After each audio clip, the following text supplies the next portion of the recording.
We are Novels Hall Dynasty. If you want to listen to more novels or more chapters of this novel, visit a path with the name of Novice Hall Dynasty. We continue with the novel. I possessed a demon sovereign. Part 1. Chapter 1, Becoming a Demon Sovereign. Starting from today. The people at the front were a mix of men and women. Everyone was kneeling at this moment. Chen Luoyang was staring blankly while standing alone. It seems like I have transmigrated. I have transmigrated into a body that is filled with power, but wearing ancient attire. This body seemingly contains unimaginable power. But it seems like the body has a severe injury. If I try to use strength, it hurts. The entire body is aching. The worst thing is that I didn't inherit the original owner's memories. I know nothing about the current situation or about his past experiences. While looking at the masses kneeling in front of him, Chen Luoyang had an odd expression. However, since everyone was kneeling down and didn't dare to lift their heads, no one could see his peculiar expression. There was an elder who spoke with his head lowered. "This old servant has disturbed your holiness and deserves 10,000 deaths. I seek cult master's forgiveness." The rest of the people repeated with fear while their heads were lowered, "We seek cult master's forgiveness." Chen Luoyang had a bad headache. There were 3 classic questions. Who am I? Where am I? What should I do next? Chen Luoyang looked down and secretly observed these people. There were men, women, old, and young. All of them were dressed in ancient attire. These people were actually armed with blades on their waists. However, everyone was reverent and respectful. In fact, they were in reverence before him. They are addressing me as Cult Master? They revere me. But if these people knew that their cult master had been exchanged, they might just go out of control. My body is currently suffering from severe injuries, and I am not a match for them. I have to settle them down first. While thinking until this point, Chen Luoyang composed himself and put on an emotionless face. He then used a noble and aloof tone while asking indifferently, "Why are all of you gathered here?" In response to the cult master, "You have been in seclusion while this old servant and others protected you on the outside." The elder replied in an increasingly respectful tone, but the room suddenly released a large amount of bloody aura. This old servant and others didn't dare to disturb the cult master, yet we aren't feeling at ease. The elder then paused for a moment before speaking again. "Cult master possesses remarkable power and is unrevealed. Your might shrouds the entire world and is something that this old servant and the others cannot dream to surmise. We are short-sighted and are gathered here as we have disturbed your holiness and seek for forgiveness." Bloody aura. Chen Luoyang was slightly dazed. A mysterious black pot appeared in his mind. He used his mind to open the lid of the pot. Inside the pot was blood-red and exquisite serum. He recalled that he obtained the black pot lid by chance when he was back on the Blue Star. When he couldn't find the pot body, he didn't really bother about it. Now that he had transmigrated into this new world in a daze, the pot lid had transmigrated over as well. The pot lid and the pot body were now assembled and formed a complete pot. It seemed like the pot body wasn't at the Blue Star and was in this world. It was that pot lid that brought us all over here. The pot body might possibly have been in the possession of this body's original owner. This mysterious black pot had fused with his body and integrated into his soul. Everything is in this state due to this black pot. Chen Luoyang pondered.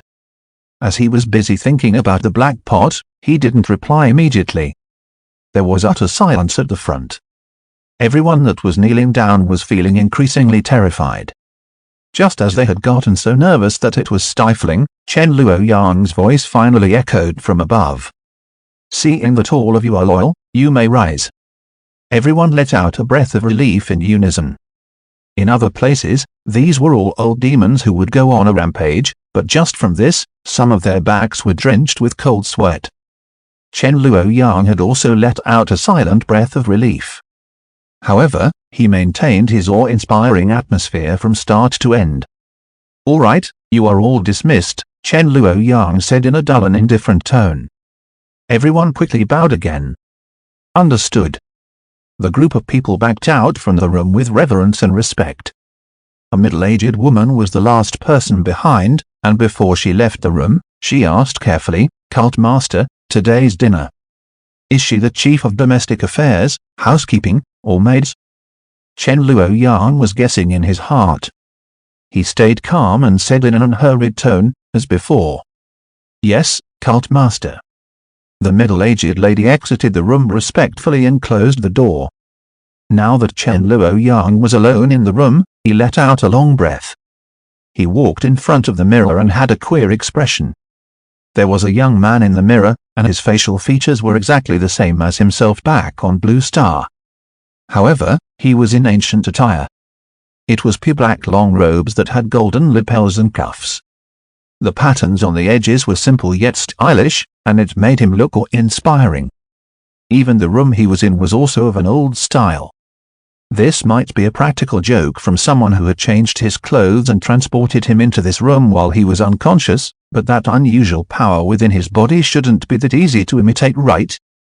Furthermore, his image in the mirror had eyes that were actually emitting black radiance. What kind of cult master am I? And what kind of world is this? He sorted out his thoughts and started to inspect the things within the room. He noticed a letter on the table. "This seat understands everything that has happened. Everything will be carried out according to the original plan. From the form of address, this should be an order that is about to be issued to someone by me, the cult master, but it has yet to be sent out." Chen Luoyang continued to search and arrived in front of a bookshelf. Record of Divine Province. Chen Luoyang opened up and read the book. This world was commonly known as the Grand Divine Province.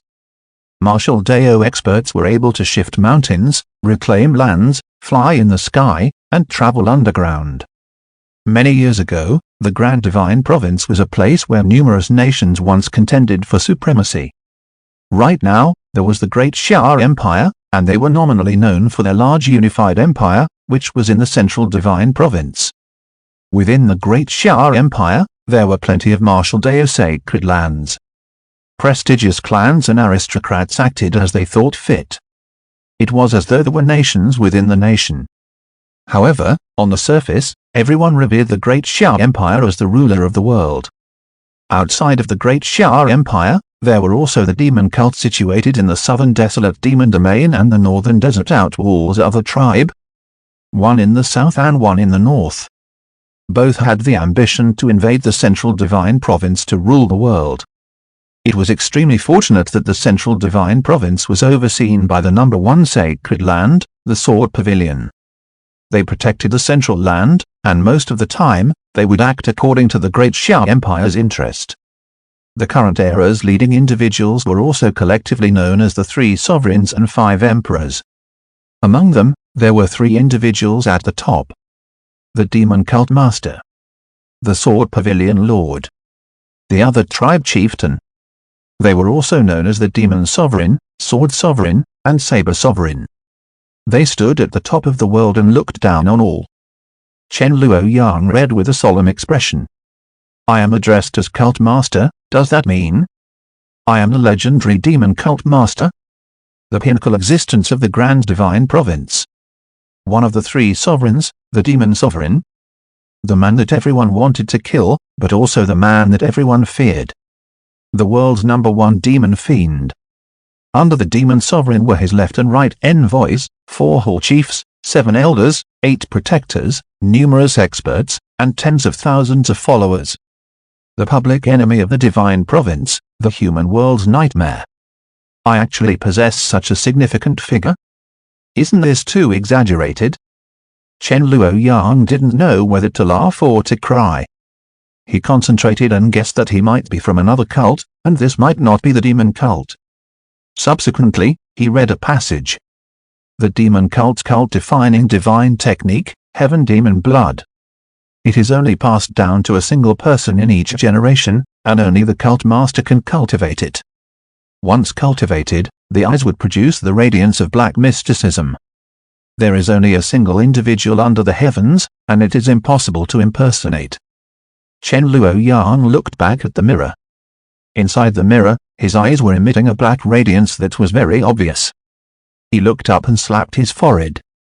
In his impression, it would normally be those almighty experts who met with an accident and left behind a trace of their tenacious divine soul that didn't scatter. Afterward, they would take over the body of a miserable youth who lived at the lowest rungs and reincarnate through possession. They would then fight their way back and rise up back to the top again. Why does it seem to be reversed in my case? Chen Luoyang sighed. From the looks of it, if the members of the demon cult realized that their cult master had been swapped, they would surely go berserk. Even if Chen Luoyang sneaked out of the demon cult, there were plenty of others who wanted to kill him. There were also those so-called orthodox experts who wanted to eliminate evil and uphold righteousness. This setup was truly beset with difficulties in both inside and outside. However, Chen Luoyang had some additional depth to him. In his previous life on the Blue Star, he had ventured the world alone from a young age. He experienced days when he had to suffer silently, yet maintained his firm resolutions. He experienced days when he heaved a sigh of relief after a long period of pressure. He experienced days when he had to take risks out of desperation. He had experienced the joys and sorrows of life. He had gone through ups and downs in just a few short years. His mental state had already been hammered and forged into an extremely tenacious condition. Before I am able to grasp full control of the situation, the show has to continue. Life is like a show, everything up to one's acting skills. Chen Luoyang was deeply moved. He immediately started laughing again. If I think optimistically, I don't need to do the hard work and climb up from the bottom, right? But then again, why would such an incredible person land in such a plight? Chen Luoyang thought about that mysterious black pot. The black pot doesn't have any physical body. How am I supposed to use it? Chen Luoyang pondered while closing his eyes. His consciousness was a patch of darkness, but it quickly lit up with radiance. Within the dusky radiance, the mysterious black pot appeared. I know too little about this demon sovereign. Can I find out more detailed information? Chen Luoyang thought in his mind. As soon as he had the thought, the black pot in front of his eyes had suddenly opened. The blood-red serum in the pot had instantly reduced significantly. There was a rise of a blood-colored mist from the mouth of the pot. The mist then formed a large article of blood-red words that were presented in Chen Luoyang's mind. Chen Luoyang, 20 years old. When Chen Luoyang read the first sentence, he couldn't stay calm anymore. Not only do we look the same, the original owner of this body also has the same name? This is rather interesting. He continued reading. The blood mist formed this article of words that gave a detailed introduction of this demon cult master's life. It included a martial arts summary and a life resume that was rather detailed. The more eye-catching details were like when he was 16 years old, he became the Grand Divine Province's youngest martial sovereign in history. He then took control of the demon cult master's position and became the ruler of the southern desolate demon domain. At the age of 18, he single-handedly broke through two major martial Dao sacred lands, the Great Vajra Temple and the Misty Cloud Palace. Since then, the Great Vajra Temple and Misty Cloud Palace had turned into history. Chen Luoyang established his position as one of the three sovereigns and stood side by side with the Sword Sovereign and Saber Sovereign who had already been famous for many years. When he was 20 years old, which was 3 days ago, the demon cult master, Chen Luoyang, had a duel of the pinnacles with the Sword Pavilion Lord. It ultimately ended in a draw. In this battle, both parties suffered. The Sword Pavilion Lord sustained injury, and the demon cult master was also seriously wounded. Subsequently, the cult master borrowed one of the three major cult-defining artifacts, the Black Pot, to heal his injuries, but it resulted in failure. As expected, the Black Pot's body is originally from this world, and it is one of the demon cult's three major cult-defining artifacts. Chen Luoyang muttered to himself. Chen Luoyang found it strange at first. If the Demon Sovereign and the Sword Sovereign fought, why weren't they afraid that the Saber Sovereign might reap the rewards? It turned out that this Black Pot was supposed to be a backup. It was a pity that something wrong went wrong with the plan. let alone the fact that the injuries weren't recovered, there was a huge accident. Which is the same as leaving behind troubles for me. Chen Luoyang laughed bitterly. He looked at the information carefully. All of the crucial points of the demon sovereign's life from birth to now were basically present. By using this life resume, one could summarize plenty of things. However, there were also parts that were lacking. This list of events might be very detailed, but it didn't reveal the interpersonal connections and interpersonal affections. It was impossible for Chen Luoyang to know what kind of conversations the original owner had within his 20 years of life. Did he have any intimate way of addressing another person in private? There was something that was most important, and if that letter had been sent, he wouldn't even know that the cult master would address himself as this seat instead of I. Such a matter might seem trivial, but if it wasn't done correctly, the consequences would be detrimental. Let's take one step at a time. Chen Luoyang thought. From the looks of it, the outside world isn't sure if I was severely injured. If I can hide this matter, I have to do it. My current status is the Divine Province's public enemy. An evildoer that everyone wanted to eliminate. Even if I use my knees to think, I can assume there are plenty of people who wish to take advantage when I am injured. There is also the matter of recuperation. Just as he was pondering, a jade pendant suddenly echoed with a melodious and long sound. Chen Luoyang had a dumbfounded expression. What kind of trickery is this? He held up the jade pendant and observed it carefully. After sounding out once, it didn't make any more sound. Chen Luoyang tested it by gently flicking the jade pendant. The jade pendant then sounded with a long sound again. Why did this thing suddenly sound by itself earlier? I didn't touch it. Just as Chen Luoyang was feeling curious, he suddenly heard someone opening his room door. He immediately put on a serious expression. When the doors were opened, that middle-aged woman who looked like the chief of domestic affairs had appeared. Reporting to Cult Master. The dinner has been prepared according to your instructions.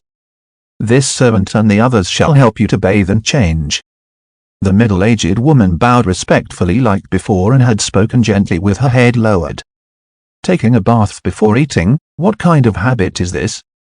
Chen Luoyang was grumbling in his heart. He finally understood at this moment. That jade pendant was a communication tool for him to conveniently contact his subordinates. That first sound was the signal from the chief attendant saying that the dinner and bathroom had been prepared, and she was asking for instructions. Chen Luoyang didn't understand and had simply responded, therefore, she was summoned over. Chen Luoyang put his hands behind his back while responding with in an imposing and indifferent tone. The chief attendant had the face of a full moon. She was warm and affable, and no matter who she was together with, she would emit a very comfortable sensation. Come in, she smiled and said with a delicate tone before gently clapping her hands. 12 maids entered the door quickly in a single file. They might be maids, but all of them were remarkably beautiful. 12 of them came over leisurely. They were all ready to serve the cult master to bathe and change. Chen Luoyang stood still and calmly without any expression, but his heart was yelling loudly, corrupted, corrupted. Being corrupted isn't the problem. But who can tell me if this cult master is a dedicated cultivator or a skirt chaser? Chapter 2, Life is like a show, everything up to one's acting skills to stand at the top of the divine province at the age of 20. Wouldn't the efficiency be insufficient if he didn't cultivate diligently and only relied on his exceptional talents? But if he is an ascetic monk, why would there be so many beautiful maids prepared? Chen Luoyang was feeling nervous like a sacred monk entering the cave of silk and web. One's own problem should only be known by oneself. Chen Luoyang was injured, and it wasn't convenient for him to conduct sexual acts. However, it was rather painful as there were so many beauties in front of him. It was so hard that it was difficult to bear. Chen Luoyang appeared to be calm as he said casually, "Let's go." However, he didn't issue any other signals. Everyone in front of him responded respectfully, "Yes, cult master." Chen Luoyang looked at their expressions and nodded silently to himself. It seems like these people don't dare to recklessly assume the cult master's thoughts and don't dare to act without orders or act blindly without thinking. Chen Luoyang was served by the group of maids to change and enter the bath. His body was soaked in a bath that was a few dozen square meters as he leaned by the side of the pool. The jade-like water was infused with all sorts of precious herbs and had nourishing effects. The maids that were serving him looked to be rather obedient. If he took the initiative, these maids surely wouldn't refuse him. However, he didn't express anything, so these maids stood by the side obediently and didn't dare to make any reckless moves. Chen Luoyang seemed as though he was relaxing with his eyes closed, but his thoughts were constantly revolving. The chief attendant and the maids she supervised had served the cult master for many years and were very familiar with the cult master's habits. I am the most vulnerable to these servants. It is fortunate that I am respected as the cult master, and I am allowed to do as I please and be temperamental. If I dismiss and denounce all of them, the commotion created might be too excessive. However, if there are some slight changes in details, these people probably wouldn't dare to suspect me. After a period of time, these new habits would gradually become normal. Chen Luoyang closed his eyes to recuperate. If I wish to feel comfortable and at ease, I still have to stand higher. With this thought in mind, Chen Luoyang communicated with the mysterious black pot in his mind. Is there any method for my body's injuries to recuperate as quickly as possible? Chen Luoyang thought in his mind. Chen Luoyang used his mind to open the lid of the black pot. It seemed like the blood-red serum in the pot was slightly reduced. There was a rise of blood-colored mist from the mouth of the pot. The mist formed a sentence of blood wordings inside Chen Luoyang's mind. Before Chen Luoyang could see this sentence properly, more blood mist rose up from the pot and formed more words. Consume the creation true elixir, heaven spirit return immortal elixir, void spirit return treasure elixir, revive divine elixir. Or study the sacred heart forbidden chapter, scar reversal treasure book, heaven deo medicine scripture for immediate recovery, consume the 7 treasure heart nourishing elixir, mystic firm life elixir, key return yang elixir, soul return golden elixir, limit distress golden elixir, blood lotus elixir, minor yang primary immortal elixir, moon purge spirit elixir. Or study the cloud underworld elixir book, life transfer scripture, medicine practice record, mystic injury golden mirror record, origin star testament to achieve 80% recovery and complete recovery in 10 days, consume the great union fusion blood elixir, heaven first elixir, mystic yin nourish key elixir. Chen Luoyang was dazzled by all the words, but what was the use for this list? Is there anything that can allow me to recover directly? The black pot didn't respond. Can you give me that so-called creation true elixir directly? There was still no response. It seems like it can only provide information right now. Chen Luoyang thought to himself. All right then, give me the formula of the creation true elixir. I will ask my subordinates to look for the medicinal ingredients for me to concoct. This time, the black pot responded. The blood-red serum in the pot immediately reached the bottom and became completely dry. There wasn't a single drop left. However, no blood words appeared. Chen Luoyang was dumbfounded and only regained his senses after a long time. He nearly wanted to curse out. But soon enough, the blood-red serum reappeared. Chen Luoyang's heart was slightly stirred. The blood-red serum that reappeared was exactly the same amount before he asked for the creation true elixir's formula. He had obtained the answer for the first question earlier, therefore, the serum used for that didn't get replenished. This meant that the blood-red serum wasn't going to constantly replenish and wasn't endless. Furthermore, every usage would mean there was less available. However, the formula for the creation true elixir required too much serum, and the black pot didn't have enough right now. Therefore, when the black pot didn't provide the formula, it refunded the serum and didn't use up any. Chen Luoyang pondered a little before asking in his mind again, how do I obtain more blood-red serum? The black pot didn't respond. What is your origin? There was still no response. Information regarding this black pot cannot be provided. Chen Luoyang gradually understood. I will have to slowly search for the related information by myself. This black pot might have some other functions. Chen Luoyang contemplated for a moment before changing his request. What about the formula for the 7 treasure heart nourishing elixir? The serum in the pot vanished and replenished again. Great Union Fusion Blood Elixir? The serum still wasn't enough. Chen Luoyang frowned. It was fortunate that the previous blood words didn't have to be intentionally remembered and would always remain in his memory. He lowered his standard again. 10 Revolution Primary Elixir? The blood-red serum reduced by a portion in the pot. The pot emitted a blood-red mist that quickly formed a sentence of blood words. 10 Revolution Primary Elixir, with further recuperation after consumption, full recovery will be achieved after 50 days. The main ingredients required are the scarce moon immortal milk, desolate fantasy herb, motionless treasure orchid, dragon song silk. The supporting ingredients for post-concoction are the underworld snake gall, heaven ginseng, sky rainbow turkey tail, dragon tumor, leopard spine powder. Each medicinal ingredient's method of usage and dosage, and the concoction steps were all stated clearly. Chen Luoyang let out a long breath. The words stated that this body had already consumed the demon cult's recuperation panacea, but it would need around 100 days before reaching full recovery. Different recuperation panacea might conflict with one another and must not be used on top of one another blindly.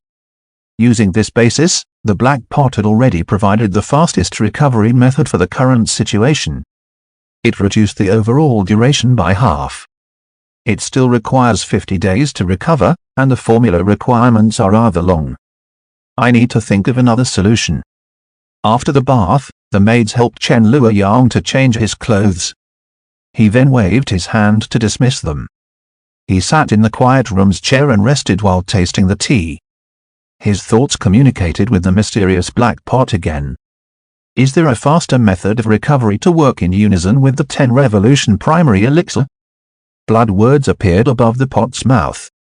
Obtain assistance from a practitioner of the Clear Sky Divine Sword to eliminate the remaining Clear Sky Soul Key inside the body. With the medicinal effects of the 10 Revolution Primary Elixir, full recovery would be achieved after 30 days. The recuperation period was shrunk down to 30 days. It was rather significant. However, Chen Luoyang's face was as black as the bottom of the pot. According to the words, his injury was caused by the Clear Sky Divine Sword. It was correct to look for the person that caused the trouble, but the problem was that the Clear Sky Divine Sword was the absolute martial art of the Sword Pavilion Lord. He could send one of his subordinates to learn the martial arts secretly from the Sword Pavilion Lord. Even if the Sword Pavilion Lord was willing to accept a new disciple, would it be possible to learn it within a few dozen days? Just as Chen Luoyang was contemplating, the jade pendant suddenly rang by itself again. This time, it rang twice. When Chen Luoyang heard the ringing, he had an additional consideration. Earlier on, when the chief attendant sought for approval, it only rang once. Right now, it rang twice. Could it be someone else? This time, he had also flicked the jade pendant twice. Soon enough, his door opened, and a grey-clothed elder appeared. This old servant pays his respect to the cult master. He was part of the people that were kneeling outside the door, and he seemed to be the leader. Just like before, the grey-clothed elder bowed respectfully. Chen Luoyang used an indifferent and imposing tone to ask, "What is the matter?" The grey-clothed elder lowered his head and replied softly, reporting to cult master. The shrine sent a letter. This old servant originally didn't dare to disturb you, but before you went into seclusion previously, you instructed me to report to you as soon as the shrine sends a letter. Chen Luoyang nodded. Present it to me. The grey-clothed elder handed over a blue cylinder. Subsequently, Chen Luoyang took out the letter and read the contents. There are rumors circulating in the cult that the cult master has suffered injuries during the battle with the Sword Pavilion Lord. The elder faction is becoming restless because of this. This subordinate will do his best to track down the source of the rumors. Chen Luoyang muttered, according to the information that the Black Pot provided, the original owner of the body ascended his position as the youngest cult master in the history of the demon cult. He used his unrevealed martial strength to convince the masses. From the information revealed after he ascended to the cult master position, it seems like he promoted quite a lot of new members. As such, I can deduce that the elders of the cult had their status and benefits affected. The current demon cult exists with a conflict between the elder faction and the young generation faction. The cult master's words had enormous weight previously, but now, he might be facing backlash from the elder faction. Now that the cult master was injured and had a decline in strength, it was hard to prevent the people from becoming restless. Chen Luoyang felt a headache, but his face remained nonchalant as he kept the letter. Is there any new activity in the Grand Divine Province during my 3 days of seclusion? The grey-clothed elder replied respectfully, reporting to Cult Master. The Grand Divine Province has been eulogizing the world-shaking battle between Master and the Sword Sovereign. Everyone is in reverence of your martial prowess. According to the reports from the cult members in all parts of the province, that group of minor characters that oppose our sacred cult has been constantly scouting for information about the Master and the Sword Sovereign. However, they don't dare to make any reckless moves. Chen Luoyang nodded without commenting and changed the subject. Issue the command to search for these things for this seat. He passed the names of the scarce moon immortal milk, desolate fantasy herb, and other ingredients to the grey-clothed elder. Apart from that, he had added many other things so that others wouldn't be able to find out his true objective. The grey-clothed elder replied respectfully after listening, this old servant will carry out the order immediately and will not disappoint Cult Master. The elder didn't stand up immediately, instead, he hesitated for a moment before saying, Cult Master, young lady King requested an audience. What do you? Young lady King? Who the hell is that again? Chen Luoyang roared in his heart. Chapter 3, a steady appearance of a veteran, but having a flustered heart young lady King. Yin King? Chen Luoyang recalled that part of his life resume. He used his finger to gently tap on the armrest without any tempo. Yin King, a very mysterious young lady. Before the demon cult master had a battle with the Sword Pavilion Lord, he had unintentionally picked up a young lady. One who had amnesia. Her martial arts and cultivation were still there, but she had forgotten about her past. After the battle, the demon sovereign recuperated in this place, while Yin King was also brought to this manor. When they first met, the demon sovereign ordered the cult members to investigate her background. However, even with the demon cult's information-gathering abilities, there wasn't a lot of information pertaining to Yin King. It had caused suspicions to increase. Chen Luoyang was having a headache. This is the weakness of that life resume. It isn't able to reflect interpersonal relationships. Heaven knows what kind of dispute this young lady King has with me, the demon cult master. Amnesia. To a certain extent, we are fellow sufferers. Just as Chen Luoyang was pondering, the grey-clothed elder spoke with hesitation, reporting to Cult Master. This old servant carried out your instructions when you were in seclusion. I have verified again that young lady King is proficient in the Clear Sky Divine Sword. Chen Luoyang's heart suddenly tightened. He composed himself and turned to look at the grey-clothed elder with his usual indifferent expression. The grey-clothed elder nodded. Everyone in the Grand Divine Province knows that the Clear Sky Divine Sword is the unique martial art of the Sword Pavilion Lord, and not even the direct line disciples have learned it. Moreover, young lady King doesn't seem like she recognizes the Sword Sovereign. Previously, when she didn't reveal her martial arts, the Sword Sovereign didn't pay attention to her either. Chen Luoyang didn't say anything. His recuperation just so happened to require the Clear Sky Divine Sword. Could it be coincidental that someone delivered this to me? Is it real amnesia or fake amnesia? Could it be a honey trap? What relationship does she have with that Sword Pavilion Lord? After long consideration, Chen Luoyang instructed, this seat will have my dinner now. Arrange for her to dine with me. Yes, Cult Master. The grey-clothed elder replied respectfully and asked to be excused. After the elder left, Chen Luoyang went into his mind to communicate with the mysterious black pot again. Can you tell me relevant information about Yin King? The blood-red serum in the black pot suddenly reached the bottom. However, no blood words appeared. Soon enough, the blood-red serum reappeared in the pot, and the quantity was exactly the same as before he asked the question, not more nor less. The serum isn't sufficient? Chen Luoyang was rather surprised. Obtaining the information of the original owner used up a lot of serum. Obtaining the formula for the 10 Revolution primary elixir used up quite a fair bit of serum too. But the remaining blood-red serum seems to be slightly more than the amount required for the 10 Revolution primary elixir's formula. Airing this means that the secret of yin kinking is actually much more valuable than the 10 Revolution primary elixir's formula. After a long time, Chen Luoyang mumbled, "This is really interesting. An attractive and delicate flower, but heaven knows if this is a trap. My injuries are a result of the battle with the Sword Pavilion Lord, and my body still has the remnants of the Clear Sky Divine Sword key that needs to be neutralized. It can only be neutralized with the help of the same sword key. If this is the opposition scheme, I will be in danger." As Chen Luoyang pondered, he stood up, walked outside the room, and arrived in front of the reception pavilion. Delicacies were all prepared and laid out. Apart from that, a beautiful lady was already seated by the table and waiting quietly. Yin Kinking was around 16 or 17 years old. She had an elegant and refined complexion. She was sitting upright by the table, and when she saw Chen Luoyang walk over, she stood up and greeted, "Cult Master Chen. How is your stay?" Chen Luoyang walked to the master's seat and sat down. "The environment here is very nice," Yin Kinking replied, "but I am here to bid farewell to Cult Master Chen.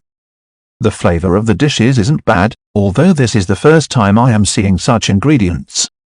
Chen Luoyang didn't have any reservations just because Yin Kinking was observing by the side. He ate heartily while tasting all of the dishes on the table. "Did the people here neglect you?" While he was picking the dishes, he asked indifferently. "That is not the case. I have received great treatment from everyone." Yin Kinking shook her head and said, "I am leaving because of my own matters." Chen Luoyang asked, "Have you regained your memory?" "Not yet, my memory is still the same and can only reach 1 month ago." Yin Kinking's expression looked slightly sad, but she quickly brought up her spirits and said, "However, the Sword Sovereign Senior who fought with Cult Master Chen wields a sword art that seems to be of the same origin as my martial art. Therefore, I wish to consult him as he might know about my past." The young lady might have a straightforward character, but she too knew that the Demon Cult Master and the Sword Pavilion Lord were enemies, and they had just had an intense battle. She looked at Chen Luoyang and said softly, "I thank Cult Master Chen for saving me previously. However, I am still rather concerned about my past and wish to visit the Sword Pavilion. I hope that Cult Master can forgive me. You are this seat's guest and have your own freedom. If you wish to leave, you can go at any time." Chen Luoyang looked at Yin Kinking with a ruminating expression. "But, it seems like you are afraid of this seat." Yin Kinking stayed silent for a moment before replying, "I am not afraid, just feeling a little conflicted." Chen Luoyang used his fingers to rub the edge of the wine cup. "Tell me about it. I might only have memories from 1 month ago, but during that month, I have constantly heard others mention that your honored cult is vicious and despotic, and is thinking of all methods to create a reign of terror. They said that the demon cult has the intention to rule over the divine province and terrorize all living things with evil." Yin Kinking then said, "However, I have been rescued by Cult Master Chen, and during these days, be it you or the people around you, I have been treated very well. All of you have gentle and polite behavior, nothing less than being upright and candid. I am guessing that someone is curious why you know the Clear Sky Divine Sword, while also trying to woo after you." Chen Luoyang ridiculed in his heart. Yin Kinking continued, "I wish to stand a little further to see what is true and what is false, to see who is right and who is wrong. I too wish to see if you are real or fake." Chen Luoyang commented in his heart. Chen Luoyang let out a faint smile. Things that seem contradictory might all be real because this world's true, false, right, and wrong are all different for each individual. Others might address us as demons. However, our cult's original name is the Ancient Divine Cult. You can read through record of Divine Province and know about it. Yin Qingqing was startled, and she continued to remain in silence. Chen Luoyang nonchalantly said, "It is already evening time, and it wouldn't be too late to depart tomorrow." Yin Qingqing came back to her senses and nodded. "All right." Chen Luoyang picked up some food while smiling and saying, "This seat will send someone to scout for you too. If you don't obtain the answers that you needed at the Sword Pavilion, you might be able to obtain new information if you return here." "Thank you, Cult Master Chen." Yin Qingqing responded by standing up and bowed to Chen Luoyang solemnly. "You don't have to be so scrupulous." Chen Luoyang used his chopsticks to knock on the edge of the plate and said, "Aren't you going to eat?" "Thank you, Cult Master." The young lady sat back down and started to move her chopsticks. However, the meal was a rather silent one. This young lady was a person who didn't really talk much, while Chen Luoyang was afraid that he might say something wrong. After the meal ended, Yin Qingqing asked to be excused. Chen Luoyang then watched as she left before he gently knocked on the jade pendant twice. The grey-clothed elder quickly appeared in the reception pavilion and bowed.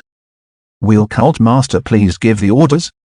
Yin Qingqing will be leaving tomorrow morning. Follow her secretly and observe what she does and who she makes contact with," Chen Luoyang instructed in an indifferent manner. "Pay extra attention to people other than the Sword Pavilion's members." The grey-clothed elder replied respectfully, "Yes, Cult Master. When required, this seat will transmit an order for you to bring her back." Chen Luoyang asked, "Are you able to do that?" The instructions were rather ambiguous, but Chen Luoyang's expressions remained enigmatic and emotionless, and had a very calm tone. The grey-clothed elder hesitated before answering, "Cult Master, if she isn't in the Sword Pavilion, this old servant is confident in doing so. But if she is in the Sword Pavilion? If she is in the Sword Pavilion, this seat will order another person to assist you," Chen Luoyang said insipidly. "Before that, you have to verify her background." This old servant acknowledges Cult Master's orders. The grey-clothed elder kowtowed as he responded. When the elder left, Chen Luoyang had also left the reception pavilion to take a stroll in the courtyard. He took out the jade pendant and had a surge of curiosity. This time, he knocked on the jade pendant 3 times. At the 3 long rings, some arrived in front of him. However, it was someone else this time, and it was 2 middle-aged men. They both knelt down on one knee. Azure Dragon Hall's Azure Dragon 5 pays his respect to Cult Master. Long live Cult Master. Azure Dragon Hall's Dragon Claw 11 pays his respects to Cult Master. Long live Cult Master. Chen Luoyang looked at them with an expressionless face. Code names? What kind of hero would do this? The structure and customs of the demon cult were things that Record of Divine Province couldn't describe. Even the life resume provided by the Black Pot didn't have such details. Hold on. Chen Luoyang had an idea. He used an indifferent tone while stating casually, "Instead of fixing a date, why not do it now? I shall test the 2 of you today." The 2 individuals standing in front were rather nervous. They quickly responded, "Will Cult Master please ask?" Chen Luoyang looked at Dragon Claw 11 first and said, "Recite our cult rules and laws. This seat will not do a random check." Dragon Claw 11 was rather surprised and also terrified as he thought that he had violated one of the cult rules. The demon cult rules were strict, and since Chen Luoyang didn't indicate anything else, Dragon Claw 11 had to recite it obediently. Azure Dragon 5 was also silently anxious and frightened. Chen Luoyang put his hands behind his back and stood there leisurely. In fact, his ears were pricked up as he was listening attentively and memorizing it diligently. By the time Dragon Claw 11 recited everything, his entire body was already covered in a cold sweat. Chen Luoyang didn't express any opinion and turned to look at Azure Dragon 5. "It is your turn. Recite the Azure Dragon Hall's rules."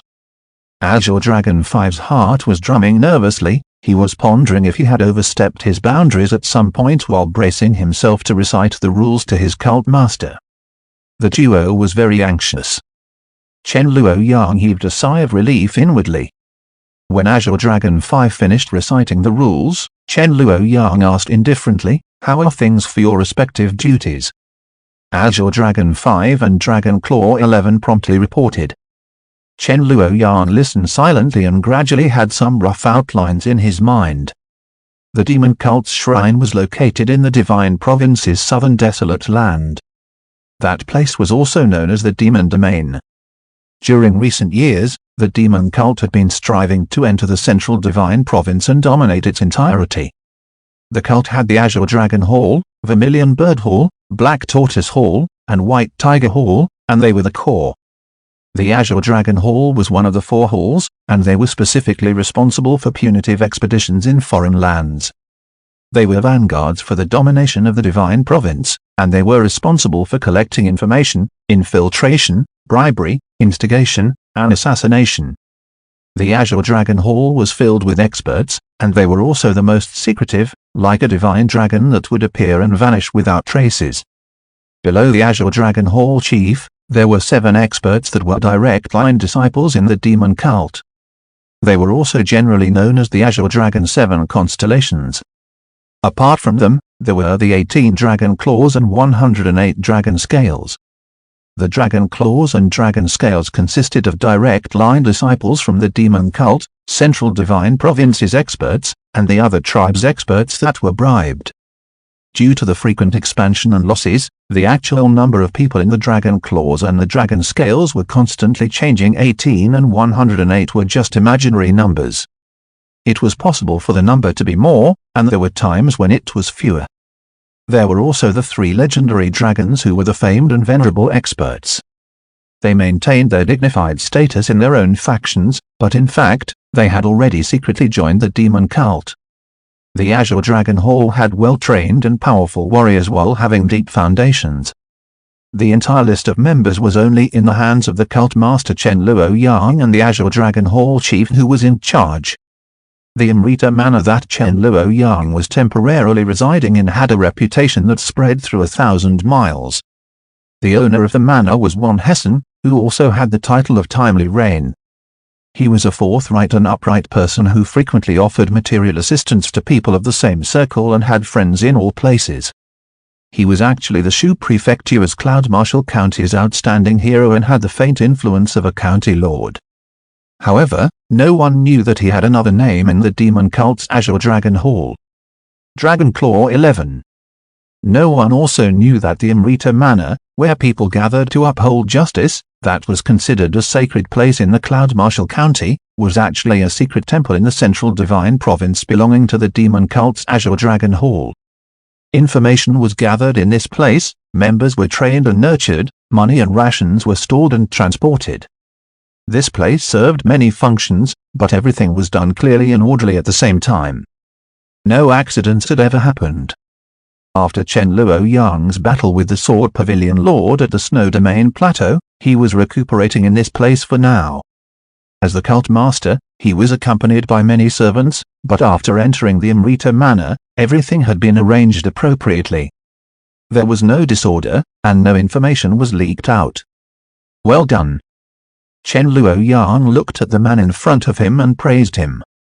One Hessen was Dragon Claw 11 from the demon cult's Azure Dragon Hall and also the owner of Amrita Manor that was located in the Great Xia Empire's Cloud Marshal County. He was rather scared and on the edge earlier, but he had finally let out a breath of relief. One Hessen quickly responded in a respectful tone, "It is all because of the teachings and advice from Cult Master, Hall Chief, and Sir 5. The panic-stricken middle-aged man at the side had also heaved a sigh of relief and immediately said, "It is because of the correct pointers from Cult Master and Hall Chief. I don't dare to claim the merit." Among the Azure Dragon 7 constellations, the 5th constellation, Ding Chen, didn't excel in martial strength, but he was proficient in business and construction. The secret temples that were established in the Central Divine Province and the other tribes' outwalls had the shadows of Azure Dragon 5's hard work. This Amrita Manor's initial construction was actually the result of Azure Dragon 5 and Dragon Claw 11's collective hard work. Chen Luoyang stood with his hands behind his back and said indifferently, "This seat knows clearly who is loyal to me and who is putting effort in their work. The two of you deserve a reward." Azure Dragon 5 and Dragon Claw 11, who were kneeling on one knee, had revealed delighted expressions in response. "Thank you, Cult Master. Your subordinates shall offer their lives in sacrifice for the divine cult." Chen Luoyang nodded with a seemingly pleased expression while he was ridiculing in his heart. Ying Qingqing mentioned that the demon cult is stirring up havoc. It seems like she didn't accuse us wrongly. He then asked again, "How many individuals are there in the manor that are undertaking assignments?" Chapter 4, I, the Master of the Hidden Hand. Azure Dragon 5 replied respectfully, reporting to Cult Master. Dragon Scale 45, Dragon Scale 62, and Dragon Scale 97 are currently assigned to the Amrita Manor. This seat wants to see their situation, Chen Luoyang stated. Azure Dragon 5 and Dragon Claw 11 were both shocked, but they didn't dare to show such. Dragon Claw 11 quickly said, "Cult Master, this way please." The duo led at the front and brought Chen Luoyang to the manor's secret underground basement. "This subordinate shall remain on the surface to prevent any outsiders from visiting the manor," Dragon Claw 11 stated in a respectful tone. Chen Luoyang nodded. "Carry on." Azure Dragon 5 stood by the side and said, "Cult Master, this way." On the surface, it was a manor that took up a vast space and was meant to welcome guests and friends. The underground was an entire different place. The duo walked into a tunnel before the stone door behind them closed. On the stone walls by the side, there were torches burning brightly that dispersed the darkness. This place had its own ventilation, and it didn't feel stuffy. However, since it was underground, it was still rather dark. "Cult Master, this place's environment is rather poor. Your priceless body." Azure Dragon 5 stuttered as he spoke. "It doesn't matter," Chen Luoyang said heedlessly. Azure Dragon 5 didn't say anything else and carefully led the way at the front. When walking across a stone room, there were miserable shrieks that could be heard vaguely. This place had great soundproofing. Even when they stood outside the door, there was only a faint sound. If they were on the surface, it wouldn't be possible to hear the commotion in here. Chen Luoyang's heart suddenly tightened. He composed himself and turned to look at the grey-clothed elder with his usual indifferent expression. Chen Luoyang's heart tensed up, but he pretended to be nonchalant as he looked at Azure Dragon 5. Before he asked, Azure Dragon 5 took the initiative and quickly reported, "Dragon Scale 62 is interrogating a prisoner. Please forgive us for the disturbance." "Who is the prisoner?" Chen Luoyang asked in a seemingly casual tone. Reporting to Cult Master. "He is the personal attendant of the C-Class faction Pegasus Mountain. We will be able to obtain the most detailed daily schedule and itinerary from him." Ding Chen continued explaining the details. "A meticulous follow-up arrangement has been done. The opposition will not feel suspicious because of his disappearance." According to Azure Dragon 5's previous report, the Azure Dragon Hall was the vanguard for the demon cult's invasion, and they were responsible for information and infiltration. They were used to sorting out the different factions in the Central Divine Province by strength. There were 4 classes, A, B, C, and E. Generally speaking, apart from Azure Dragon 5 who was responsible for logistics, the Azure Dragon 7 Constellation's task was to deal with A-class factions, or the Dragon Claws were mainly to deal with B-class factions, or they had unique roles like Dragon Claw 11. The Dragon Scales were to deal with C-class factions. The situation might change according to the different circumstances, and there might be a switch of roles. The utmost importance was to achieve the objectives. Pegasus Mountain? Chen Luoyang repeated this name. Azure Dragon 5 followed up respectfully, "Cult Master, Dragon Scale 70 had infiltrated inside the Pegasus Mountain previously and is now one of 3 Hall Masters serving under the Pegasus Mountain owner.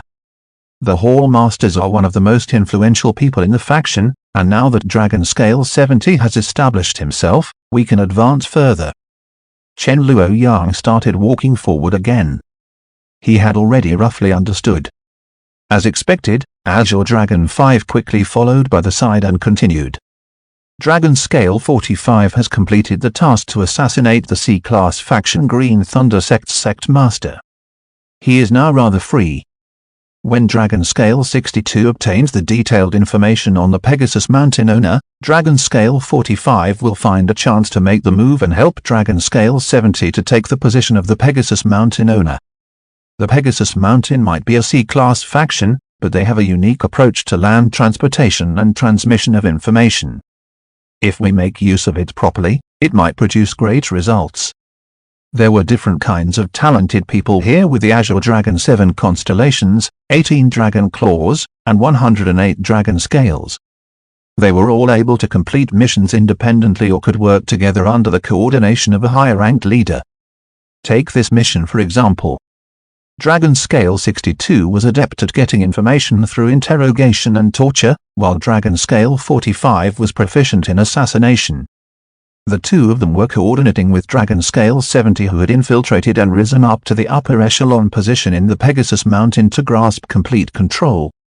Once they were successful, the Pegasus Mountain would become like the Amrita Manor, becoming one of the antennas that extended into the central divine province for the demon cult. That Yinkinking is right. These subordinates are indeed able to infiltrate using all methods and are setting off a carnage. Chen Luoyang ridiculed in his heart. They continued walking forward before Azure Dragon 5 opened the door of a stone room and invited his cult master inside with respect. Inside the stone room, there was a young man reading a scroll. The young man couldn't help but get a shock when he saw Chen Luoyang entering. The young man quickly stood up and knelt down in front of Chen Luoyang. Dragon Scale 97 pays his respect to Cult Master. Long live Cult Master. Chen Luoyang walked into the stone room and sat down. At ease. The young man then stood in front of Chen Luoyang, together with Azure Dragon 5 in a deferential manner. Chen Luoyang then pointed at the scroll that the young man was reading earlier. He didn't open it and asked, "What are you reading?" Reporting to Cult Master. This is the personal information of an illegitimate child. His father is the Second Valley Master of the Windfire Valley, which is a B-class faction, the young man replied in a courteous tone. Is he trying to get close to the target, or is he? Chen Luoyang was mulling it over in his heart. He remained calm like normal and didn't speak first. After all, the more he spoke, the higher the chances of making a mistake. He sat quietly and waited for the subordinate to give the report. Just as expected, the young man explained, "Cult Master doesn't have to worry. I have already memorized all the contents in the scroll by heart. Even if I sleep and talk in my dreams, there still wouldn't be any mistakes. I have lived together with him for around half a year, and I am able to imitate his behavior and even minor habits. I have also learned all of his inferior martial arts. As for the disguise, we have already done thorough preparations." Azure Dragon 5 smiled and said, "We might not have Hall Chief's divine technique of physical transformation and might have to rely on the human skin masks. However, the mask is personally made by this subordinate. Putting aside the fact that the Windfire Valley's Second Valley Master hasn't seen his illegitimate son for 6 years, even if they interacted with each other on a daily basis, he will still not be able to see the difference. They wish to substitute and impersonate that person." Chen Luoyang realized what was happening. The real person was already captured and imprisoned by the demon cult. Azure Dragon 5 brought over a box at this moment. When he opened the box, it revealed a mask that was just like a human face, and it was true to life. Chen Luoyang responded by clicking his tongue in wonder, "It looks the same as a real." "Hold it." He suddenly thought of an evil guess and nearly changed his expression. Chen Luoyang maintained his nonchalant expression forcefully and asked in a casual tone, "This seat has always been able to trust your craftsmanship in human skin masks. Is it using the same method this time too?" Azure Dragon 5 answered in a confident tone. "Yes it is, Cult Master." After Dragon Scale 62 and 97 extracted all the information that the kid knew, this subordinate personally dealt with him. I took off his face and allowed it to be his final contribution to our cult's great undertaking. Demon cult, this is truly a demon cult. Chen Luoyang yelled out in his heart. He composed himself and didn't reveal any change in expression. He responded with a simple while opening the scroll at the side of his hand. The first thing that he saw was the name and 4 pillars of destiny. Afterward, it was the appearance and distinctive features, temperament and habits, martial arts origin, family background, relationships, and all the basic information. There were up to 100 pages at the back which recorded this person's entire life experiences. There were so many details, and it even stated what kind of conversation he had with a certain person on a certain date and place, and even what food he ate. Most of the content might have been confessed by the person, it might also have been recorded by someone who observed in the dark. However, it was truly amazingly detailed. Some of the records might have already started since the previous generation of the Demon Cult Master. With the support of detailed and ample information, the operation would normally be smooth sailing and easy when it started. The shadows of the Demon Cult were constantly corroding the Divine Province. As Chen Luoyang thought of the respectful Azure Dragon 5, Ding Chen, the young Dragon Scale 97, and also the Dragon Claw 11, Wan Hessen, who was on lookout, he silently twitched his mouth. No matter how I see it, they are a standard group of villains. What is that saying again? Behind the carnage in the Divine Province, there is a formless dark force stirring up havoc. There is an invisible hand that is controlling everything from behind the scenes. A master of the hidden hand. But it seems like I am the master of the hidden hand. Chen Luoyang didn't know if he should cry or laugh. This group of subordinates under me should package themselves a little. Members of the orthodox and righteous factions are all malicious, avaricious, cunning hypocrites, while members of the unorthodox demon cult are magnanimous, heroic, loyal, genuine individuals. Wouldn't it be nicer if most of the people had this kind of impression? They should strive to obtain the favor of the public too, right? While he was pondering, a flame actually started growing more intense in his heart. He was eager to give it a try, however, there were things that didn't really conform with his liking. Well done. Chen Luoyang closed the scroll and looked at the duo. Continue your efforts and strive to obtain more advantages. Azure Dragon 5 and Dragon Scale 97 were ecstatic. They both knelt down on one knee and said in unison, "We shall offer our lives in sacrifice for the divine cult." Chen Luoyang nodded in satisfaction first and immediately said, "However, don't be conceited and complacent." He looked at Azure Dragon 5. Your craftsmanship in making the human skin masks might have outstanding results, but there can only be one mask of such a high standard. You have to study new techniques and innovations to produce more copies of masks that are of the highest quality. It will enable us to handle more variables. Don't be engrossed in your past glory and stop advancing.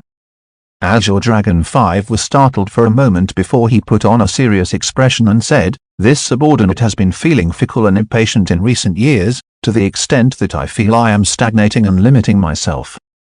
Thanks to Cult Master's advice, I have come to realize it now. I will comply with Cult Master's teachings and work diligently, and strive to create more techniques. I will never dare to be conceited and complacent." Azure Dragon 5 then bowed to Chen Luoyang again. Chen Luoyang nodded slightly in response. Not bad. If you have such motivation, you will be able to achieve more. Subsequently, Chen Luoyang handed the scroll back to Dragon Scale 97 and said, "You should do the same. Go and continue the preparations." The young Dragon Scale 97 bowed deeply and said, "I will comply with Cult Master's teachings." After receiving the scroll, the young man left the stone room. Afterward, Chen Luoyang turned and said to Azure Dragon 5, "Regardless of the importance, report all of the recent information that is gathered. This seat shall check on the progression of your group's tasks." Azure Dragon 5 replied respectfully, "Yes, Cult Master."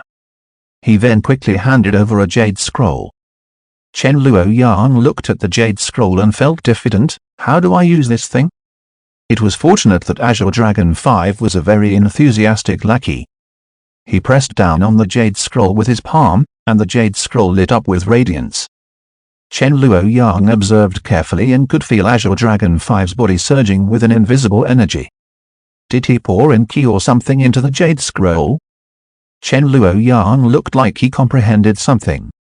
The radiance from the jade scroll had formed a screen of light, and there were large wordings on it.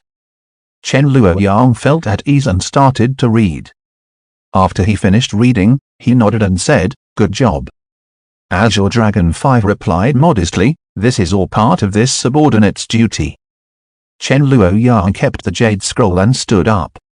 "All right, that is all for today." Azure Dragon 5 quickly escorted Chen Luoyang to leave this underground palace. After returning to the surface and back to his room, Chen Luoyang closed the doors and immediately did a thorough search.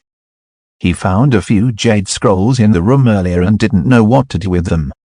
Now that he remembered them, it was possible that they contained information and news that the demon cult members wanted to report to him, the cult master. He attempted to pour his ki into these jade scrolls.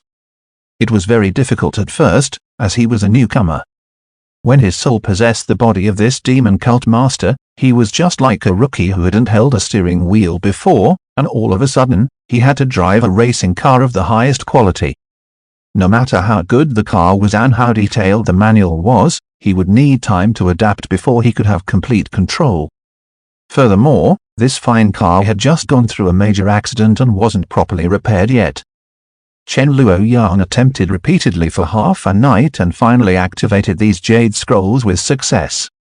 After reading all the jade scrolls, he had a much better understanding of the Grand Divine Province's current state and his own circumstances. As he continued to read, an entire night passed by. Chen Luoyang only realized it when it was daybreak. He might have injuries, but he didn't feel mentally tired at all. After keeping the jade scrolls properly, he ordered the servants to prepare his breakfast. Breakfast was still accompanied by Yin Qingqing. When the meal was over, Yin Qingqing was about to depart from Amrita Manor.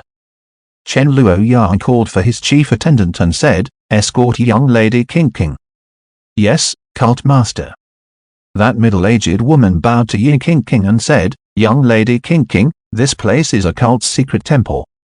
According to the cult rules and in consideration of maintaining secrecy, this servant shall escort you. I hope that young lady will not blame me for my lack of manners." Yin Qingqing replied politely, "I thank senior for the trouble." She then bowed to Chen Luoyang. "Thank you, cult master Chen." Chen Luoyang nodded casually. "This seat shall not see you out. I hope that you will be able to find the answers that you are looking for on this trip. I shall borrow your lucky words. Please take care, cult master." The young lady bid farewell. The grey-clothed elder appeared in front of Chen Luoyang and knelt on one knee. Chen Luoyang nodded, and the grey-clothed elder vanished from his original position. Chen Luoyang returned to his room and continued to read the information that was stored in the jade scrolls. During noontime, he suddenly heard a noise that came from outside the manor. Chen Luoyang rang the jade pendant 3 times, and Azure Dragon 5 arrived in a hurry. Reporting to Cult Master. Enemies are attacking the manor. The middle-aged man knelt down and greeted. He then said with an agonized tone, "This subordinate has disturbed the Cult Master. This subordinate deserves 10,000 deaths." Chen Luoyang had a composed expression as he spoke in a heedless tone. "Not bad indeed. This seat had just praised the two of you for being competent yesterday." Azure Dragon 5's body was instantly drenched in a cold sweat. Chapter 5, Coachman Vajra. This subordinate is incompetent and deserves 10,000 deaths. Will Cult Master please allow this subordinate to atone for his sin and deal with the matter? Azure Dragon 5 knelt on one knee and said in an agonized tone. Chen Luoyang tapped his finger on the armrest gently and calmly. "Then let's go and take a look." After speaking, Chen Luoyang stood up and walked out first. His body's current situation definitely wasn't good. There was a common saying that stated, "A noble should stand under a dangerous wall." However, now wasn't the time to show weakness, instead, he should be bold. Azure Dragon 5 quickly followed behind. Tell me the specific details. While Chen Luoyang was walking, he asked in a seemingly casual tone. Reporting to Cult Master. Not long ago, a few individuals rushed to the manor. They claimed that our divine cult members had exterminated their clan and were pursuing them. It was why they sought safety with Dragon Claw 11. Azure Dragon 5 continued to explain, Dragon Claw 11 allowed them to enter without batting an eyelid. As expected, someone did come chasing over. Dragon Claw 11 verified their identity as our cult members and simply seized them first. Chen Luoyang's mouth was twitching a little while sighing in his heart, my subordinates are truly a group of competent individuals. Dragon Claw 11 had created an extremely great image to the public within the range of 1,000 miles. It wasn't strange for the victims that were being pursued to seek assistance from the righteous Amrita Manor owner, Hero 1, who upheld justice. However, wasn't it the same as escaping from the tiger's den and voluntarily jumping into the wolf's lair? Seeing how skillful Dragon Claw 11 was, this was probably not the first time someone walked right in the Amrita Manor's trap. Chen Luoyang could roughly guess Dragon Claw 11's routine. Before making a move, he would first extract information through trickery. If no one on the outside knew that they came to Amrita Manor, then these people would simply vanish without a trace.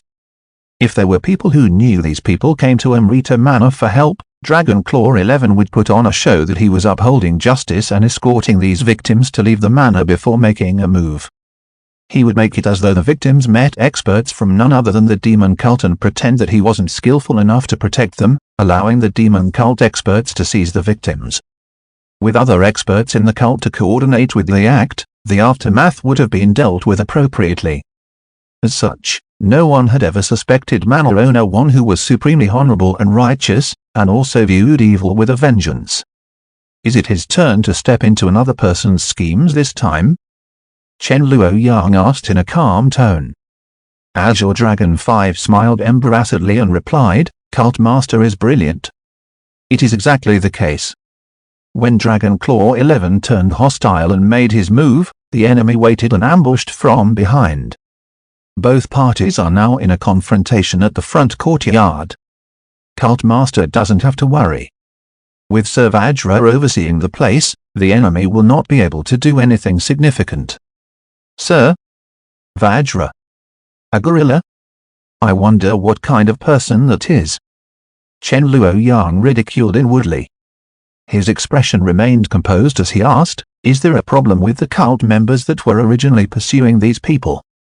It seems like they don't know anything, but more investigation has to be done to see if they are traitors or spies, Azure Dragon 5 answered factually. Chen Luoyang said indifferently, let's go and have a look. They climbed up a small bamboo structure. A burly man was already standing inside and looking out of the window. When he turned around to see Chen Luoyang coming over, he immediately knelt on one knee and greeted respectfully, long live Cult Master. At ease. Chen Luoyang arrived by the window and looked outside. Right in front, he could see people that were in a confrontation.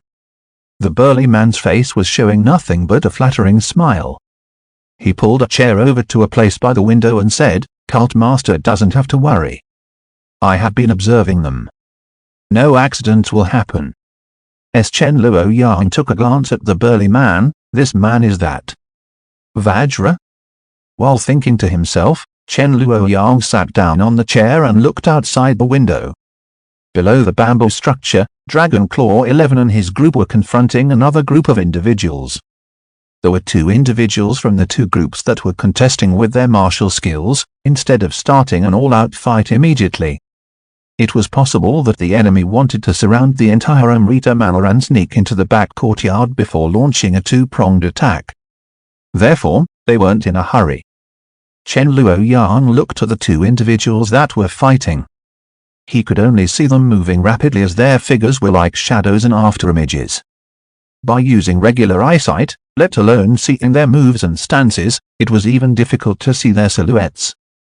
Chen Luoyang recalled his earlier experiences when activating the Jade Scrolls. he silently pondered on how to use the powers and abilities contained within this body. After using the manual to start up the machine, Chen Luoyang gradually practiced and had some initial proficiency. This machine might be damaged, but it still allowed Chen Luoyang to have an eye-opener.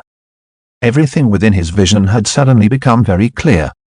The two figures that he couldn't see clearly earlier were now moving slowly. It was so slow that it looked like they were in slow motion. Chen Luoyang was able to contemplate while observing.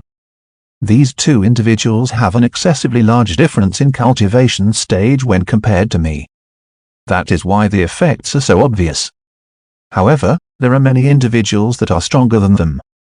Chen Luoyang pondered. According to the general knowledge introduced in the Record of Divine Province, the Divine Province's martial Dao stages were separated by a large threshold every 3 stages. First stage, Body Tempering Stage. Second stage, Meridian Unblocking Stage. Third stage, Qi Stage. Martial artists at the first 3 stages were also known as posterior martial artists, allowing them to have overwhelming strength and be able to split rocks. Fourth stage, Carnate Stage. Fifth stage, Soul Conduit Stage. Sixth stage, Union Stage. Martial artists in these 3 stages were known as Carnate Martial Experts. Carnate Martial Experts were able to ignore weight and lift objects without effort. They could use leaves and flowers as throwing weapons or use branches as swords to hurt enemies. If they were aggressive and attacked with all their strength, the power they could exhibit would be much more dreadful than that of posterior martial artists. Further up, when the cultivation reached the 7th stage, Core Embrace Stage, one would be known as a martial master, which also meant that one was a martial Dao master. Next was the 8th stage, Seat Illumination Stage. 9th stage, Clear Void Stage. Those who reached the 10th stage, Intent Congealing Stage, would be known as Martial Kings, also known as Grandmasters. Then it was the 11th stage, Apotheosis Stage. 12th stage, Nourishment Stage. After reaching Nourishment Stage, if the martial artist broke through further, it was a step into the Martial Emperor level. It was also the same level as the current Divine Province's 3 sovereigns and 5 emperors. The 2 individuals fighting outside the bamboo structure were Carnate Martial Experts. Despite the case, Chen Luoyang was still watching with great pleasure. He was like a sponge that was constantly absorbing new knowledge. However, on the surface, he had an emotionless face and seemed to be rather bored, as though he didn't bother about the fight at all. Azure Dragon 5 stood by the side and said softly, "Cult Master, this subordinate will go and deal with them as quickly as possible." Azure Dragon 5, Ding Chen, might be considered an administrative and logistics talent in the Azure Dragon 7 constellations, but he didn't excel in martial strength. He was still at the 8th stage, Seat Illusion Stage. Outside of the demon cult, he would be a proper martial master. If he was to establish a faction, he would be the leader of a B-class faction. Chen Luoyang recalled the description in the Record of Divine Province: when a martial master makes a move, at minimal, iron would turn into sweat just with a slight rip. Crushing rocks into powder is merely a trivial matter. When serious, it wouldn't be difficult for a single attack to cover at least 10 meters. The aftermath of the confrontation between 2 Carnate Martial Experts was already enough to tear down houses. When Sword Ki was released, patches of bamboo forest would be cut down in a neat manner. Even with such destructive power, a martial Dao master like Azure Dragon 5 would only need a casual attack to end the battle. Just as Azure Dragon 5 was seeking approval from Chen Luoyang, a voice suddenly echoed from far away. Rita Manor is considered reputable in Cloud Marshall County. I didn't expect it to be shabby and ruined on the inside, while the manor owner is simply a hypocrite. While the voice echoed, it was far away. However, before the statement finished, the speaker was already in front of everyone. It was a middle-aged man who was wearing magnificent clothes. He had 3 strands of long beard that reached below his neck and an awe-inspiring face. After him were more people who arrived together. Rita Manor was now surrounded, and no one was able to leave. Dragon Claw 11 answered in a calm tone, "It seems I've been exposed. Lord Chu, please." This humble one has been loyal in his duties to the divine cult. I have already put aside matters of personal reputation and safety. The man wearing the magnificent clothes shook his head and said, "Since this humble Chu is here, your life and death isn't for you to decide. I shall slowly interrogate you after seizing you. It will allow me to sever and break the claws and fangs of the demon cult in my Shu prefecture with a single swoop." Inside the bamboo structure, Azure Dragon 5 gave an introduction to Chen Luoyang. Reporting to Cult Master. That person is the Great Xia Empire's newly appointed prefecture governor of the Shu prefecture. He has just succeeded in the role 2 months ago. According to the customs of the demon cult's Azure Dragon Hall, factions of the world were separated into 4 classes. The so-called A-class faction would at least have a martial king, who was also a Grand Master, as a leader. B-class factions would have a martial master to oversee it. C-class factions would have Khanate martial experts to lead them. D-class factions were filled with posterior martial artists and were considered to have no class. However, the Great Xia Empire, the Sword Pavilion, and the other tribe were massive factions that were of the same class as the demon cult. They were transcending factions that were above the A-class. The Great Xia Empire's county protector would always be an elite 6th stage Khanate martial expert who achieved the union stage of spirit and flesh. Prefecture governors were all martial masters, and their lowest cultivation stage would be the 8th stage, seat illumination stage. The Shu prefecture was strategically located in the southwest of the central divine province. It would face the direct pressure from the southern desolate demon domain. At the same time, there were native A-class factions that were close to forming independent nations. The regional affairs for the prefecture governor at the Shu prefecture were very tough. No one would be able to take up the role unless they had great martial strength. Reporting to Cult Master, Dragon Claw 11 will not be able to deal with that person. This subordinate will go and handle it, Azure Dragon 5 quickly said to Chen Luoyang. He then revealed an ashamed expression. This subordinate is incompetent. I might not fear this person with the clan name of Chu, but he brought along plenty of experts. There aren't enough cult members in the Amrita Manor, and I fear that we will not be able to stop them. If any of the scoundrels are missed and disturbed our great cult master, this subordinate would not be able to compensate for his sins even if he died 10,000 times. Therefore, I wish to request for Sir Vajra to assist me in the confrontation. Chen Luoyang looked at the burly man beside him in response. The burly man laughed and bowed to Chen Luoyang before saying, "Cult Master, leave this matter to me." He then chuckled and said, "In my impression, this person with the clan name of Chu seems to be a pinnacle martial master who is at the 9th stage, clear void stage. He is 1 stage higher than Ding Chen in terms of cultivation.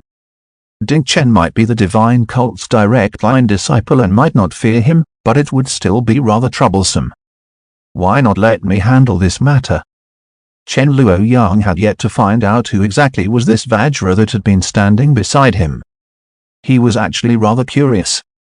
As such, Chen Luoyang gave an before saying nonchalantly, "Carry on."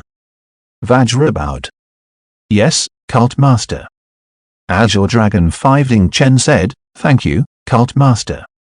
"Thank you, Sir Vajra." After Vajra bowed, he didn't leave the bamboo structure immediately. His body suddenly appeared with faint radiance. The radiance then congealed into a 20-meter-tall figure outside of the bamboo structure. When the humanoid figure appeared, it shocked the prefecture governor and his men who were planning to raise Amrita Manor. The Shu prefecture's governor yelled out, "Who is that?" "Coachman." Vajra chuckled and said from the bamboo structure, "I serve as a coachman for my cult master." Chapter 6 What a lively day outside the bamboo structure. The members of the Great Xia Empire were creating a disturbance. The ruler of this prefecture, Shu prefecture governor's expression turned grim. In front of him, a giant figure of light that was 20 meters tall was gradually formed. This was a symbol of a martial Dao expert's exquisite cultivation, the ability to congeal their martial Dao intent. The members of the Great Xia Empire were facing a martial king. An absolute expert who was minimally at the 10th stage, intent congealing stage. A great martial king who had the status of a grandmaster actually addressed himself as a coachman? Who would be able to command a grandmaster as a servant? It wasn't a problem for a martial king to massacre a B-class faction alone. If a martial king established his own faction, he would be the dictator of an A-class faction. If he was willingly serving as a servant, and the cult master that he mentioned respectfully could only be the person in the divine province. The demon cult master, Chen Luoyang. Was the world's #1 devil currently in this manner? When everyone realized this point, there was an uproar.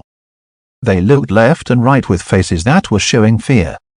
Inside the bamboo structure, when Chen Luoyang saw the commotion, he was muttering in his heart, "It doesn't seem like the people outside have sensed that Vajra is speaking from the bamboo structure. They have yet to discover our location. I wonder if it is Vajra's ability, or if it is the bamboo structure's special trait." When talking about Vajra, Chen Luoyang looked outside the bamboo structure. When the 20-meter humanoid figure of light was completely congealed and stabilized, it was presented as a bold and powerful image of Vajra.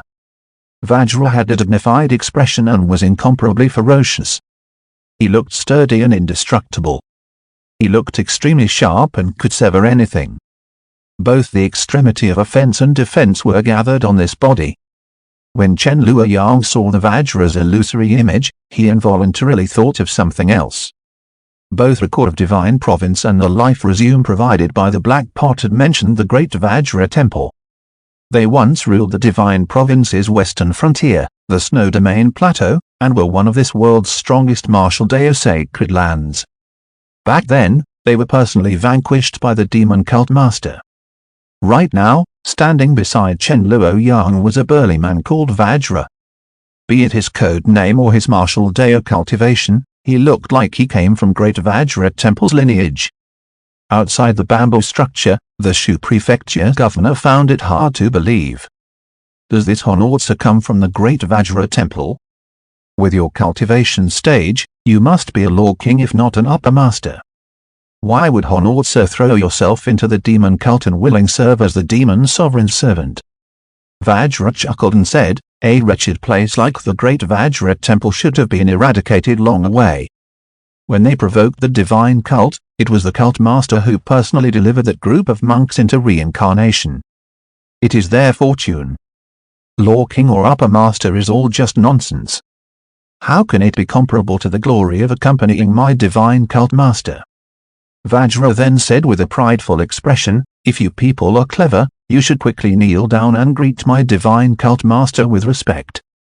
If cult master is gracious today, you might be able to keep your lives." Everyone revealed terrified expressions when facing the giant Vajra.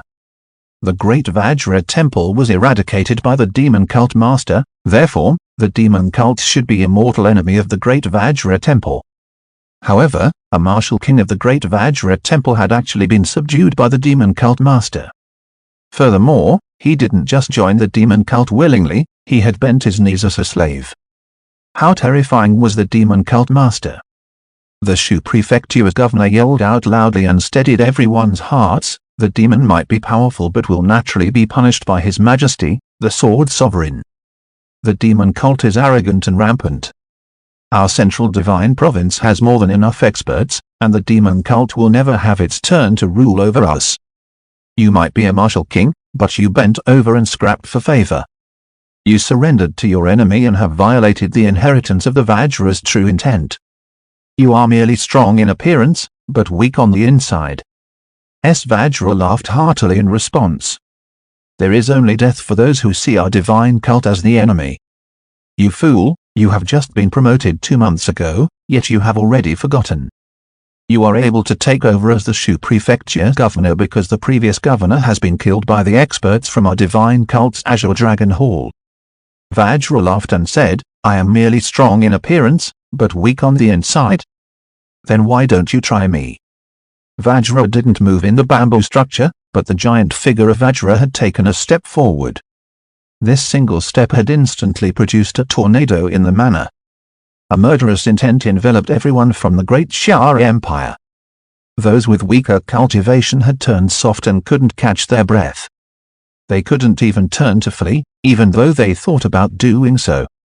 The Shu Prefecture's governor's face was now ashen. There was only a difference of 1 stage between the 9th and 10th stages.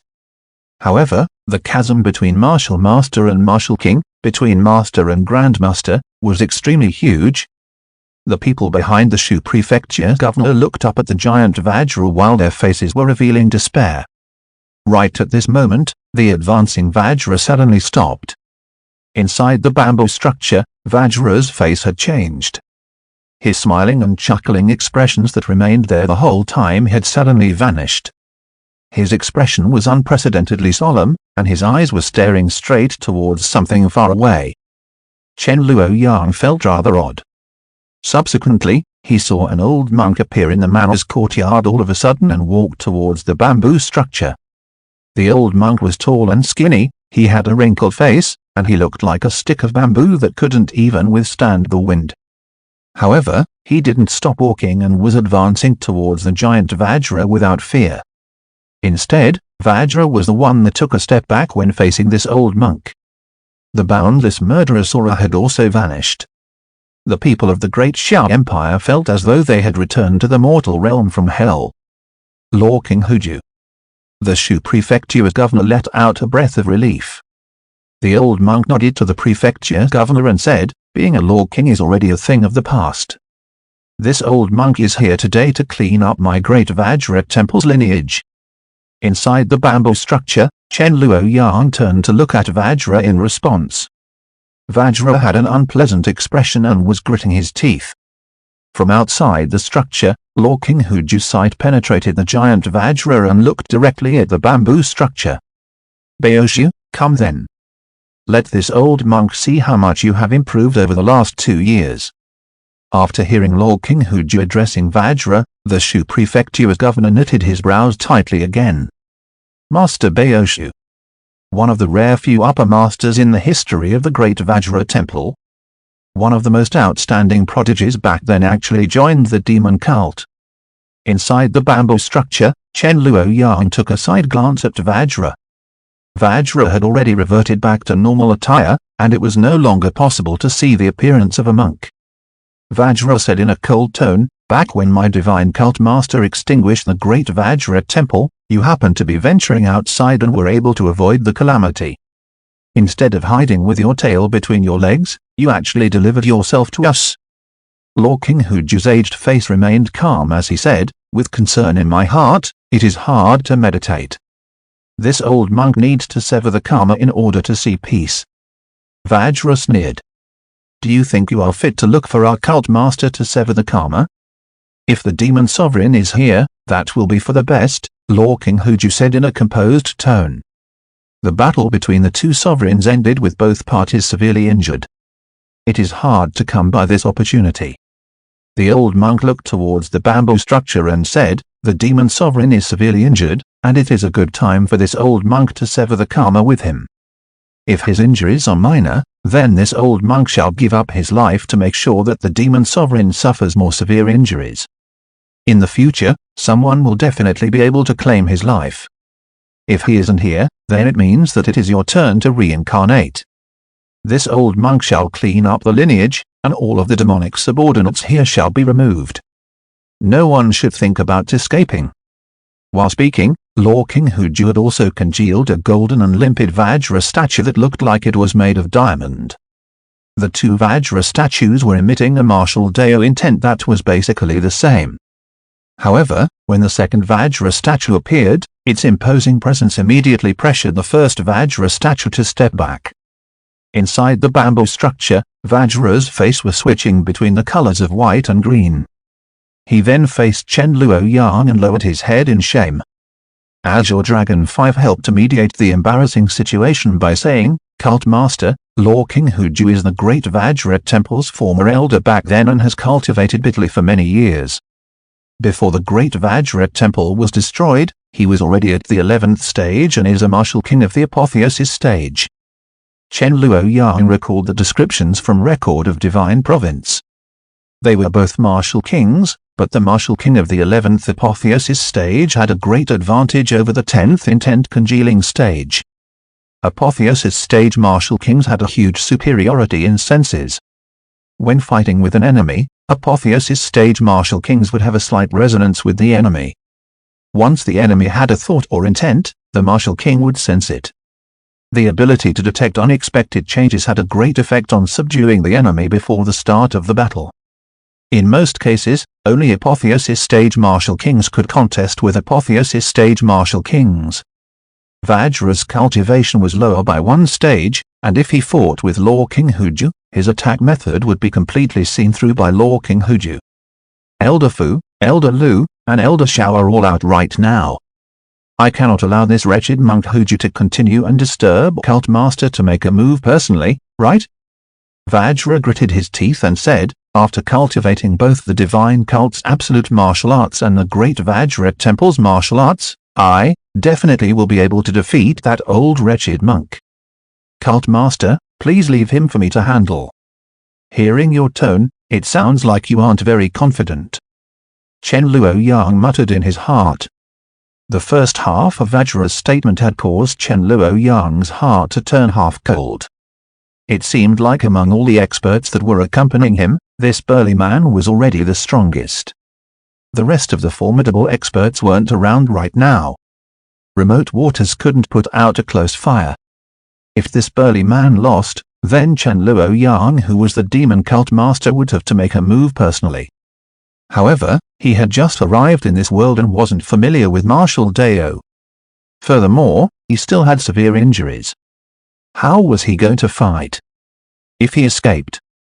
Even if he was able to escape, his reputation would drop to rock bottom. He would also be exposing the fact that he was severely injured. By then, would this servile Vajra still be as loyal? It was probably hard to say.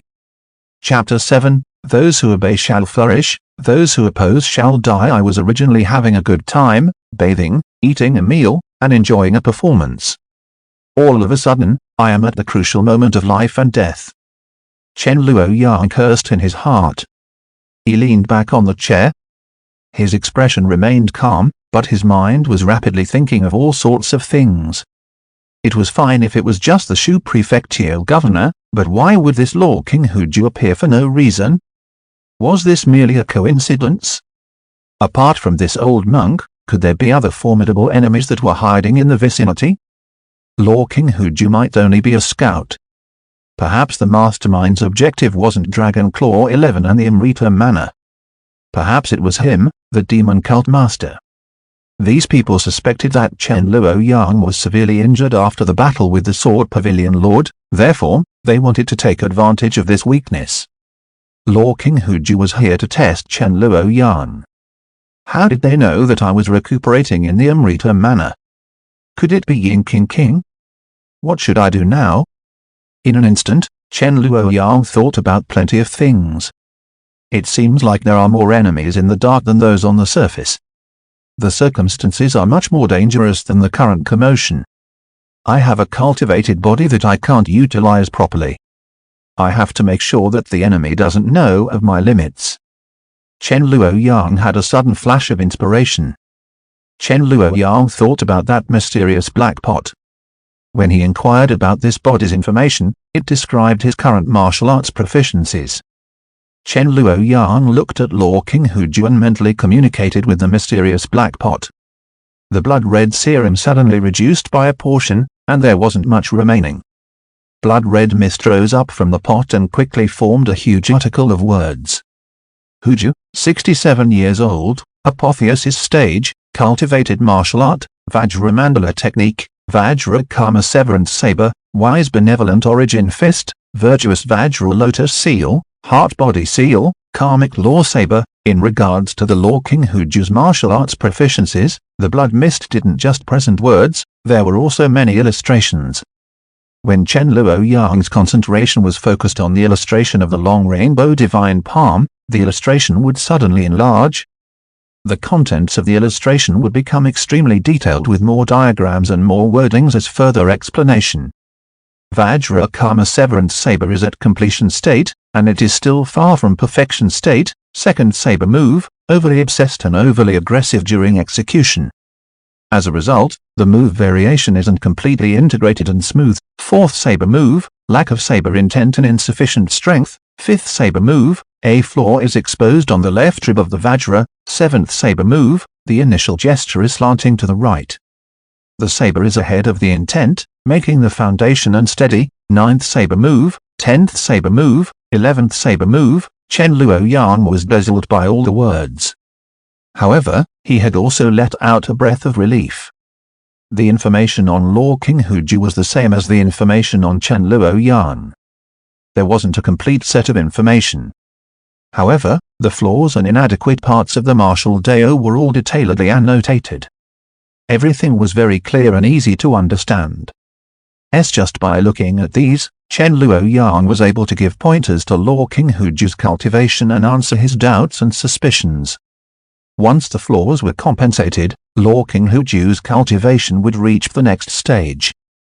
Actually, in comparison with all the power that Law King Huju possessed, these defects were merely minor flaws, and it was simply nitpicking at nothing. However, the dispute between experts was always determined by a slight thread of difference. Now that they were enemies, these flaws were probably fatal. Chen Luoyang's mind withdrew from the Vajra Karma Severance Saber's illustration.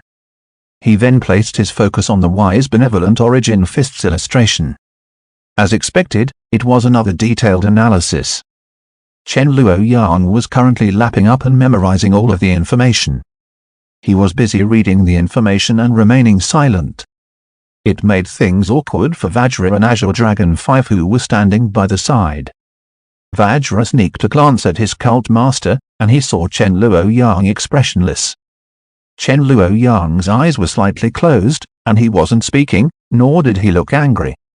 It made Vajra even more terrified. Even his Vajra statue outside the bamboo structure was starting to weaken. Law King Huju felt that his opponent's mental state was unstable. As the opponent's influence weakened, his imposing aura became more aggressive. An invisible murderous aura started to materialize in the air. Law King Huju's Vajra statue now had an additional monk's knife that was shining resplendently. The Vajra statue on the demon cult's side involuntarily cracked on the surface and looked extremely miserable. It had shocked Vajra who was inside the bamboo structure. He quickly invigorated himself and resisted the pressure from his opponent.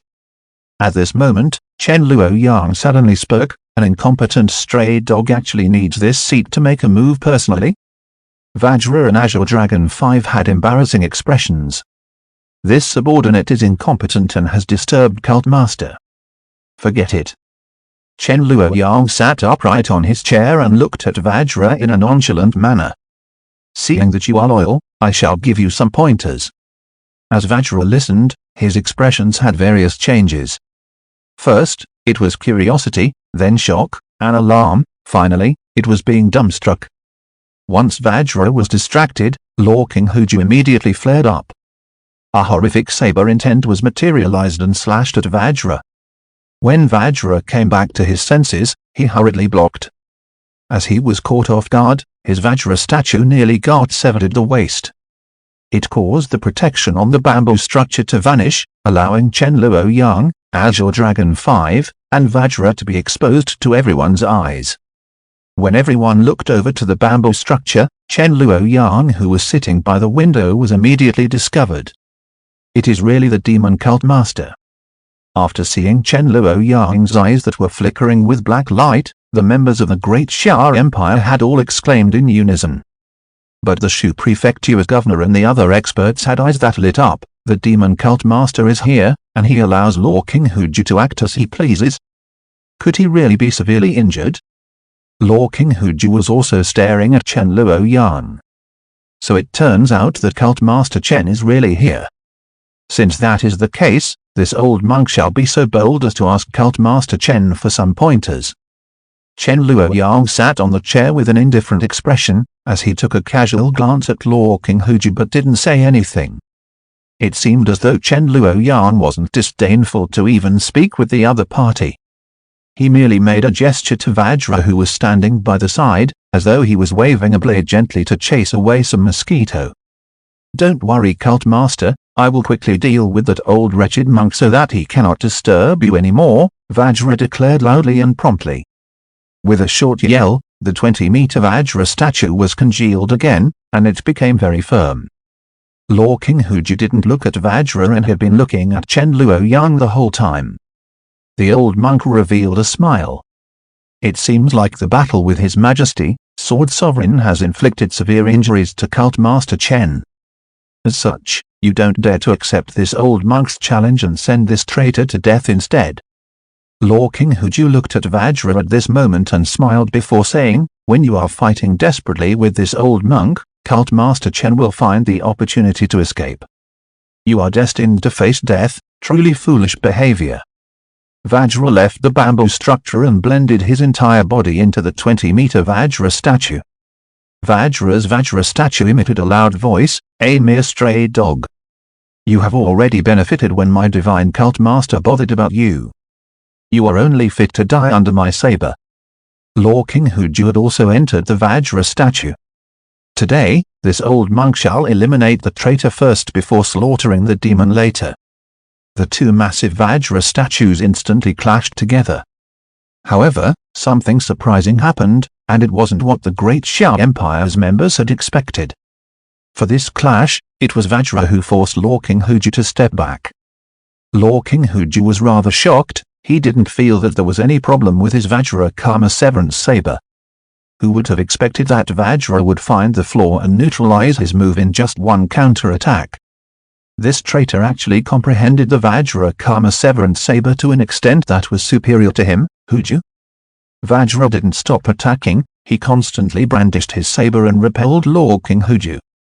The two massive Vajra statues were moving around the entire place, and soon enough, they exited the Amrita Manor.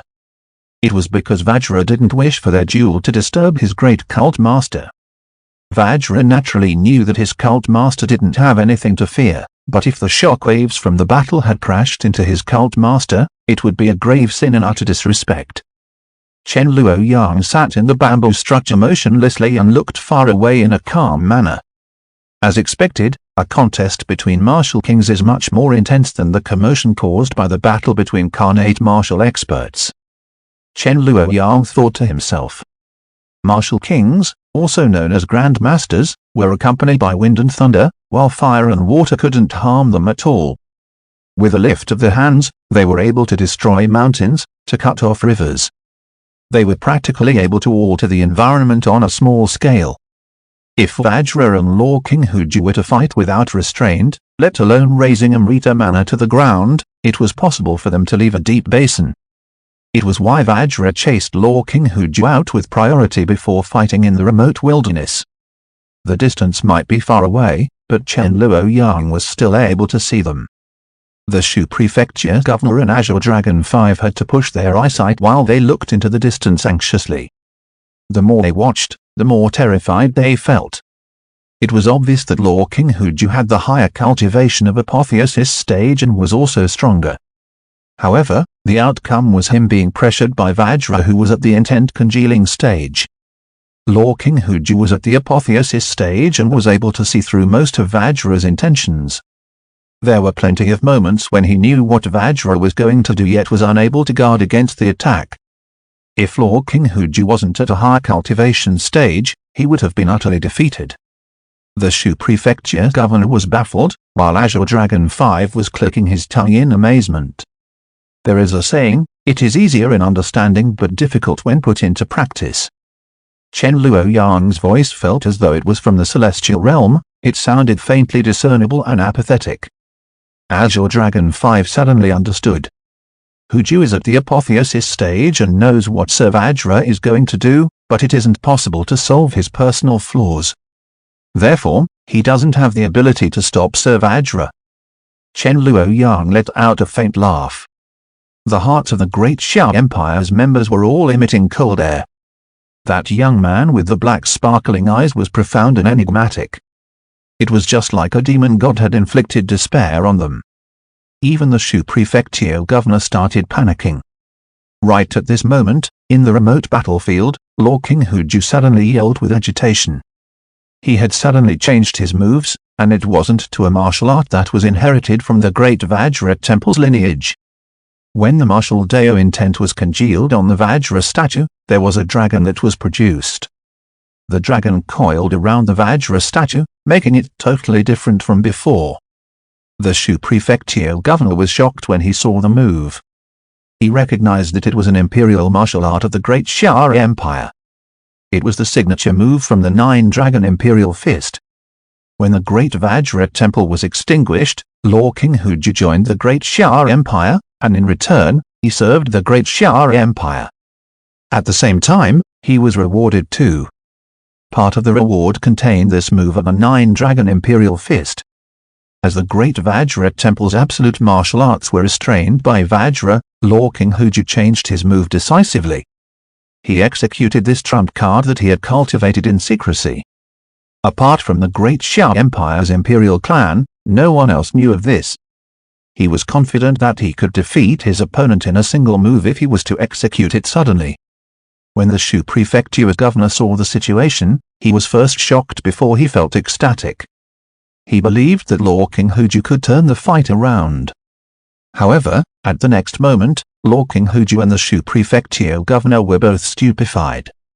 Vajra revealed an evil grin and wasn't surprised that Lord King Huju had this secret move that he was reserving as his trump card. Instead, he had executed an attack that contained his full strength.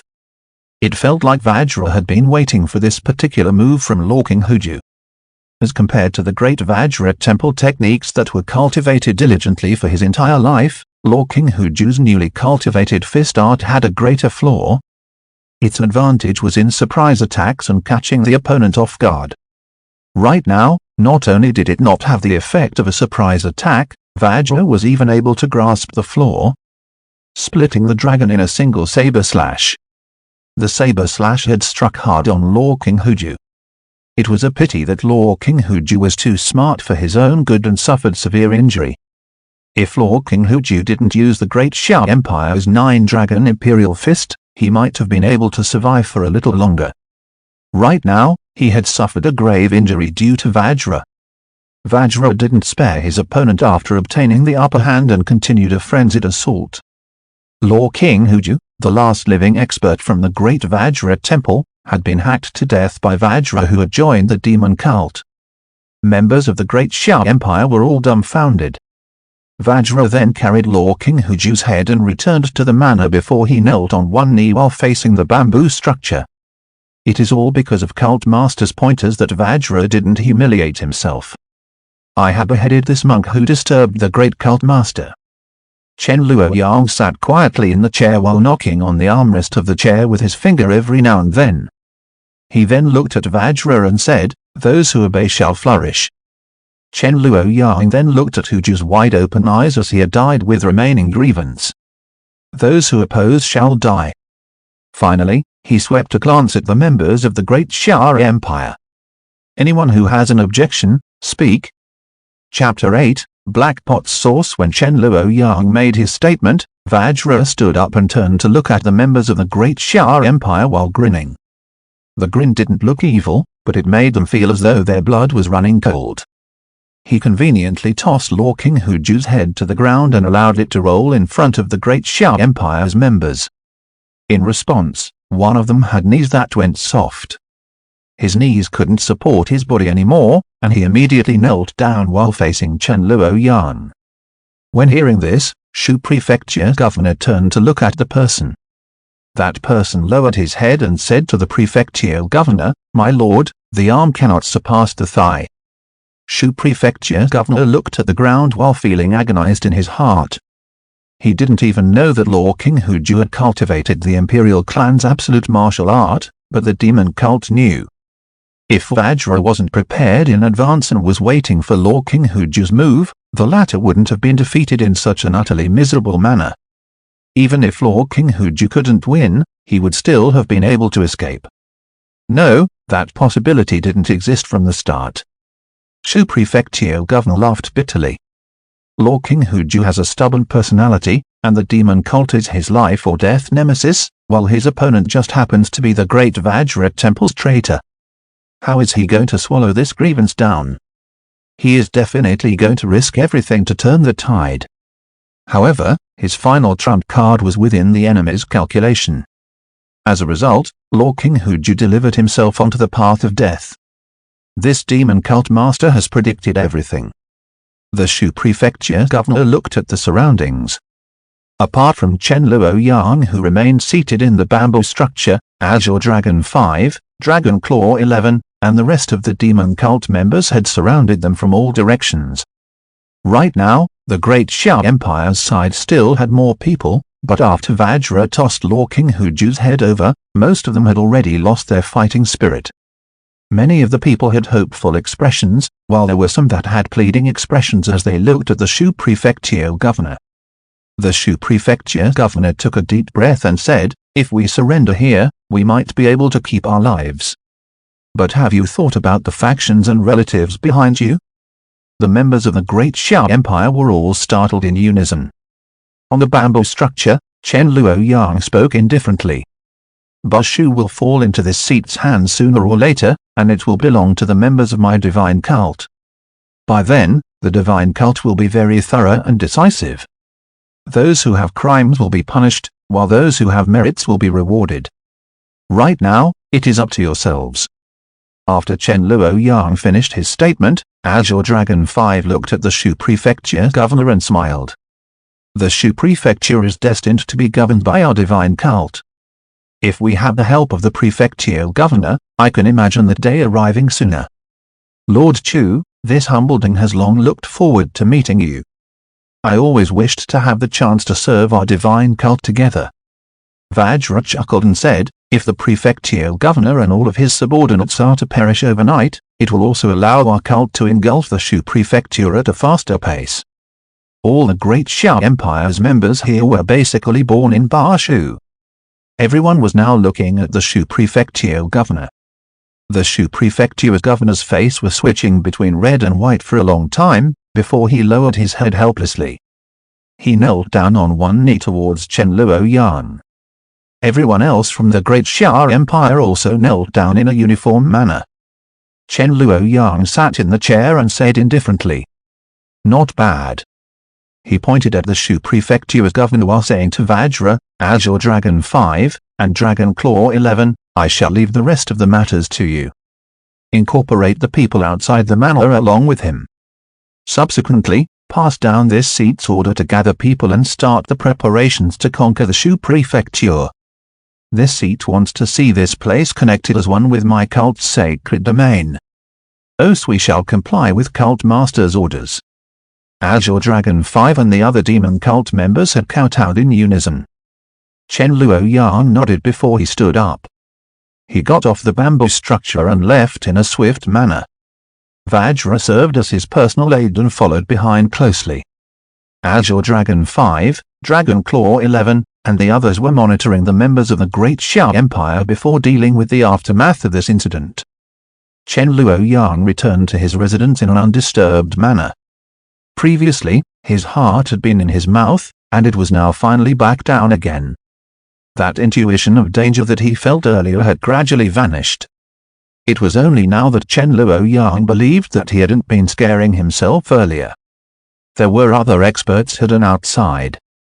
However, Law King Huju had been defeated in an excessively straightforward manner, and there wasn't a chance to find out about Chen Luoyang, the demon cult master's limits. As such, the others didn't dare to act recklessly and had retreated temporarily. After all, not everyone was like Huju, who set his heart on a fight to the death. Cult Master, Elder Fu and the two others aren't back yet. I will continue to stay by your side so that you can have someone to serve you whenever you need." Vajra followed at the side and said in a flattering tone, "The Azure Dragon Hall has plenty of experts and will surely be able to take down Shu Prefecture."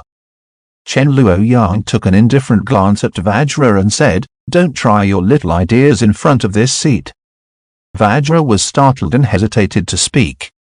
"You would give up on the chance to gain merits and follow by this seat's side? Do you wish for this seat to deal with you like how I dealt with Huju?" Chen Luoyang asked nonchalantly. Vajra replied honestly, "Cult Master is brilliant. My little ideas are just a joke in front of you.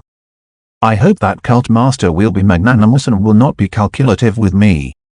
I will never dare to do the same again." Earlier on, he was able to defeat Law King Huju, who was superior in cultivation, all because Chen Luoyang had pointed out the flaws in Lord King Huju's martial arts. It started from the most proficient Vajra Karma Severance Saber, to wise benevolent Origin Fist, and all the way down. Even the rather fundamental Karmic Law Saber also had plenty of flaws listed out. Since Lord King Huju couldn't possibly correct these flaws in such a short period of time, those flaws became fatal opportunities for Vajra in battle. If Lord King Huju had been able to concentrate and correct those flaws during his everyday cultivation, then he would have naturally received plenty of benefits for his cultivation. Vajra was a martial king, therefore, it was impossible for him not to notice this point. You have earned yourself some merits today. With contribution comes reward, Chen Luoyang said unhurriedly.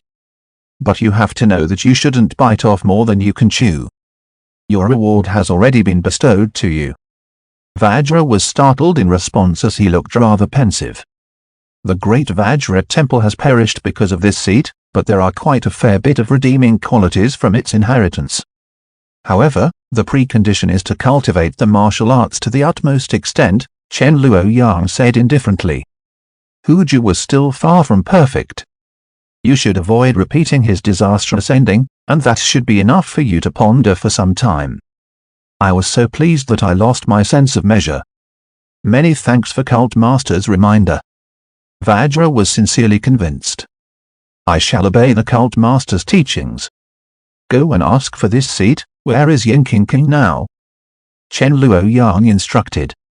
Vajra responded respectfully, yes, Cult Master. This subordinate will contact Elder Fu immediately. When Vajra left, the room was now, once again, left with Chen Luoyang by himself. Chen Luoyang let out a long breath. God damn it, that was excessively exciting. He used his hand to fan his face. The tense strings in his heart had finally loosened a little. Chen Luoyang had a rather complicated expression right now. Just earlier, he finally found out how he would be able to increase the amount of blood red serum inside the mysterious black pot. He had used it consecutively, and it kept on declining without a method to increase it. Previously, when he obtained Lord King Huju's information, the blood red serum was already close to depletion. However, the moment Lord King Huju perished, the blood red serum within the black pot had actually increased a little. Previously, when the weaker martial artists were exchanging moves, and when someone was injured, the black pot didn't have any reaction. This thing seemed to be using the vitality from the people in the vicinity as the source of the serum. When someone died, their life would transform into death, and that gave rise to the blood red serum. It didn't just drink human blood, it also drank human vitality. Chen Luoyang sighed. It is truly evil. Does any type of vitality work? Or does it only work with martial Daya practitioners? Or must their cultivation be of a certain stage in order for it to work? Chen Luoyang shook his head and temporarily didn't wish to think about those things. He communicated with the black pot in his mind and asked questions about Jinqing. However, the black pot's response was still stating that there wasn't enough serum. To hell with it. Lord King Huju is stronger than her and didn't need that much serum, but it is actually insufficient when asking about her. Chen Luoyang let out a bitter smile. A moment later, he reorganized his thoughts. It isn't going to be easy to find out if Yinqing revealed my whereabouts in a return manner. How did Lord King Huju and the others know of the information then? Chen Luoyang frowned. My subordinates of the demon cult have taken a lot of trouble to plot schemes that allow them to penetrate and scout the enemy's territory. They used assassinations, impersonations, and bribery to weave a giant net over the divine province. Conversely, the demon cult might have spies from the other factions too. Putting aside the other positions, could there be a spy among the people that serve me directly? Chapter 9, Heaven Demon Blood, Divine Demon Blood. Chen Luoyang was mentally communicating with the mysterious black pot. Are there any disloyal servants by my side?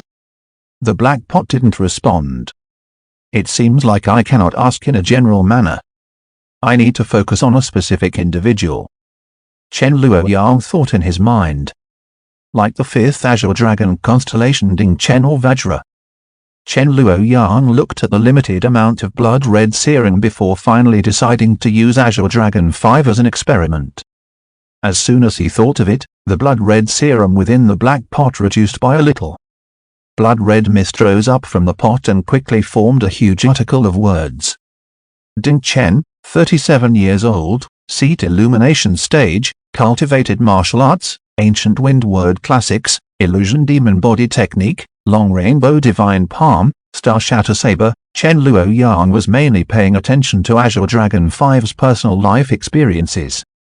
There were details that couldn't be shown, but all of the crucial points from birth to now were basically present.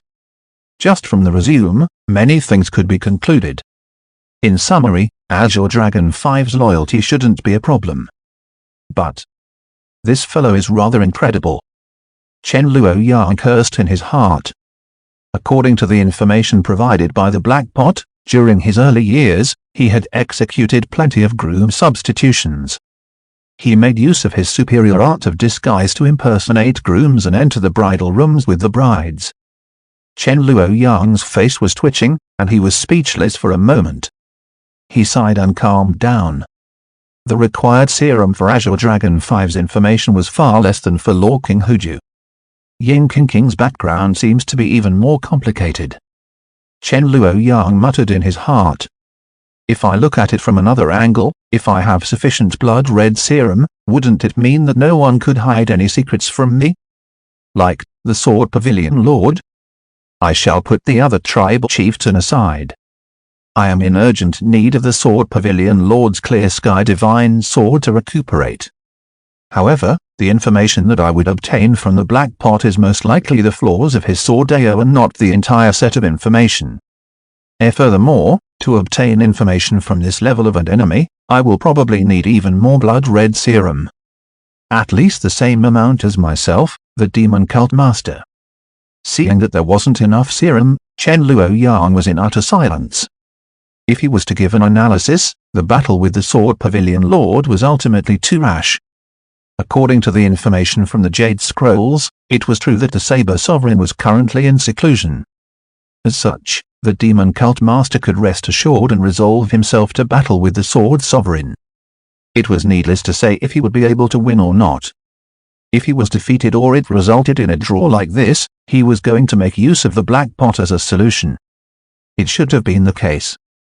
Chen Luoyang sighed in his heart while enduring the impulse to roll his eyes. Now that I have taken over, the situation is already like this. Both the inside and outside of the cult have been lit on fire. However, there isn't enough water to extinguish the fires. The root of the problem is that I am still recovering. It was why Chen Luoyang had to put on such a strong presence in front of the outsiders. It was to deter both the enemies that were inside and outside of the cult. However, he couldn't continue bluffing. He required the confidence to show his prowess. He had to find a way to recuperate while familiarizing himself with the power of this body. If this supercar was completely repaired and Chen Luoyang, the rookie driver, didn't know how to drive it, it would become a joke. Chen Luoyang took out the token from his body. When he was fiddling with the Jade Scrolls yesterday night, he had found out information about this token. This was a token that only he, the cult master, could activate. It contained the demon cult's highest level of absolute martial arts. Since the inheritance from ancient times, the demon cult's collection of martial arts had reached up to 100. Among them were 36 hidden, absolute martial arts. Any one of them would cause a commotion in the martial world, and they were superior to even the defining martial arts of 8 class factions that had been passed down for generations. Above the 36 hidden martial arts, the demon cult had 6 unrevealed martial arts. And the cult-defining divine technique that is above the 6 unrevealed martial arts which only I, the cult master, can cultivate, the Heaven Demon Blood technique. Chen Luoyang used his fingers to rub the token in his palm. The 36 hidden martial arts weren't inside this token. Instead, inside here were the 6 superior unrevealed martial arts, and the cult-defining divine technique, Heaven Demon Blood. The information pertaining to the Heaven Demon Blood was rather scarce, as this divine technique was only imparted to a single person and had an innate restriction for cultivation. In the underground palace located at the southern desolate demon domain's demon cult shrine, there was the Heaven Demon Blood Tree, which was one of the demon cult's 3 major cardinal artifacts. It would only bear fruit every 49 years, and each time, it would only produce 1 fruit. Only the person who consumed the Heaven Demon Blood Tree's fruit would be able to cultivate the Heaven Demon Blood technique, otherwise, it would just be a waste of effort. Those who consumed the Heaven Demon Blood Tree's fruit and cultivated Heaven Demon Blood would naturally understand the reasoning of the technique. As such, the record of the divine technique on paper didn't have much content. Most of the content was about the Great Heaven Demon Hand, which was the most suitable martial art to utilize the power of Heaven Demon Blood. Chen Luoyang cultivated according to the method, gradually fumbling around. He might not have inherited the previous owner's memories, but his martial Dao had already formed a certain kind of mystical instinct with this body. For most of the things that he cultivated, he was quickly getting proficient. It was as if all the foundations were already prepared in advance. As Chen Luoyang cultivated, he slowly felt something. When immersed in the ocean of martial Dao, he felt that it was a pleasure and filled with endless profound wonders, instead of boredom, for him. After cultivating for a certain period of time, Chen Luoyang slowly stopped the cultivation and revealed a satisfied smile. However, when he looked at the mirror, he was suddenly stunned, and his smile vanished. He realized that the radiance in his eyes was no longer pure black, they had turned dark gold. Those who successfully cultivated Heaven Demon Blood would have eyes that emitted the radiance of black mystic, and they should be black. This had, in turn, become the special trait of each generation's demon cult master. It was something that no one could imitate. Why should I suddenly change? Chen Luoyang was astonished. All of a sudden, his eyes that were emitting a faint radiance had reverted from dark gold, back to black. He was startled again. Was it because of my cultivation earlier? Did I do it wrongly? It couldn't be the rumored cultivation deviation, right? Chen Luoyang felt uneasy as he quickly and carefully checked the records. As a result, be it the general information like record of Divine Province or the Demon Cult's own records, there was never a mention of someone cultivating the Heaven Demon Blood who had eyes that turned from black to dark gold. Did I really deviate during cultivation? Chen Luoyang pondered while his mind brought back his personal information provided by the mysterious black pot. The information revealed his martial art proficiencies, especially the flaws. Earlier, when he finished his cultivation, he had wanted to come over and analyze the information. Now that he had deviated in the cultivation, there should be some pointers, right? While thinking this, Chen Luoyang read his information, and when he saw the first line in the column on martial arts, he was startled again. Chen Luoyang, cultivated martial arts, Divine Demon Blood, Divine Martial Demon Fist, Limitless Manifestation Divine Technique, Absolution Demon Palm, Great Sun Monarch Art, Extreme Yin True Sutra. The last 4 didn't have any problem, and they are still the same as the first time I saw them. But what is going on with the first 2? The first time I saw them, they were Heaven Demon Blood and Great Heaven Demon Hand. Why did they change? I cultivated according to the method provided for the Heaven Demon Blood and Great Heaven Demon Hand. Chen Luoyang's heart was pulsing as he felt bewildered. He calmed down and pondered. There wasn't any problem with the previous time, but it changed this time. The only change in between was what I cultivated earlier. What is the difference between this cultivation and the cultivations that the previous demon cult master did? Is it because of me? Or is it? Chen Luoyang's heart was slightly stirred. There was only one point of difference, and that was the assembly of the mysterious black pot's body and lid. Subsequently, it was the integration of his soul. Chapter 10, Martial World Young Hero and the Villainous Demon King. As Chen Luoyang pondered, he focused his concentration on the Divine Demon Blood's illustration. The illustration expanded, and there were more words of explanation. Divine Demon Blood, initial level, this cultivation has emphasis on one's ominous nature and evil tendencies. It is biased. Chen Luoyang was rather pensive after reading it. He exited from the Divine Demon Blood's illustration and looked at the Divine Martial Demon Fist's illustration. Divine Martial Demon Fist, Initial level, only the first form Qiao has reached the sub-completion level. The 9 forces have yet to reach a fusion state. Chen Luoyang's eyes lit up after reading to this point. The Great Heaven Demon Hand had a total of 9 moves. Could the so-called first form, Qiao, be derived, broken up, and transformed into 9 moves of absolute martial arts? Looking from this angle, the power of the new divine martial demon fist seemed to be far superior to the Great Heaven Demon Hand. Chen Luoyang recalled the first time he read his information. Back then, the Heaven Demon Blood and the Great Heaven Demon Hand were both evaluated as being on completion level, but yet to reach perfection level. Right now, the Divine Demon Blood and Divine Martial Demon Fist had been directly evaluated as being at the initial level. This had also proven his earlier conjecture. The problem now was how to continue the next steps in cultivation. If he continued to cultivate using the methods of the Heaven Demon Blood and Great Heaven Demon Hand, could he continue to improve? Chen Luoyang thought about the descriptions of the demon cult on record of Divine Province and also the cult rules that Dragon Claw 11 had recited previously on his order. The demon cult that dictated the Southern Desolate Demon Domain had the official name of Ancient Divine Cult. It was said that the different factions didn't originally exist in the Grand Divine Province. Instead, they had come from the outside world.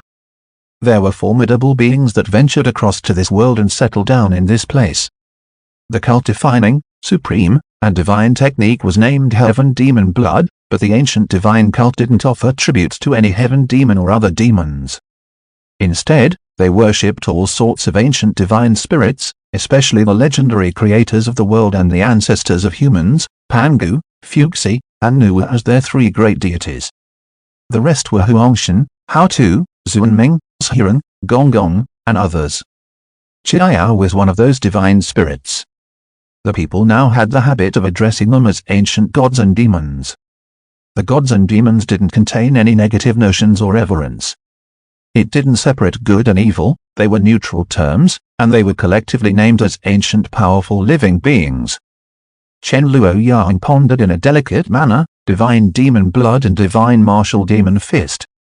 The intent and rationality of the martial arts are obviously very fitting for the ancient divine cult's creed and are of common origins. However, the Heaven Demon Blood and the Great Heaven Demon Hand are like the incomplete versions that were derived from the former martial arts. My current transformations are more like a return to the origin, and reverting back to the original and complete version of the divine technique. The reason for all these happenings is that mysterious black pot. My future cultivation method is probably going to come from it. With Argonek Chen Luoyang attempted something new. While he was mentally communicating with the black pot, he cultivated the Heaven Demon Blood. As expected, the radiance that his eyes emitted had turned from black to dark gold. At the same moment, the surface of the black pot actually appeared with dark gold runes. When Chen Luoyang read the runes, he could comprehend it in his heart. Divine Demon Blood. Divine Martial Demon Fist. Chen Luoyang let out a sigh of relief before he felt delighted. The previous generations of demon cult masters used the Heaven Demon Blood and Great Heaven Demon Hand to dominate the Grand Divine Province. Now that I have the stronger Divine Demon Blood and Divine Martial Demon Fist, I have a great advantage. It is a great thing after all. However, this joy contains worries too. Heaven Demon Blood has been completely swapped with Divine Demon Blood. During normal times, my eyes might still emit a black radiance, but once I circulate this technique or fight with someone, my eyes will automatically turn dark gold. In the eyes of others, they would immediately notice the difference. It would be hard to prevent someone from feeling suspicious. It would be fine if I am unrevealed in the world. No one would dare to argue unnecessarily. However, my severe injuries have yet to recover, and if I need to fight with someone, I will need to be careful. Remote waters wouldn't be able to quench my current thirst. I have to find a method to recover some combat strength as quickly as possible. Chen Luoyang mulled over this. He then skimmed through his information again. Apart from the Divine Demon Blood and Divine Martial Demon Fist, there were also the 4 other absolute martial arts. After referring to the Cult Master's token, the Limitless Manifestation Divine Technique, Great Sun Monarch Art, Extreme Yin True Sutra, and Absolution Demon Palm, along with the Day of Change technique and ancient 8-word classics. These would form the demon cult's 6 unrevealed absolute martial arts that were only inferior to the cult-defining divine technique. The ancient 8-word classics was the demon cult's martial art foundation. It was separated into 8 chapters: heaven, earth, wind, thunder, water, fire, mountain, and lake. After cultivating any one of the chapters, it would allow half the effort to cultivate other demon cult martial arts that had corresponding attributes. Furthermore, it would form a deep and firm foundation. The demon cult martial arts were famed for their cultivation speed and for producing excellent youth experts. This ancient 8-word classics was one of the main contributing factors. Take Azure Dragon 5 Ding Chen for example. He cultivated the ancient wind word classics, which was one of the 8 chapters. With the ancient wind word classics as his foundation, he then cultivated one of the demon cult's 36 hidden martial arts, Illusion Demon Body Technique, and was quickly proficient in it. The original cult master had never cultivated the ancient 8-word classics because he had the superior heaven demon blood. Apart from that, among the 6 unrevealed martial arts, he had never skimmed through the Day of Change technique. It was an elite martial art that borrowed force to attack. When cultivated to a certain level, the practitioner didn't have to use strength and could automatically form a field around the vicinity. Any attack force from enemies would be automatically redirected back to them. Chen Luoyang's eyes lit up. This is most suitable for me right now. But why didn't the original cult master cultivate it? At once, Chen Luoyang studied this unrevealed martial art in a serious manner. Just as he was pondering, his jade pendant rang 3 times. Chen Luoyang frowned and gently knocked on the jade pendant 3 times too. Soon enough, Azure Dragon 5 entered his room. Reporting to Cult Master. The enemies that attacked our manor have all been subdued and incorporated into our forces. They will listen to your commands at all times. Azure Dragon 5 continued speaking while kneeling down. Chu Xingcheng is still rather obedient and has been cooperating with this subordinate. He has also handed over some information, but they still have to be verified. Chu Xingcheng was the Shu Prefecture's governor that had just surrendered to the demon cult. Azure Dragon 5 continued his report. According to Chu Xingcheng's statements, he didn't know that the cult master was at the Amrita Manor and was just obeying orders. The Great Xiao Empire didn't just send one martial king, Huju, to the Shu Prefecture. Chen Luoyang nodded slightly. His earlier intuition of danger was correct. Extract all the information that he knows. Chen Luoyang instructed in an indifferent manner, it will be much more convenient for my cult to invade the Shu Prefecture with this experienced, old horse. But you have to monitor him closely and don't let him trick us into a trap in return. Azure Dragon 5 kowtowed and said, yes, Cult Master. This subordinate shall comply with your teachings. After a short pause, Azure Dragon 5 said softly, Cult Master, there is another thing. The ones that were initially pursued by our cult members, that person who came to seek help from Dragon Claw 11, he seems to be related to the Sword Pavilion. Chen Luoyang responded nonchalantly, speak. Azure Dragon 5 immediately replied, reporting to Cult Master. At the west of Cloud Marshall County, which is under our control, there is a mountain called Phoenix Mountain. On that mountain, there is a faction called the Flying Phoenix Sect. The sect master's only son, Yang Ziafeng, had injured our cult members. As such, our members charged into their sect and exterminated the Flying Phoenix Sect. Yang Ziafeng and a few others were fortunate enough to escape, and they were pursued by our cult members all the way to the Amrita Manor. Dragon Claw 11 had deceived him and found out that Yang Ziafeng is related to the Sword Pavilion. They were hoping that Dragon Claw 11 could escort them to the Sword Pavilion and seek their aid to fight our cult. The so-called martial world young hero. Chen Luoyang sobbed a little in his heart. I didn't become a martial world young hero. Instead, I became a villainous demon king. Chapter 11, The Burning Flames of Gossip. Apart from that Yang Ziafeng, who else is with him? Chen Luoyang asked. Azure Dragon 5 replied respectfully, most of them are native martial artists from Shu Prefecture's Cloud Marshall County. but there is a disciple from the Great Unity Taoism sect. Great Unity Taoism sect? Chen Luoyang turned and asked Azure Dragon 5. Azure Dragon 5 nodded solemnly and said, reporting to Cult Master, that young Taoist priest is a direct line disciple. Chen Luoyang nodded slightly. According to record of Divine Province and the information gathered from within the demon cult, the Great Unity Taoism sect was a leading figure of the Central Divine Province. Using the classification of the Azure Dragon Hall, the Great Unity Taoism sect was an A-class faction.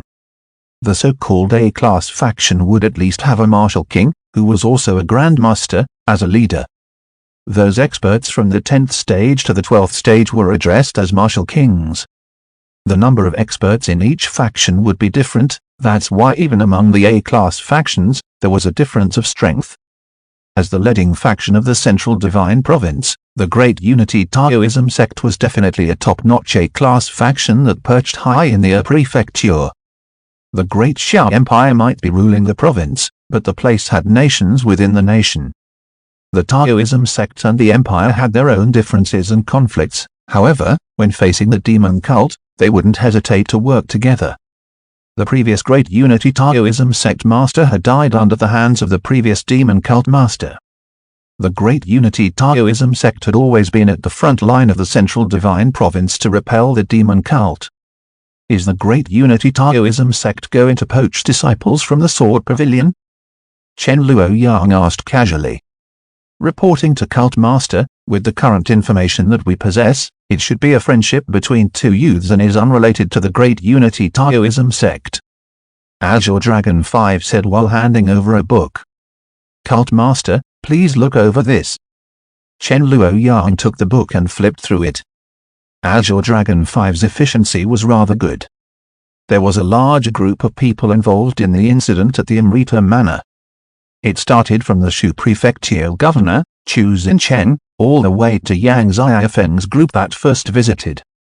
Azure Dragon 5 had already prepared an entire set of information within such a short amount of time. Chen Luoyang flipped through the scroll while asking, where are they now? Azure Dragon 5 replied, they have been seized.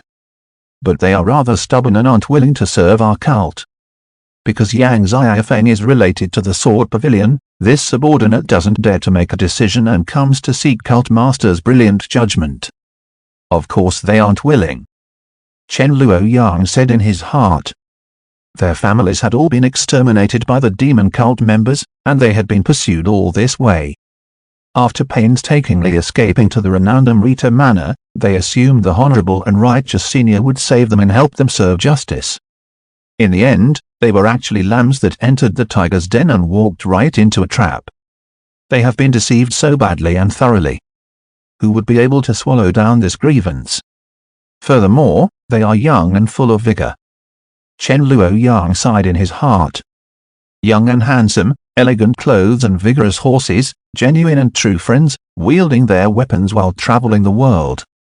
In normal situations, youths from the C-class and D-class factions would mostly be at the first stage to the third stage of cultivation, which made them the posterior martial artists. Occasionally, there would be outstanding prodigies that would break through to the carnate stage at a young age. Young prodigies like Yang Xiaofeng. He was born in the C-class faction, Flying Phoenix sect, and was already at the fourth carnate stage at his young age. It didn't matter if it was due to his astounding innate talent, fateful encounters, or personal achievements, it was very hard to come by. Such a rare talent would inadvertently become famous and would be recruited by larger factions.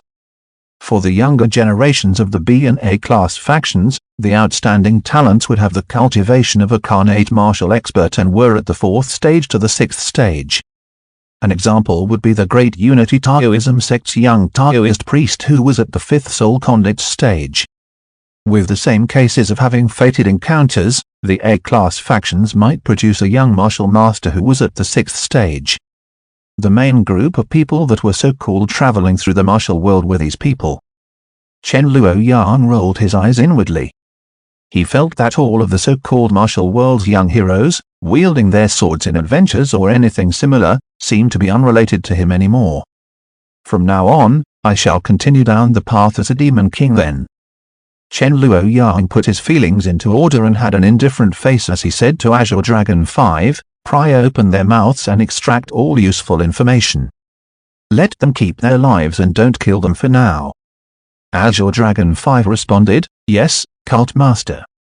Immediately after, he sought advice from Chen Luoyang again. Reporting to Cult Master, there is another problem with the Huaiyan Temple that needs your brilliant advice. Huaiyan Temple? Chen Luoyang nodded to himself. They were also an A-class faction and were one of the 3 Buddhist factions in the Central Divine Province. They were located in the Shu Prefecture's Golden Summit and were also known as the Shu Prefecture's Tyrant Tiger. However, this tiger was a little sullen and wasn't doing better than the Great Xia Empire's Shu Prefecture governor. To the south, they had to face the pressure from the demon cult. To the north, there was the Central Divine Province's top sacred faction, the Sword Pavilion. As such, the Huaiyan Temple had never been able to grow stronger. However, they were still an A-class faction. They were now standing in front of the demon cult's march up north into the Shu Prefecture and serving as a qualified stumbling block. While being mutually interdependent, the various central factions wouldn't wish to see the demon domain expanding further. Therefore, when the demon cult attacked the Huaiyan Temple, most of the other factions would come over and provide assistance. In the Shu Prefecture, the Huaiyan Temple had become the fort at the end of the bridge and also the defensive fulcrum to contest with the demon cult. What is the situation with the other places in the Shu Prefecture? Chen Luoyang asked in a calm manner. Azure Dragon 5 replied, reporting to Cult Master, the Shu Prefecture now has a total of 7 B-class factions, 32 C-class factions, and over 400 unrated D-class factions. If the cult is to act, we can quickly sweep the entire Shu Prefecture. The only concern, according to Chu Xingchen, is that there is more than one martial king that has recently entered the Shu Prefecture. Apart from the Sword Pavilion that is in the northern Ba Prefecture, there is also the Golden Summit's Huaiyan Temple that isn't too far from us. Then we shall eliminate the Huaiyan Temple first. Chen Luoyang used a nonchalantly and apathetic tone when stating it. To him, both the internal and external circumstances were in a mess. On the inside, the elder faction was getting restless. On the outside, the orthodox people had the intention to subdue the demon cult. He required more time, and at this kind of moment, he should not cower. The best would be for him to kill a chicken to scare the monkey, deterring both the enemies on the inside and the outside. It wouldn't allow them to guess Chen Luoyang's true limits. As a result, they wouldn't dare to act recklessly. The target to display his prowess had to be picked carefully. The target must not be too strong or too weak. If they were too strong and Chen Luoyang couldn't defeat them, he would be exposing himself, and everything would be done for. If they were too weak, it wouldn't effectively serve as a display of prowess. The Huaiyan Temple wasn't a bad target. It was an A-class faction but was one of the weaker factions among the A-class factions. When Chen Luoyang researched for the entire night previously, he had targeted them. The subduing of the Great Xia Empire's Shu Prefecture governor was an unexpected bonus. It made it a great time for them to announce their plans to annex the Shu Prefecture. To seize the bandits, first seize the leader. Huaiyan Temple, the prefecture's tyrant, would serve as the main target. With the power of the demon cult, if they really wanted to make a move, the Huaiyan Temple wouldn't be able to resist. The only concern was having outside reinforcements. Cult Master, what about the allocation of men? Azure Dragon 5 asked cautiously. Chen Luoyang laughed bitterly in his heart. He only had a portion of information and resources, he was still incapable of the allocation of forces. If he wasn't thorough in his considerations and made a mistake, wouldn't he be making a fool out of himself? However, he put on an expression as though he had already made a decision and planned it a long time ago. He just said a few words in an indifferent tone, or those nearby. Azure Dragon 5 immediately bowed in response and said, I shall comply with Cult Master's orders. Azure Dragon 5 then exited the room. When the room was only left with Chen Luoyang again, he let out a breath of relief. He had a rather strange expression when he was looking at his eyes that were sparkling with black radiance. This devious and villainous Demon King scenario isn't going to become upright. Chen Luoyang was prompted by a sudden impulse. Fated with the orthodox factions, family was destroyed because of the demon cult, captured by the evil hypocrite, and experienced all sorts of hardships. If he is able to overcome this situation and successfully join the Sword Pavilion and learn a divine technique, in the future, he will be exterminating the demon cult to take revenge and uphold justice. This Yang Ziafeng scenario is rather orthodox. Chen Luoyang felt that he might be overthinking, but he was already rather interested. As such, he communicated with the black pot in his mind and requested Yang Ziafeng's information. The target's cultivation was low, therefore, the required blood-red serum was minute and insignificant. Chen Luoyang then casually checked the information, and he was immediately stunned by the first sentence. Yang, Song, Ziafeng, 16 years old, can it be more stunning at the start? Chen Luoyang blinked his eyes while the flames of gossip were instantly burning in his heart. Chapter 12, You Are the One. Yang, Song, Ziafeng? Wow, this is exciting. Does it mean that this young hero Yang's real surname is Song? Chen Luoyang quickly checked Yang Ziafeng's life resume. As expected, the first sentence was already extremely stunning. Biological father, Song Lun. Biological mother, Tong's Hena. When Tong's Hena was pregnant, she married Yang Xian, and the newborn son was named Yang Ziafeng. Chen Luoyang was clicking his tongue as he read. This next door, old Song is incredible. Subsequently, Chen Luoyang suddenly felt that Song Lun's name was rather familiar. He thought carefully about the time he read the information on the Jade Scrolls. There was a brief mention of this name. 5-color Hall Master, 9 lives Soaring Dragon Song Lun. The 5-color Hall was one of the A-class factions, and Song Lun was one of the remaining inactive underworld heroes within the Great Xia Empire. The 5-color Hall had been occupying the water channels in Yu Prefecture's mountain city. He was close to succeeding as king. Hall Master 9 lives Soaring Dragon, Song Lun was once the #1 individual of the underworld in the southwestern part of the Central Divine Province. He was the master of Yu Prefecture's 7 mountains and 12 ridges. At the same time, he was also the chief of the 36 water stockades on the upper reaches of the Great River. The 5-color Hall of the Yu Prefecture was similar to the Great Unity Taoism sect of the Prefecture and the Huayan Temple of the Shu Prefecture. They were all considered authoritative factions of their prefecture. Everything was going smoothly for Song Lun. There were plenty of talented subordinates in the 5-color Hall, and they had remained standing for many years even when they were pincered between the Great Xia Empire and the Demon Cult. However, there were too many people with the same family names and given names in this world. Was this Song Lun the same as the stated Song Lun? Chen Luoyang read Yang Ziafeng's life resume again and saw this line. When he was 6 years old, he obtained the Cloud Star herb that was secretly gifted by his biological father, Song Lun. It aided him to alter his meridians and transform his marrows. It allowed him to put down a firm foundation for martial Dao cultivation. Chen Luoyang nodded slightly. His earlier intuition of danger was correct. Chen Luoyang nodded silently.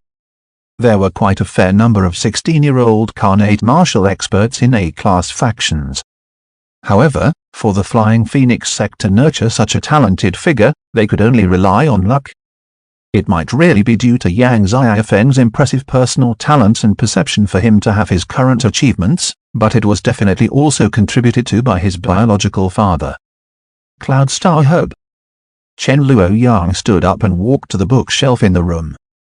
He took out Compendium of Divine Provinces Spirit Herbs and checked it carefully. According to the descriptions, the Cloud Star Herb was an extremely rare and expensive spirit herb. It was hard to find even a single stalk in the entire Grand Divine Province.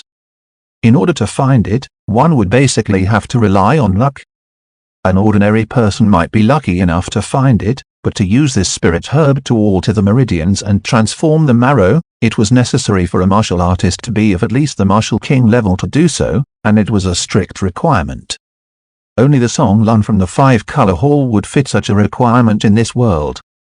This is truly interesting now. Chen Luoyang thought in his heart. According to the information from the demon cult, Song Lun's cultivated absolute martial art was exceptionally good. It might not affect a man's masculinity, but it prevented future offsprings. This wasn't a secret and was basically known throughout the province. Rush after calculating the timing, 16 years ago, his martial Dao might not have been at the completion stage, therefore, there was a chance then for him to produce offspring. Song Lun finally found Tong's Henna and his son, but kept it a secret and pretended as though he didn't know.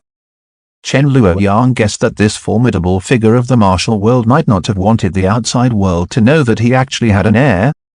Firstly, it would be safer for Tong's Henna and his son if it was kept a secret.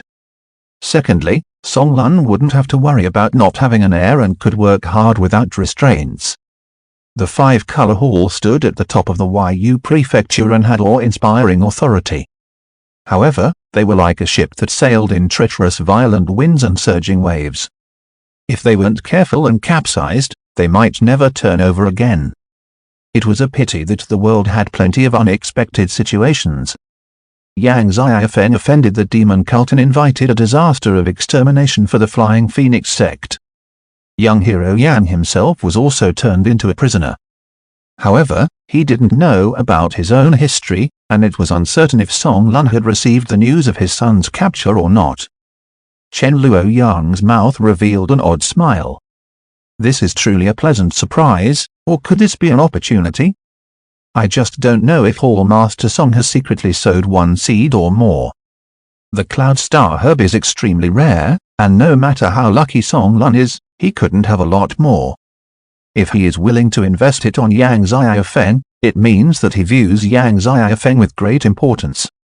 Chen Luoyang checked on the amount of blood-red serum in the black pot, and there was only a limited amount. There wasn't a need to use it on Song Lun for now. He gently knocked on the jade pendant and called for his subordinates.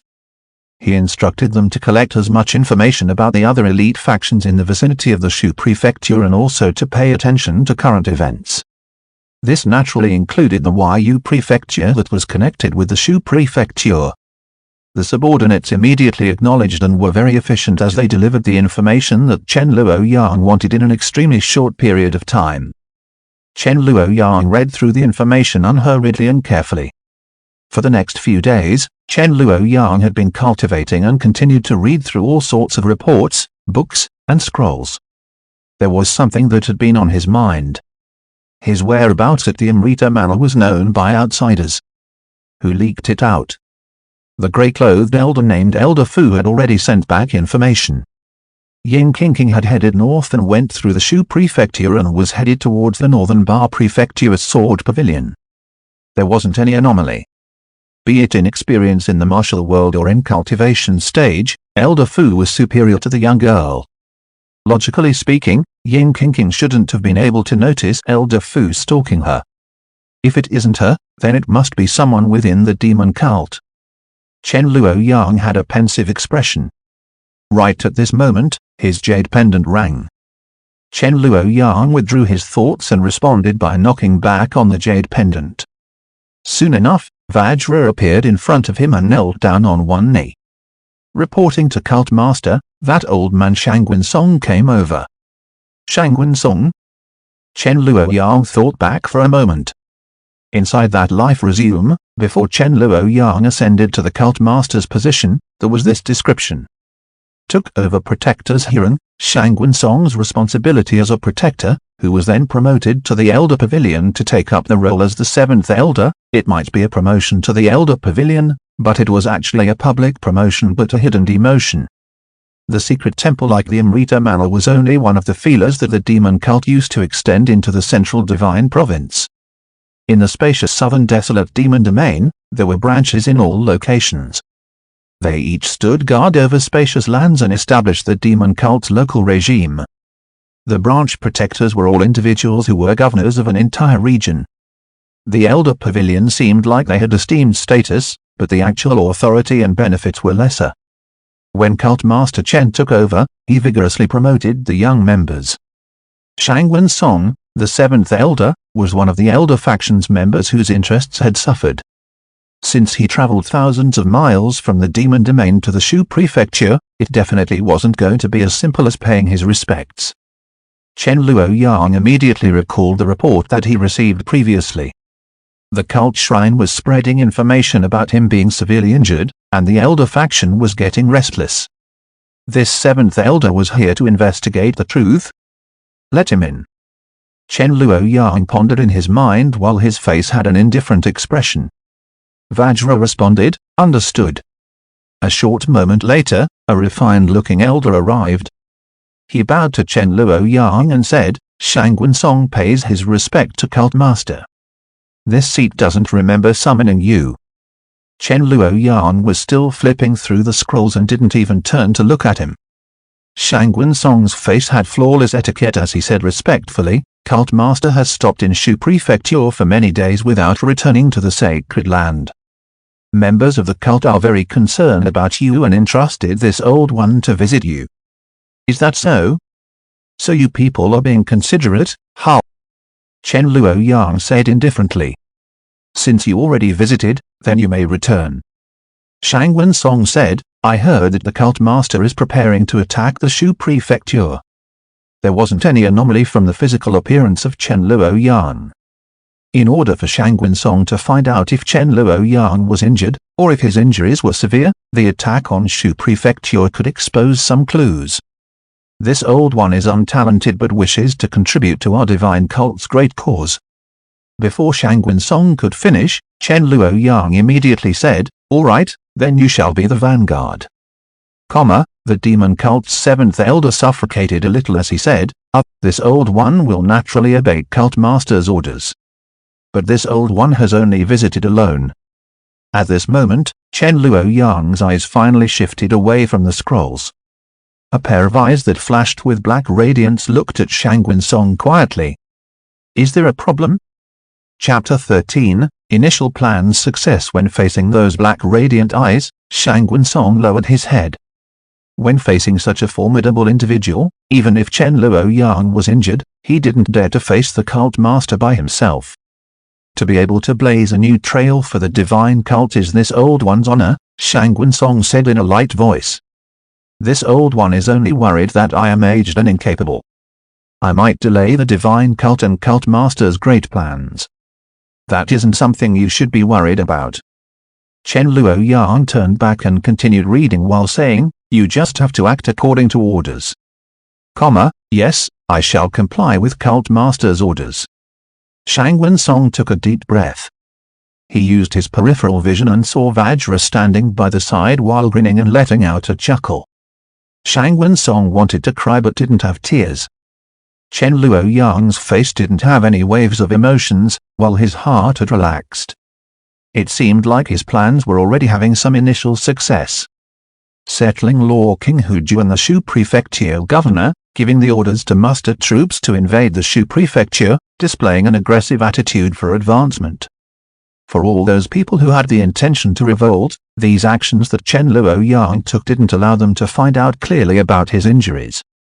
When Shangwen Song took the initiative to come over, it had actually exposed his guilty conscience.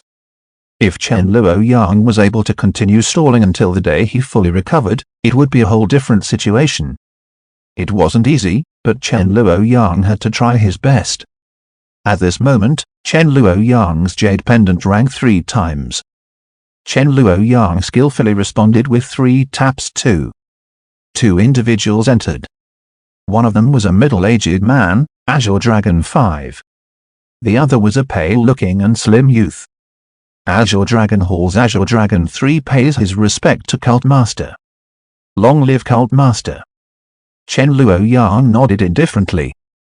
Previously he had used the excuse of giving a test and tricked Azure Dragon 5 to speak of the Azure Dragon Hall's rough situation.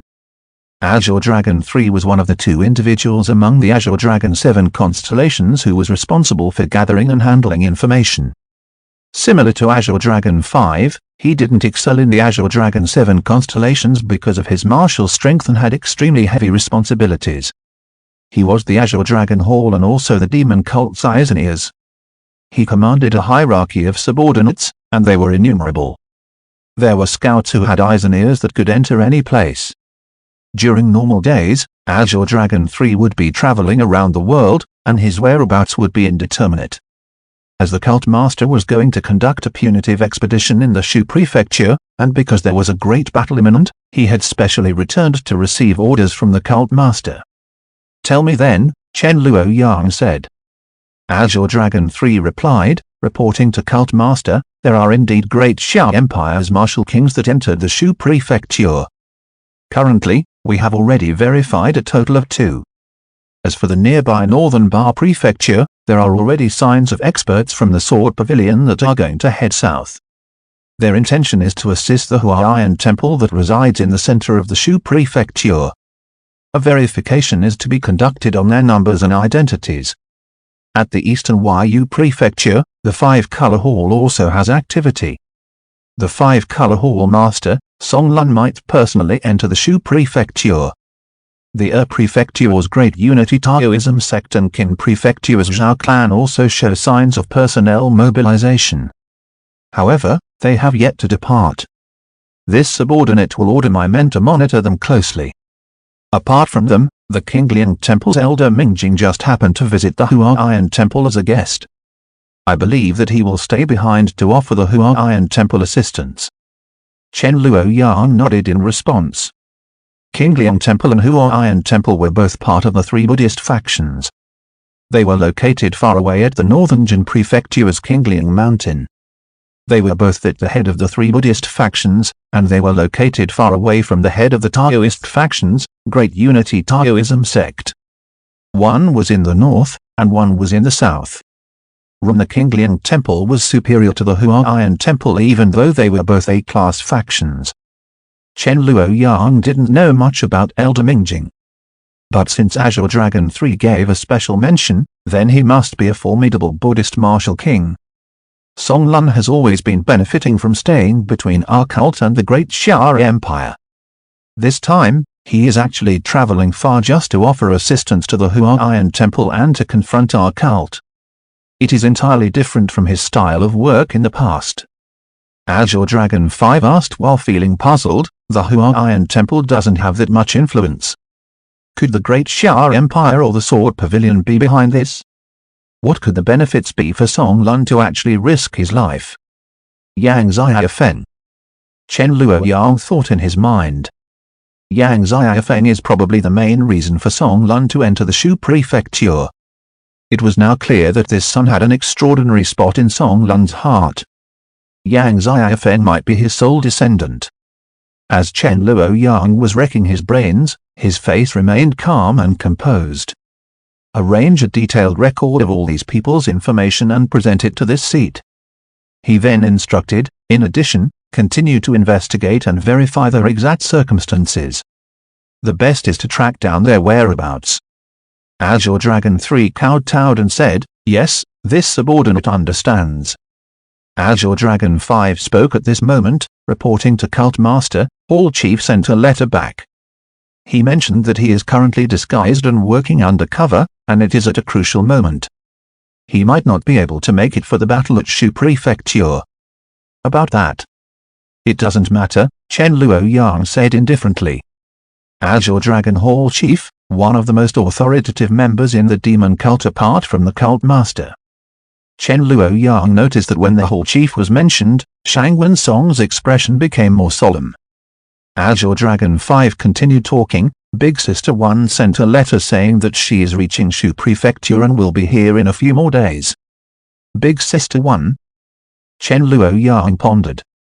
Is he referring to Azure Dragon 1? The first Azure Dragon constellation, the leader of the Azure Dragon 7 constellations. In the demon cult's Azure Dragon Hall, her status and strength were only inferior to the Hall Chief.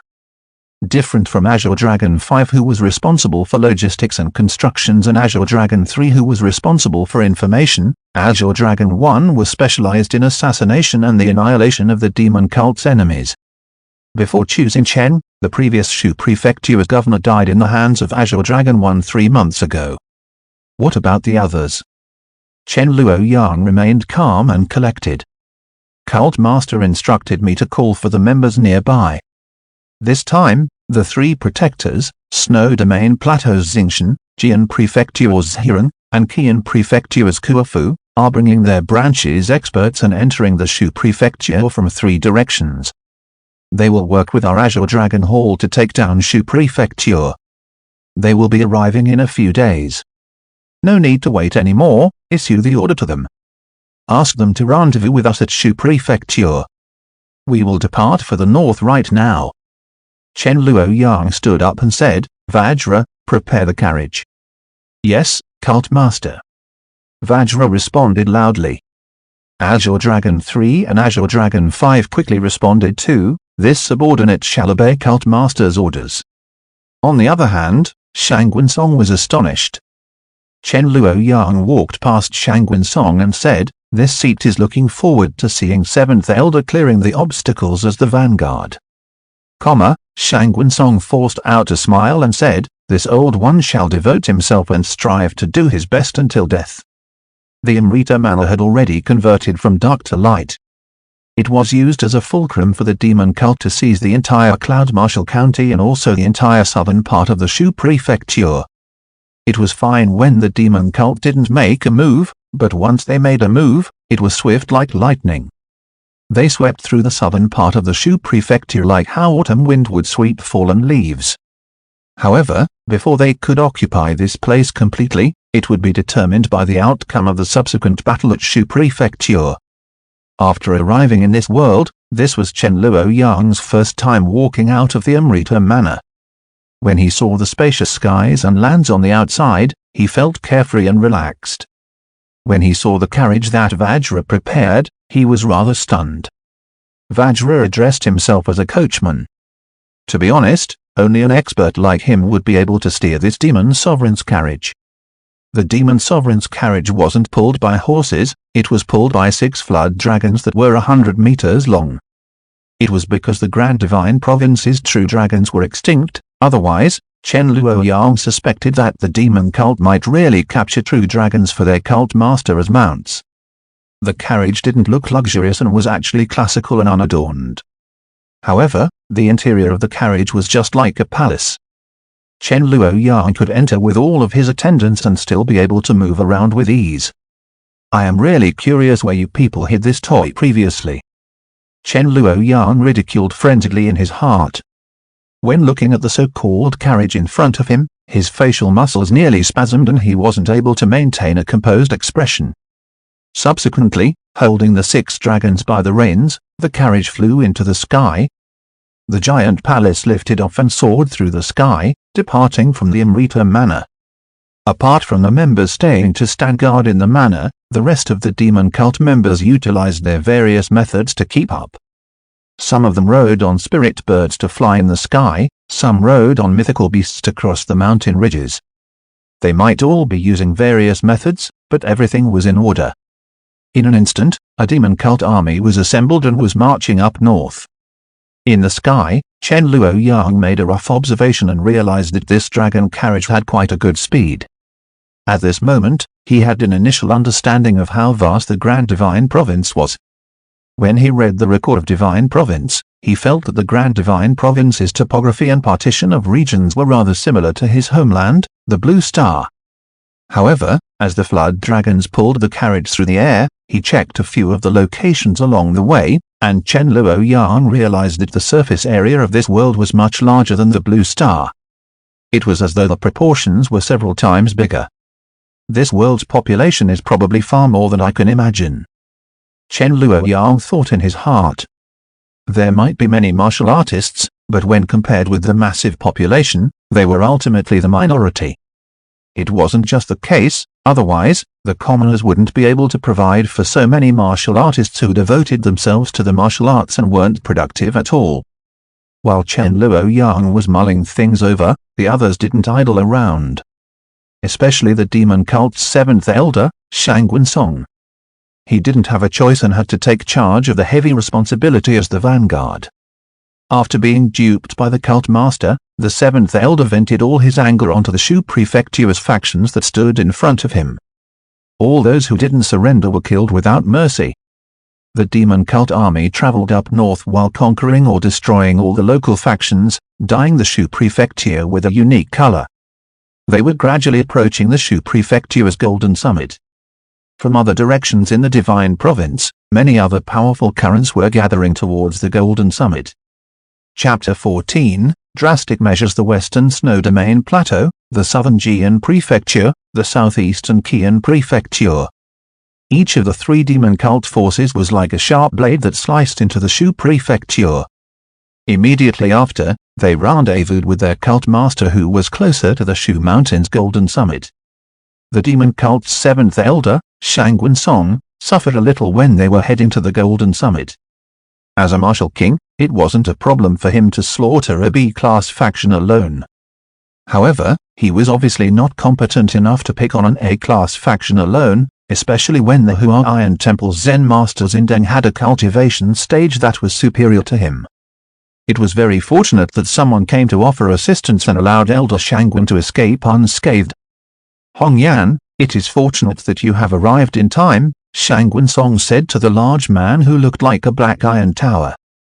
The large middle-aged man said, Elder is exaggerating. Shangwen Song looked behind the large middle-aged man and asked in a soft voice, how many men did you bring? The middle-aged man responded, 20 experts. There were plenty of men behind him, but the 20 that he mentioned were elites that could be put to great use. They were formidable, and their loyalty was guaranteed. It still isn't enough with just your branch, Shangwen Song lamented. He then said to the middle-aged man, we will act according to the situation and preserve our strength. Chen Luoyang's condition is still unclear. For this attack on the Shu Prefecture, we might be able to find out. The middle-aged man said, the divine cult is most important.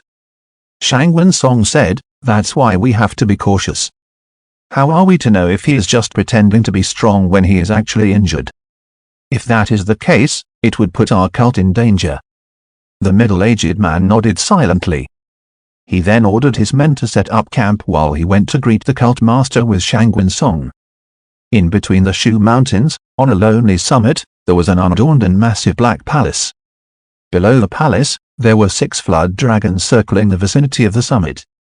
They would let out dragon roars from time to time and were surging around like thunderbolts. At the front of the mountain, there were 2 other groups of people that rushed over from different directions. The 3 groups met face to face while Shangwen Song remained silent. The group on the left was led by a youth that was full of power and grandeur. His face was filled with an untamed aura. When he met with the other groups, he immediately laughed and said, "Ha!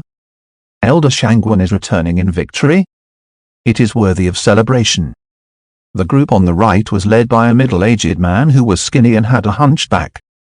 The middle-aged man smiled with narrow eyes and said, "What is Brother Zheng saying?" For this attack on the Shu Prefecture, Elder Shangwen received a great responsibility from the cult master. He worked hard and contributed significantly. We should be learning from our senior this time. Shangwen Song maintained his refined and modest appearance. The 2 of you have arrived a little later than Hong Yan. He de-emphasized and said, I wonder if it is because of the difficult journey or because of too many trifling matters. If they said it was a difficult journey and couldn't travel faster, it would mean they were incompetent. If they said there were too many trifling matters, it would mean they weren't proactive and didn't place importance in the cult master's orders. The untamed youth picked his ear and said, "You are overthinking. I arrived earlier than Hong Yan, but I was busy observing your aged elegance and your marvelous performance." The hunchback man shook his hand repeatedly and said, "Elder Shangwen's words are too exaggerated, and I cannot afford it. I arrived at the same time as Brother Hong, but you know that I have an old illness and have a bad back. I had to stop to have a rest first." Shangwen Song responded with a smile, while Hong Yan spoke at this moment, "Let's meet the cult master first." The untamed youth exercised his neck and said, "I agree with this statement." The subordinates of the 3 groups remained at the foot of the mountain, while the 4 leading figures ascended the mountain. In the main hall of the palace, Chen Luoyang was seated high up in the throne. Shangwen Song and the three others entered after being summoned. They then bowed to Chen Luoyang and gave their greetings. Jian Prefecture's Zhang Xianheng pays his respects to the cult master. Long live the cult master. Snow Domain's Hongyang pays his respects to the cult master. Qian Prefecture's Wang Dubao pays his respects to the cult master. Long live the cult master. Chen Luoyang looked at the three others apart from Shangwen Song. It was a pitiful sight as he was actually trying to remember their appearances and match their names. Bez earlier on, the attendant beside him had already reported to him about their identities. They were three of the demon cult's 8 protectors and were all in charge of their own territories. The youth who withdrew his untamed appearance but remained intense was Protector's Hirang, who oversaw the Jian Prefecture, Zhang Xianheng. The large man who looked like a black iron tower and had helped Shangwen Song to stand was Protector Xingshan, who oversaw the Snow Domain Plateau, Hongyan. The hunchbacked and skinny man who had a humble smile was Protector Kuofu, who oversaw the Qian Prefecture, Wang Dubao. Among them, Hongyan was rather special. In terms of age and seniority, he was considered in the middle within the demon cult. However, he was on the elder faction's side. The Snow Domain Plateau was under the Great Vajra Temple's control previously. After the Great Vajra Temple was exterminated and taken over by the demon cult, it was established as a branch. However, the place was a frozen ground that was bitterly cold. It was vast but sparsely populated, desolate, and backward. In comparison to the other branches, the other protectors were simply given a pleasant task. To oversee the Snow Domain Plateau was the same as being exiled. The Snow Domain Plateau was a neighbor of the Shu Prefecture. As such, when Chen Luoyang mentioned nearby, Hongyan and his subordinates were also transferred over. The western part of the Shu Prefecture has been settled. Please look over the report. Hongyan handed over a jade scroll. Zhang Xianheng and Wang Dubao had also done the same thing. Wang Dubao entered the Shu Prefecture from the southeast direction. Wang Xianheng headed up from the south just like Chen Luoyang, but he took a different route. Azure Dragon 3 received the 3 jade scrolls and handed it over to Chen Luoyang. After receiving the jade scrolls, Chen Luoyang didn't read it immediately. Instead, he asked, when attacking along the way, how do you feel about the Shu Prefecture's resistance? Hongyan replied, it is abnormally smooth. There might be trickery. Zhang Xianheng said, the opposition might be trying to lure us deep inside and to stall us at the Golden Summit. Afterwards, they will attack our cult from behind. Crooked back Wang Dubao added, this subordinate has the same sentiments. Chen Luoyang nodded. Very good, maintain your vigilance. Zhang Xianheng, Wang Dubao, and Hongyan acknowledged in unison. What about the transfer of troops from the opposition? Chen Luoyang turned to ask Azure Dragon 3. Qingliang Temple's Elder Mingjing, Huayan Temple's Zen Masters Inden, and the 5-color Hall Master Song Lun are all at the Golden Summit. The Sword Pavilion members have also arrived, Azure Dragon 3 replied. The experts from the Great Xiao Empire are still untraceable. There is also uncertain news. The Sword Sovereign might be coming. Continue the investigation, Chen Luoyang said with an unchanged expression. Yes, Cult Master, Azure Dragon 3 acknowledged. Chen Luoyang looked at Shangwen Song and said, well done. Continue tomorrow. Shangwen Song took a deep breath. This old one shall obey. Zhang Xianheng let out a mischievous laugh. Wang Dubao looked rather bashful, while Hongyan remained silent. All right, you're dismissed. Chen Luoyang waved his hand. When they exited from the palace, Hongyan said to Shangwen Song, I will assist you. He then looked at Zhang Xianheng and Wang Dubao. Cult Master didn't say that it wasn't allowed. It is true that the Cult Master didn't forbid us from assisting Elder Shangwen. Wang Dubao had a bent-over body as he smiled and said, we will assist according to the situation. Zhang Xianheng laughed mischievously. I am here for the merits. But since Cult Master gave the role of the vanguard to Elder Shangwen, I can only take the role of a backup." Shangwen Song's face had a normal expression as he said, "It is good for young people to be ambitious. If you want to claim the merits, you will have to work harder." The four then parted, on bad terms. In the main hall, Chen Luoyang had dismissed everyone apart from Azure Dragon 3. "Your report mentioned that Dragon Claw 17 came to the Shu Prefecture along with Song Lun?" Chen Luoyang asked. Azure Dragon 3 replied, reporting to Cult Master, "It is because Dragon Claw 17 is following beside Song Lun that we are able to determine Song Lun's whereabouts." Chen Luoyang nodded. "Do not alert the others and ask Dragon Claw 17 to deliver a message to Song Lun. Ask him to see this seat." Azure Dragon 3 was startled for a moment. "Cult Master. He will come." Chen Luoyang smiled indifferently. Chapter 15, Opportunity. This seat will only give it once. Azure Dragon 3 was feeling nervous. Song Lun entered the Shu Prefecture to assist the Huaiyan Temple. It is obvious that he is opposing the demon cult. Ask him to come and see the demon cult master alone? Would he dare to come? Would he not be afraid that the cult master might kill him here? However, after seeing Chen Luoyang's calm and collected expression, Azure Dragon 3 could only lower his head and said, "This subordinate shall comply with cult master's orders. I will send a message to Dragon Claw 17 right now. But to keep it a secret and not alert others, it might need some time. It doesn't matter. Carry on." Chen Luoyang waved his hand. Azure Dragon 3 immediately asked to be excused. When the room didn't have anyone else, Chen Luoyang used both his hands to rub his cheeks. It was deep into the night, and Chen Luoyang was standing at the entrance of the palace while looking into the distance. Within the night, at the remote horizon, there was a hazy golden light in a certain direction. It was faintly visible in the mountain range. That was the Golden Summit. Generations of senior monks in the Huaiyan Temple had cultivated there.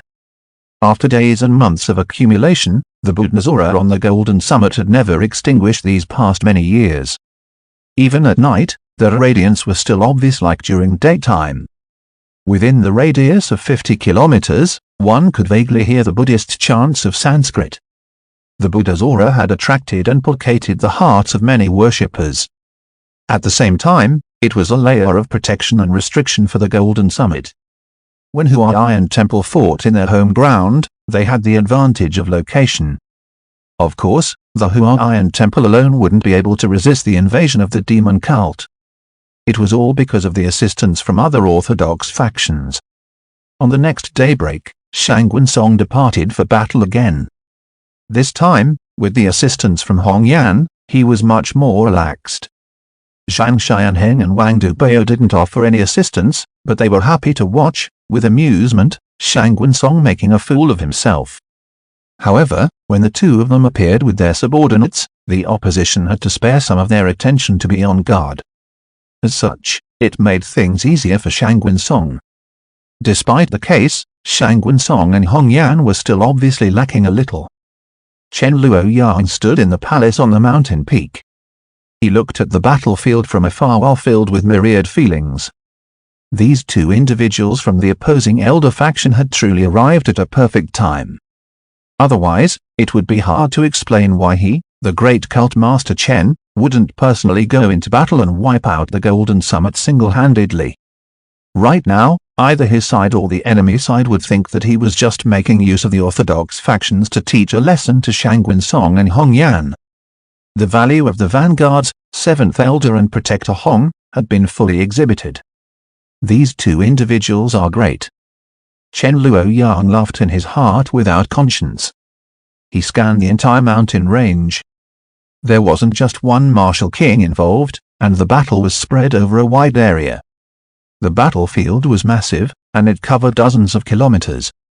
Apart from Shangwen Song and Hong Yan in the heart of the battlefield, there were other demon cult members at the outer borders who were fighting with the enemy.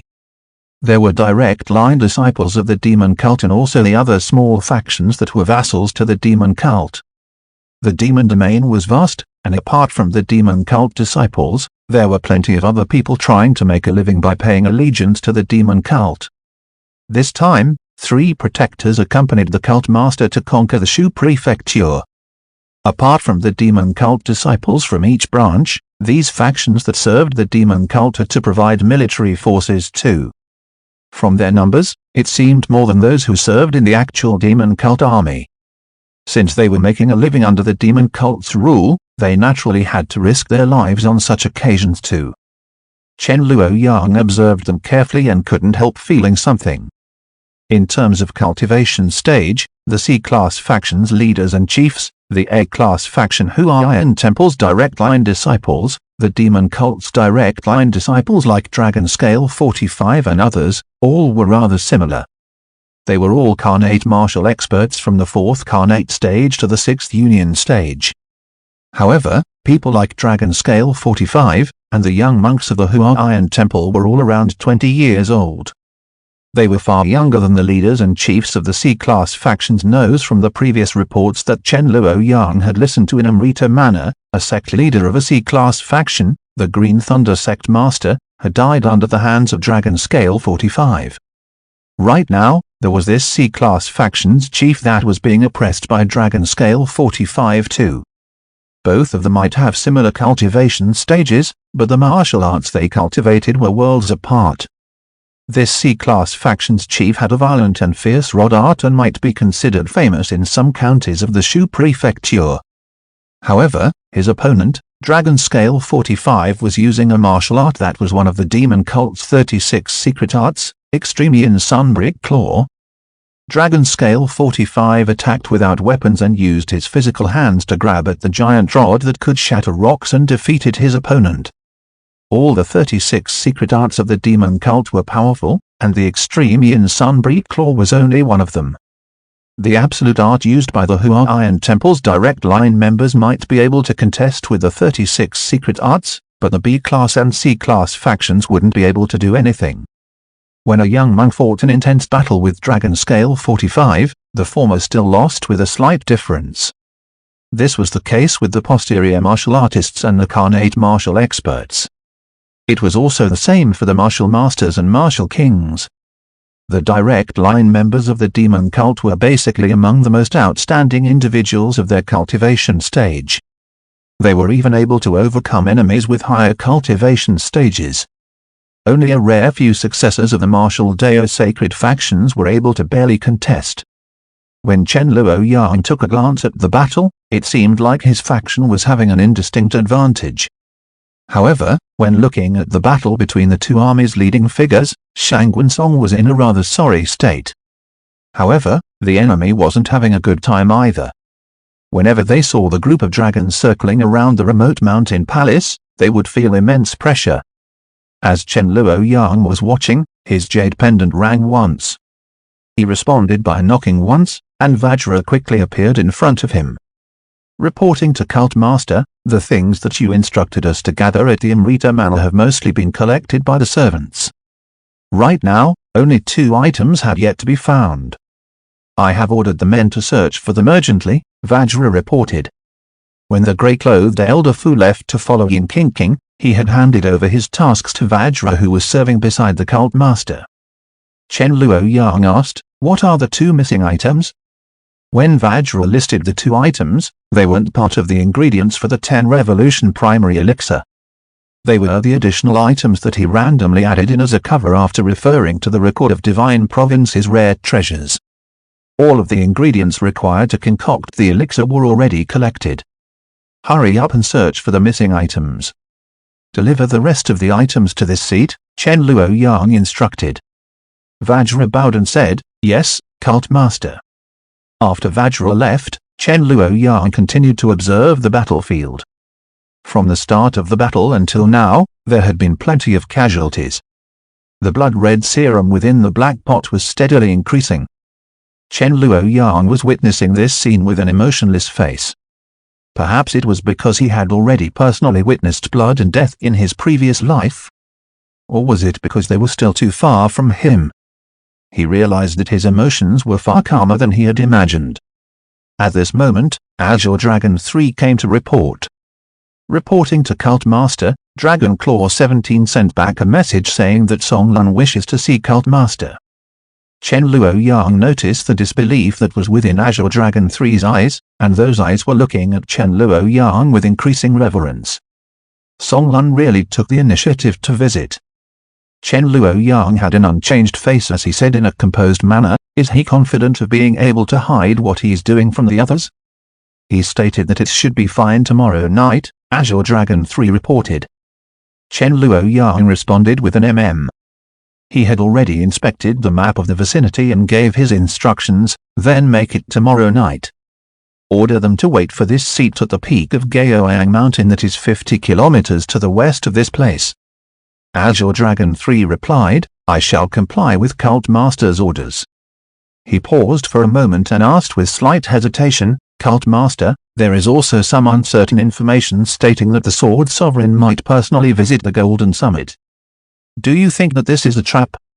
If he comes, then we will just have another fight," Chen Luoyang said indifferently. Azure Dragon 3 immediately kowtowed and said, "Cult Master's divine prowess is unrevealed." This subordinate spoke out of turn.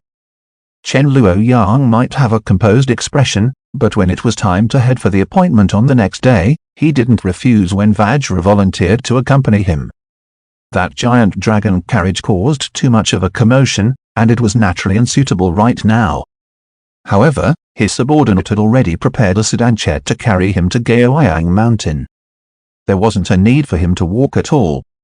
When the sedan chair arrived at the peak of Gaoyang Mountain, there was a dilapidated temple there. Vajra then looked around before frowning and said, "Cult Master, I don't see Song Lun."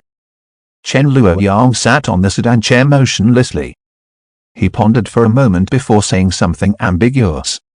"Opportunity, this seat will only give it once," Chen Luoyang said in a played-down tone. It was as though he was saying it for someone that was hiding in a certain place. It was also as though he was replying to Vajra's statement. When Vajra heard the statement, he revealed an evil grin. This subordinate understands. Song Lun is actually so daring as to go back on his words. Our cult will not spare him. Cult Master, please wait here for a moment. I will attack the Golden Summit together with Old Shangguan, Little Zhang, Blockhead Hong, and the others right now. We will leave those wretched monks in the Huayan Temple for now and bring Song Lun here first for you to deal with." As soon as Vajra finished speaking, another voice echoed, and a lamp lit up in the temple. At the place where the lamp swayed, a pale face was illuminated. "Cough, cough. That is too serious. This humble song is just trying to maintain secrecy and is observing the surroundings for eavesdroppers. As such, I was slow to show myself. I do not have the intention to make light of Cult Master Chen. If there is anything I have done to offend Cult Master Chen, I seek for forgiveness." Vajra's smile vanished as he fixed his eyes on the person in the temple. With Vajra's cultivation, nighttime was no different from daytime. Even without any lights earlier, he had already scanned the temple and didn't notice Song Lun. The light illuminated a middle-aged man who had a lean and handsome face. He looked like a learned scholar. However, Vajra recognized that this refined middle-aged man was the Grand Divine Province's underworld hero, the dictator of the Yu Prefecture, the five-color hall master, 9 lives soaring dragon Song Lun. Vajra was wary as Song Lun's strength was superior to the Law King Huju. His words earlier might have been too excessive. Song Lun calmly and unhurriedly walked out of the dilapidated temple and arrived in front of the sedan chair.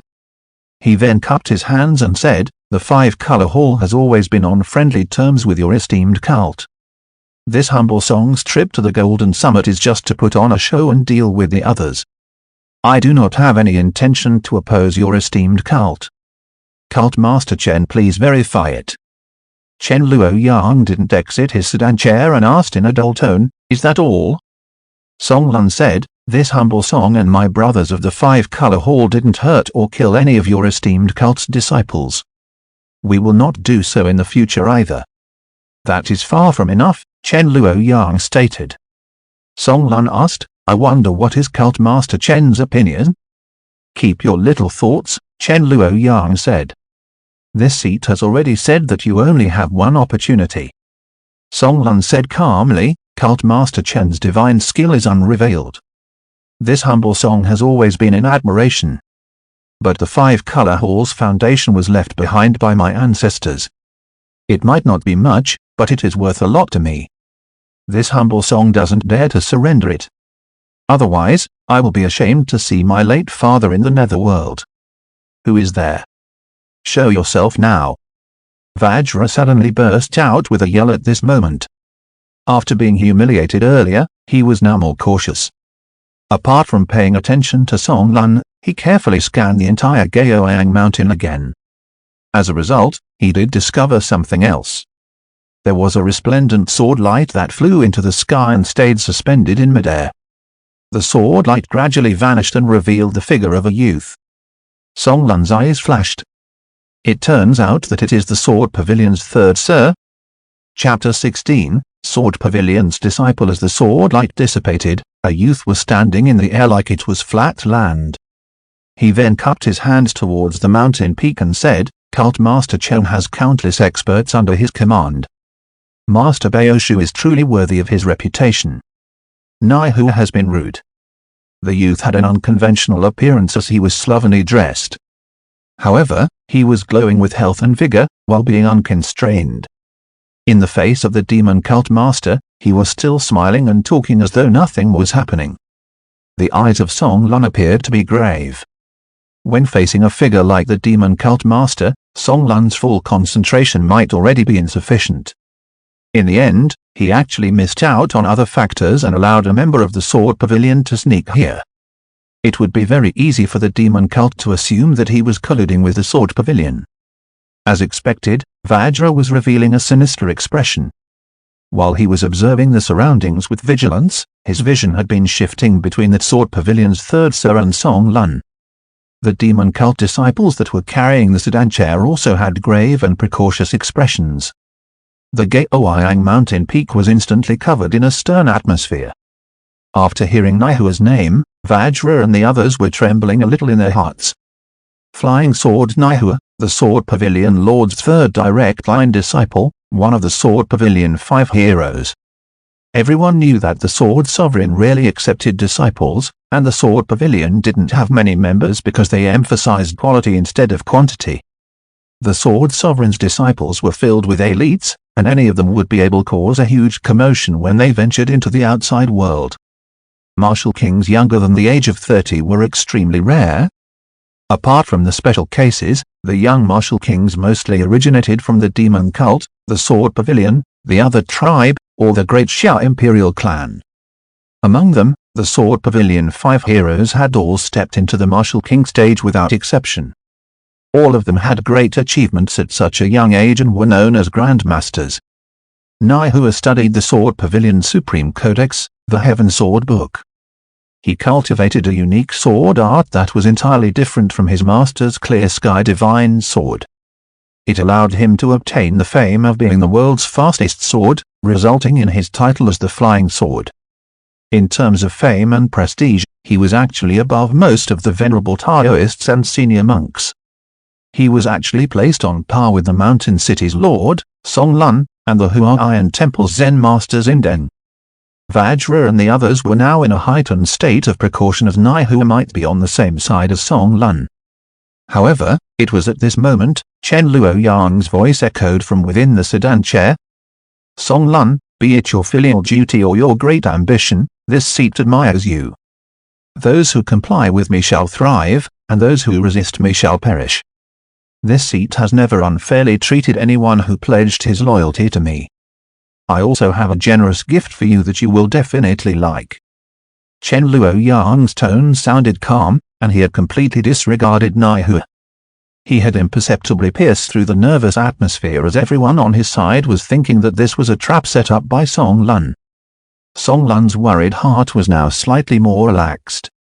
However, for his private meeting with the demon cult master to be exposed by the Sword Pavilion, his 5-color hall that was stuck in the middle wasn't going to have a good time. Give this seat an answer right now, Chen Luoyang said. You don't have to bother about others, as a dead person wouldn't be able to speak much. Naihua stood in the air and laughed. No wonder Cult Master Chen isn't bothered that Naihua is listening by the side. It turns out that you have already made the decision to take my life. There is a reason why they say that curiosity killed the cat. I originally thought that Hall Master Song was leaving at midnight to meet with Shangwen Song, Zhang Xianheng, or even Sir Vajra. I never expected that Cult Master Chen would come in person. Acuto with double acuity with Karen inside the sedan chair, Chen Luoyang's mouth was twitching. This Naihua's mouth is rather vicious. He might be grumbling at his bad luck, but he is actually reminding Song Lun that it is better to be the chicken's beak than to be the cow's behind. By joining the demon cult, Song Lun can only listen to commands from others. He might even become a slave or servant and will no longer be the dictator of a prefecture. However, where did Naihua obtain the confidence to speak so frankly with me, the demon cult master? Even if the chicken's beak is better than the cow's behind, dying would mean that everything was finished. Is he betting that my severe injuries aren't fully recovered yet? Or does he have something else to rely on? Chen Luoyang pondered in his mind. Song Lun could also hear that Naihua's words had another meaning, but Naihua didn't know that he had a hidden difficulty that he couldn't mention. Right now, Song Lun was unwilling in his heart and was forcefully supporting himself. Right at this moment, Chen Luoyang finally emerged from the sedan chair.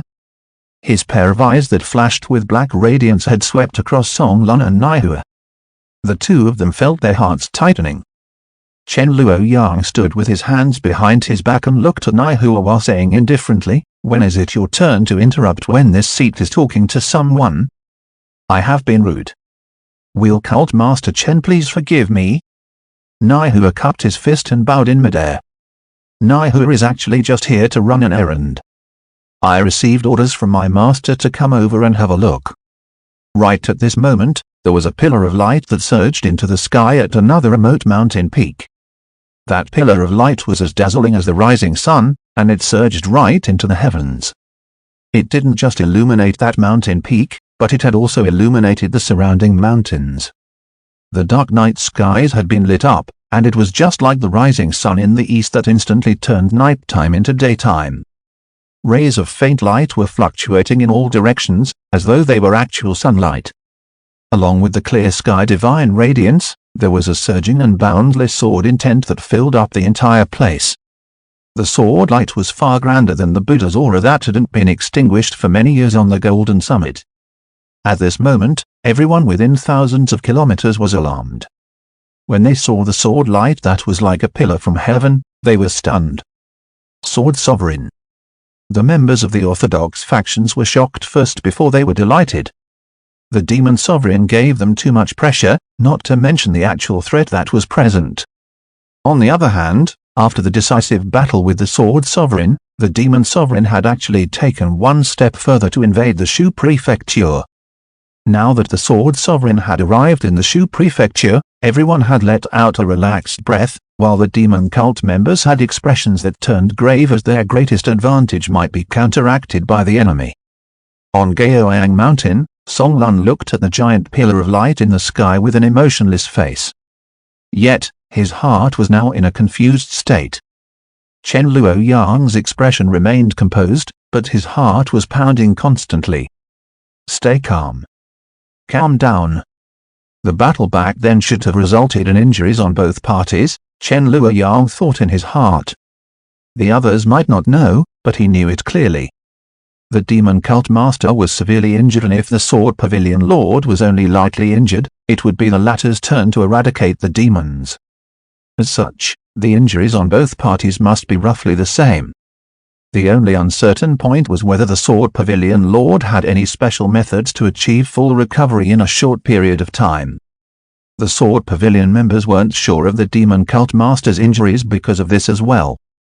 From the looks of it, both sides were afraid as when the hemp stalk was used to hit the wolf. Everyone was now apprehensive and even putting on a bluff. If the Sword Pavilion Lord was in good health, he should be here personally. Why would he need to activate his sword light from far away to serve as a deterrence?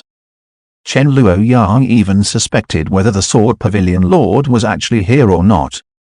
Earlier on, His cult members might have obtained the information of the Sword Pavilion Lord traveling south, but this might be a smokescreen from the enemy just to make things more convincing at this moment.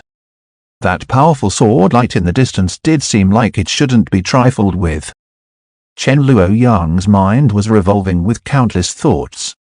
On his appearance, he actually smiled and said, "After the previous battle, everyone knows each other's limits. Why make things unnecessarily complicated? If there is anything to say, then say it face to face. If we have to fight, then we will have another battle. Naihua will convey Cult Master's magnificent hospitality to my master," Naihua said. "But my master didn't come to have a contest with Cult Master Chen this time. On the contrary, he hopes that Cult Master Chen can withdraw his troops and return peace to the Shu Prefecture. It would be beneficial to both sides." Naihua's facial expression turned stern. "There is activity in the north. The other tribal chieftain has come out from seclusion." Chapter 17, You people deserve penance. After hearing the name of the other tribe chieftain, Vajra and the others shivered with cold. As the demon sovereign was the latest to become famous and the youngest, before the fight with the sword sovereign, everyone had the impression that the demon sovereign was at the bottom of the three sovereigns. It wasn't until that duel between the pinnacles that the world knew that the demon cult master had incomparable talent. He might be at the young age of 20 years old, but his strength was definitely not inferior to the Sword Pavilion Lord and the other tribe chieftain who had been famous for many years. However, the battle between the two sovereigns might not have resulted in anything permanent, but there was still a significant impact. The other tribal chieftain remained formidable and at his prime. He had now broken through in seclusion, reaching an unprecedented pinnacle. No one dared to disregard the Saber Sovereign. Very well then. This seat shall wait for him. Chen Luoyang had an unchanged expression, and his eyes were actually shining even brighter with the black radiance. It was a truly terrifying sight for the soul. After hearing Chen Luoyang's calm and tyrannical tone, the demon cult members by his side were invigorated. Naihua took a deep glance at Chen Luoyang and cupped his fist. Cult Master Chen is truly impressive. This humble Nai is in awe. This seat has already seen your master's sword, Chen Luoyang said. Right now, this seat is more interested in that saber in the north.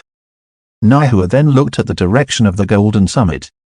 Then, this place, Chen Luoyang interrupted Naihua, what about this place? This seat has mentioned that he will trample the Shu Prefecture. No one can change the outcome. Naihua had an unchanged expression. Does Cult Master Chen mean that you have no intention to fight with my master again, but your esteemed cult will not withdraw its troops either? Even if this seat doesn't make a move, my divine cult members will be able to take down the Shu Prefecture with ease, Chen Luoyang said with his hands behind his back. If your master wishes to interfere, then this seat wouldn't mind meeting his sword before fighting that saber. This humble Nai understands and will relay Cult Master Chen's message back to my master. Naihua nodded. Chen Luoyang then looked at the other side. Song Lun, this seat is very sincere and has prepared its great gift that will certainly satisfy you. I can give you a few Cloud Star herbs as a deposit. After hearing the words Cloud Star herbs, Song Lun's heart immediately tightened. The demon cult master in front of him wasn't speaking without thinking. The demon cult master knew of his secret. The depth of the demon cult master's knowledge made him extremely terrified. However, Song Lun's heart suddenly moved as he felt something strange. He abruptly felt that there was something else that was a mystery. While looking at the demon cult master and feeling the Sword Pavilion Lord's sword intent far behind him, Song Lun stood straight in place. He ultimately decided to take this bet. This humble song is honored and grateful for Cult Master Chen's appreciation, but please forgive me that I am unable to comply. Chen Luoyang didn't get enraged as he said in a dull tone, if you refuse my toast, then you shall drink the forfeit. After trampling Shu Prefecture, your Yu Prefecture shall be next. Song Lun stood stiff like a stone statue.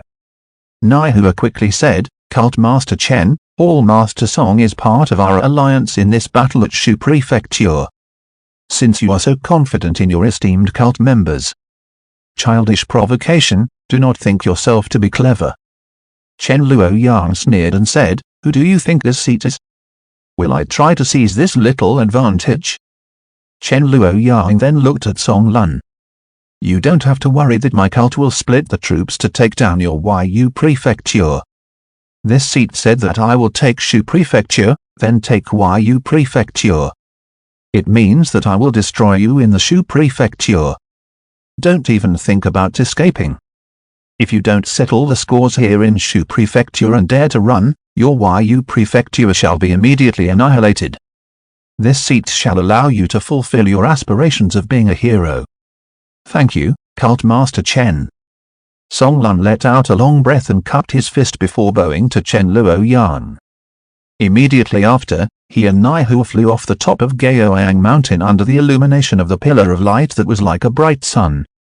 Immediately after, the majestic sword light and sword intent gradually dispersed. Ray and darkness descended again. Naihu and Song Lun returned to the Golden Summit. In front of others, Naihu helped Song Lun to cover the fact that he went to meet with the demon cult master secretly. Many thanks, Third Sir. Song Lun cupped his hand. All Master Song doesn't have to be so modest.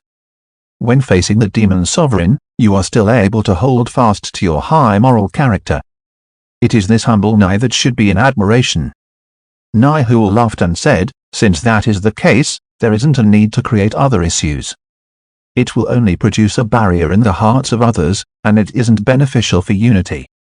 Song Lun said, I am able to pick up my life from the demon sovereign all because of the respected pavilion lord. This humble Song wonders if I can give my thanks in person. Naihua said, to be honest, during my master's battle with the demon sovereign, he was injured. It was fortunate that with the treatment from a cardinal artifact, he is fine but has yet to fully recover. Right now, he is seizing the moment to recuperate and deal with the double threat from the demon sovereign and the saber sovereign. As for now, he will not be meeting with guests and will not just be neglecting Hall Master Song. The pavilion lord's recuperation is more important. Song Lun nodded. This humble Song has sinned greatly to disturb the pavilion lord to make an exception to help me. Hall Master Song doesn't have to be so polite, Naihua said. Now that my master is keeping the demon sovereign in check, we have removed our greatest concern and will be able to wipe out the demons and bring peace back to the Shu prefecture. Song Lun responded, Third Sir, please be at ease. This humble Song has frequently cherished himself for the sake of the five-color hall, but this time, I will have to make an all-out effort. The demon sovereign has stated things clearly. If they aren't defeated, my five-color hall will have no place to stand either. Success or failure shall be determined in Shu prefecture. I will order more brothers to enter the Shu prefecture to offer assistance. Will Third Sir please contact other orthodox factions and ask them to stand against the demon cult? Hall Master Song is a person with great principles. Naihua is truly filled with admiration. If all of us can be united, we will surely be able to achieve great things, Naihua said. After the two parted, Naihua went to deal with the others before he left and headed for the remote mountain. After checking that no one was following him, he let out a long breath and said, Fourth Junior, luckily you were around this time. A youth that was a little younger than Naihua appeared, and he was carrying a long box. It is lucky because we have Master's sword Whetstone, and it is also because Third Senior didn't panic during the intense situation. Naihua looked at the long box and said, the distance is far enough. Otherwise, we wouldn't have been able to deceive that great demon. Is his injury really fine? Is he already fully recovered? The youth asked. According to Master, the demon's injury should be rather severe too. I didn't dare to verify and didn't take the risk to try, Naihua said. He might be putting up a bluff just like us. The youth said, Third Senior is truly able to keep his composure. If it was me, I might have tried. Naihua said, earlier on, I was uncertain about Song Lun's attitude, and the great Vajra Temple's traitor, Baoshu, was there too. Even if I tried, I might not be able to test the demon's bottom line. Wouldn't it be better to keep the enemy in check? And it would give convenience to First Senior and Fifth Junior to make their moves. I understand. The youth asked, can Song Lun be trusted? After rejecting the demon in such a straightforward manner, he doesn't have any chance to regret, Naihua said. But we better be cautious and observe more. Do not reveal any secrets to him. The youth nodded silently. Naihua then regained his casual and unruly appearance before patting on the long box. He smiled and said, right now, this is our master. I will have to continue troubling 4th Junior. As long as Master is around for one more day, we will be able to suppress that demon for one more day. Don't worry, Senior. The youth nodded. When Naihua and Song Lun left Gaoyang Mountain, Chen Luoyang stood at the edge of the cliff with his hands behind his back.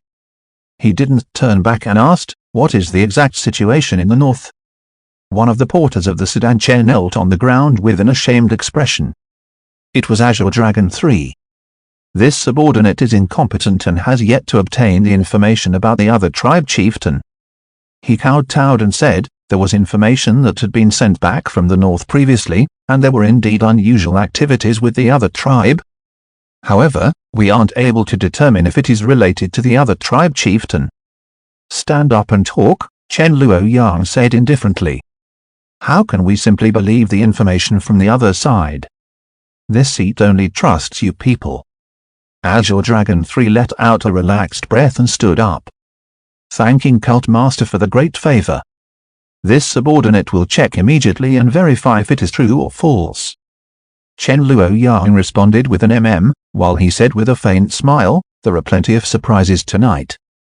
The Sword Pavilion Lord and the other tribal chieftain are coming. To average people like us, there will only be surprise and no joy.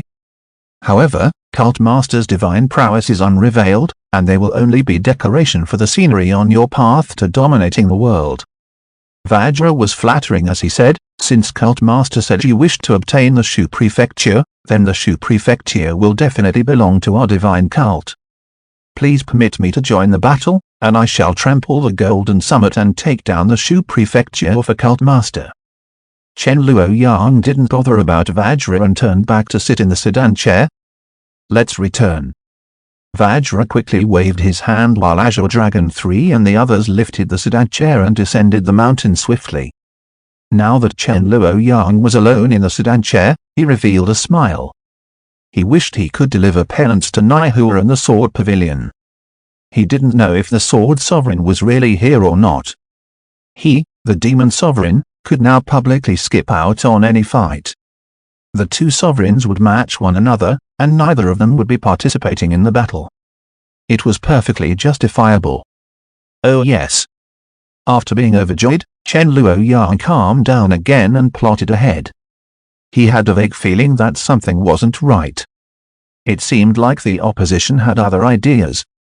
It was a pity that there was a lack of information. When Chen Luoyang returned to his temporary palace, he instructed Azure Dragon 3 to collect more information. Over the next few days, the battle between the two sides would grow increasingly intensive. The Sword Pavilion's 3rd Sir, 4th Sir, and experts from the other orthodox factions had all joined the fray. The demon cult didn't reserve themselves either. Zhang Xianheng, Wang Dubao, and the other demon cult members had also joined in the battle. Subsequently, more demon cult experts continued to offer their assistance in Shu Prefecture. The battle between the two sides was starting to reach the climax. Previously, the orthodox factions had lured the enemy deep inside and had now launched their ambush. They were causing commotions in all the counties in the Shu Prefecture that the demon cult had seized. The demon cult had already noticed it and counterattacked to kill their enemies. The battle between the two sides was now in a chaotic state. Only the most authoritative demon cult master and the Sword Pavilion Lord remained seated in their high positions. On this day, Chen Luoyang was listening to Azure Dragon 3's report in the main hall. Reporting to Cult Master, the Northern Desert other tribes show signs that they are deploying their troops. As for the other tribal chieftain, there might be information about him exiting from seclusion, but he has yet to appear in person. It is hard to verify the information's authenticity and his whereabouts. Azure Dragon then continued, there is another piece of information that is worth mentioning. The other tribe's left Sage King is also currently missing. The other tribe's left Sage King, the chieftain's younger blood brother. In the northern desert outer walls, he was a formidable individual that was only inferior to the chieftain. Apart from that, there are frequent movements of personnel in the Great Shah Empire. A large number of envoys are headed for Qingliang Temple. The Great Unity Taoism sect and other A-class factions from the Central Divine Province are showing signs of forming an alliance. It isn't favorable to our cult. After listening to Azure Dragon 3's report, Chen Luoyang said, "Continue the investigation. Make it as detailed as possible." Yes, this subordinate understands. Azure Dragon 3 withdrew from the room. Chen Luoyang sat in the main hall alone and thought to himself. He mumbled, "Something feels fishy. Cult Master has brilliant insight, and your consideration isn't wrong." At this moment, another voice suddenly echoed in the main hall. Chapter 18, 5 Emperors. Chen Luoyang got a shock when someone suddenly spoke, and he nearly jumped out of his chair.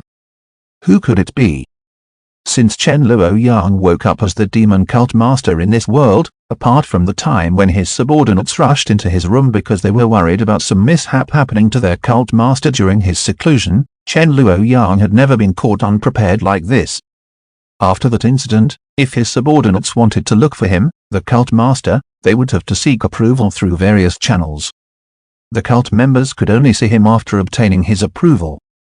Today, someone didn't go through any channel of communication and just suddenly appeared beside me. Who is this person? When did they arrive? What do they want? Chen Luoyang forced himself to stay calm and didn't show any surprise. This person's tone sounded rather respectful and shouldn't be an enemy of the demon cult. However, this person sounded natural, and it didn't seem to be their first time doing this. Chen Luoyang was rapidly thinking. As such, he put on a normal appearance as though it was a common occurrence. Chen Luoyang might not have known when this person arrived, but he recalled that he didn't do anything suspicious when he was alone. It meant that when he mumbled to himself earlier, it didn't really matter. He composed himself and sat on the chair without moving. As expected, he heard the person continue to talk, led by the Great Shah Empire, and with the involvement of the Sword Pavilion and the other tribe, all of the representatives from the various sacred factions in the Central Divine Province had assembled for a secret meeting at the Great Shah Empire's imperial capital. These factions are working together and going on an expedition to the south to attack our divine cult's core region.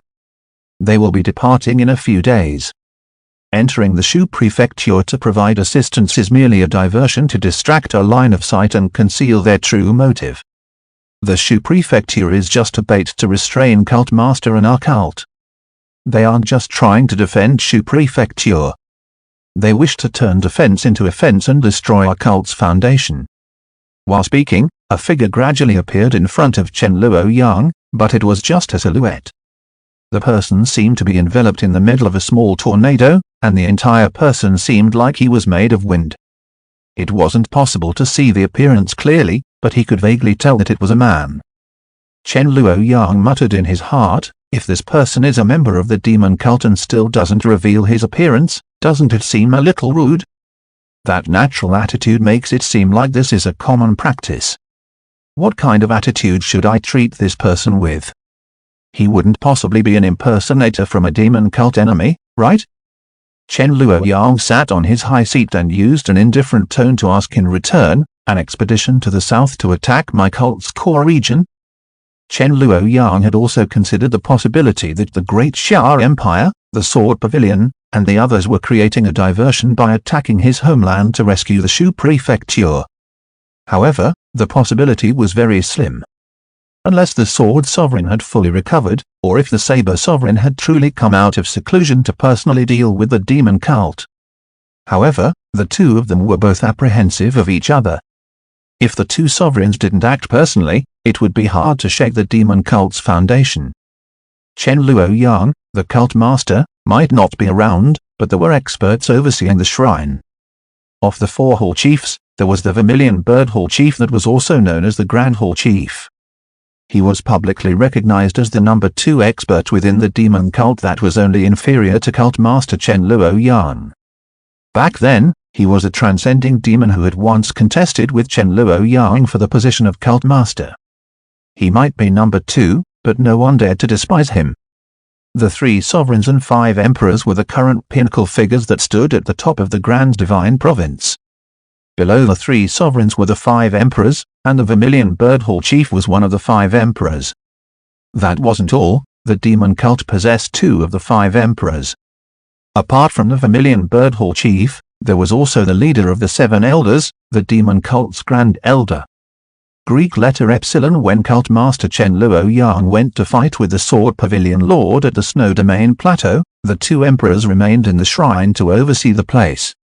Apart from them, the demon cult had other experts who were also at the demon domain. In terms of strength, Chen Luoyang was still rather confident.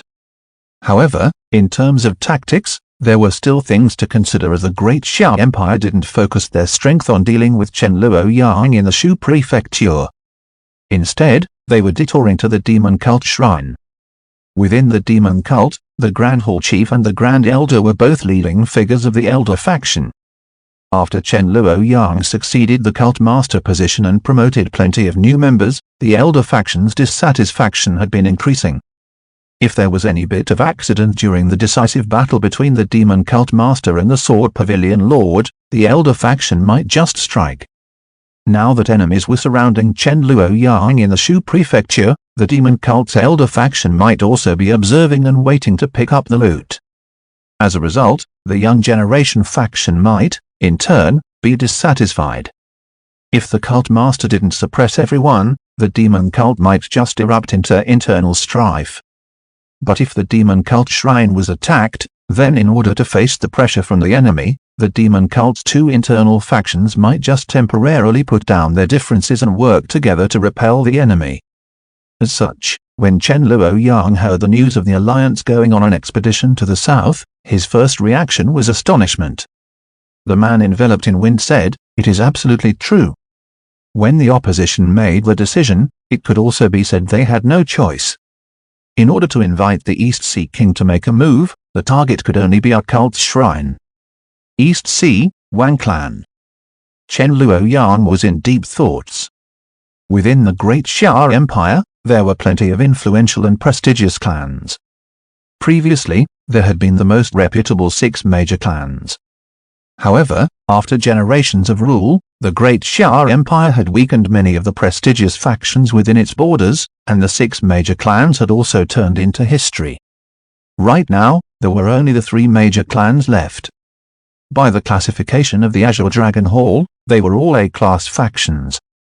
The most noteworthy faction was the head of the 3 major clans, the East Sea's Wang Clan. The current head of the Wang Clan had astonishing ability and was known as the number 1 Swordeo individual who was only inferior to the Sword Sovereign and had been given the title of Sword Emperor. The Great Xiao Empire's current ruler, the Xiao Emperor, the other tribes' left Sage King, the Demon Cult's Grand Hall Chief, the Demon Cult's Grand Elder, and the Wang Clan head were collectively known as the 5 Emperors. Right now, in the Grand Divine Province, they were the strongest individuals under the 3 sovereigns. Not considering the Demon Cult, Sword Pavilion, and the other tribe, the Great Xiao Empire had 2 emperors. But the existence of the Sword Emperor was undoubtedly an awkward situation for the Xiao Emperor. It was fortunate that the Wang Clan head was devoted to the Swordeo and didn't interfere with worldly affairs. He was only protecting his own portion of land. The Great Xiao Empire that was having trouble on both the inside and the outside had simply closed one eye to them. However, the 3 major clans supported each other mutually, making it hard for the Great Xiao Empire to continue oppressing these influential clans. The Grand Divine Province's Eastern Low Prefecture and the East Sea had basically turned into an independent nation for the Wang Clan. They were merely serving the Great Xiao Empire in name. As such, the Wang Clan head also had the name of East Sea King. But why would the East Sea King attack the Demon Cult Shrine? Who does he want to find? Chen Luoyang was still rather puzzled. Chen Luoyang maintained his unchanged expression while he sat high up and quietly looked at the man enveloped by wind. As expected, The man continued talking. The East Sea King is only pursuing the sword AO as he has for his entire life. When he found out that the Grand Hall Chief's self-created new absolute art to challenge the cult master is a sword art, he had the intention to go south and challenge the Grand Hall Chief. The source of the East Sea's Wang clan information is uncertain. I will continue to investigate. Chen Luoyang had this urge to ridicule. Since that is the case, why doesn't he challenge the Sword Sovereign? That person is the #1 sword in the Divine Province. Is he going after the weak and afraid of the strong? Or does the Sword Sovereign and the Sword Emperor have a deep and good relationship? Or could they be sparring frequently, but the outside world doesn't know? While Chen Luoyang was ridiculing, he was also silently rejoicing. It seems like the cult master is supposed to know that the Vermilion Bird Hall Chief has created a new sword art. It is fortunate that I didn't talk too much earlier, or I might have exposed myself. I have been receiving all sorts of information during this period of time, but I still missed out on some things. Chen Luoyang looked at the man enveloped in a tornado and was gradually enlightened. This person might be another source of information that the demon cult master had. Apart from the demon cult's own information provider, there was another secret information system that was dedicated to the cult master alone.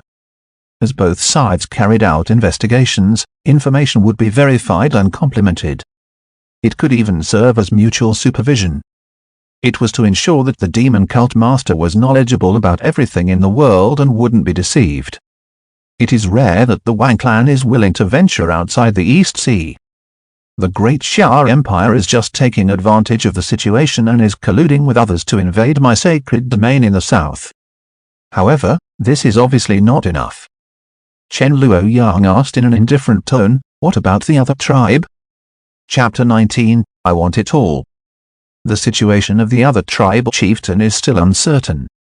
It is still unknown if he has exited seclusion. The man inside the wind said, but the other tribe's left Sage King visited the Great Xia Empire's imperial capital previously and should have reached an agreement with the Xia Emperor. It will be disadvantageous to our cult. Chen Luoyang thought back about his life resume. There was a statement that mentioned him battling with the other tribe's left Sage King, and it resulted in the left Sage King suffering severe injuries. The details might be unknown, but right now, the left Sage King must be thinking to take revenge. Chen Luoyang sighed in his heart. The demon cult possessed 2 of the 5 emperors, and even though the 2 emperors in the demon cult might not be on the same side as the cult master, if outsiders invaded the demon domain, regardless of their public or private issues, they wouldn't sit by and do nothing. That was why, even when Chen Luoyang the cult master was outside, the demon cult's main camp still looked steady. However, the 3 other emperors were working together right now. The Great Xia Empire, the other tribe, and the East Sea's Wang clan. These 3 factions weren't on the same side, and they even had intense contrasts and conflicts with each other. However, due to all sorts of reasons, they were temporarily standing on the same side. Consequently, they were now departing for the south to attack the demon cult. With the unclear situations of the Sword Pavilion Lord and the other tribe chieftain, it made the circumstances even grimmer. Contrary to the situation, Chen Luoyang revealed a smile on his face. If they were to enter the Shu prefecture together, this seat might view them with more respect. The man in the wind said, apart from the East Sea King's insistence to challenge the Grand Hall Chief, our divine shrine's heaven demon blood tree is hard to move. As such, the shrine is something that our cult cannot lose.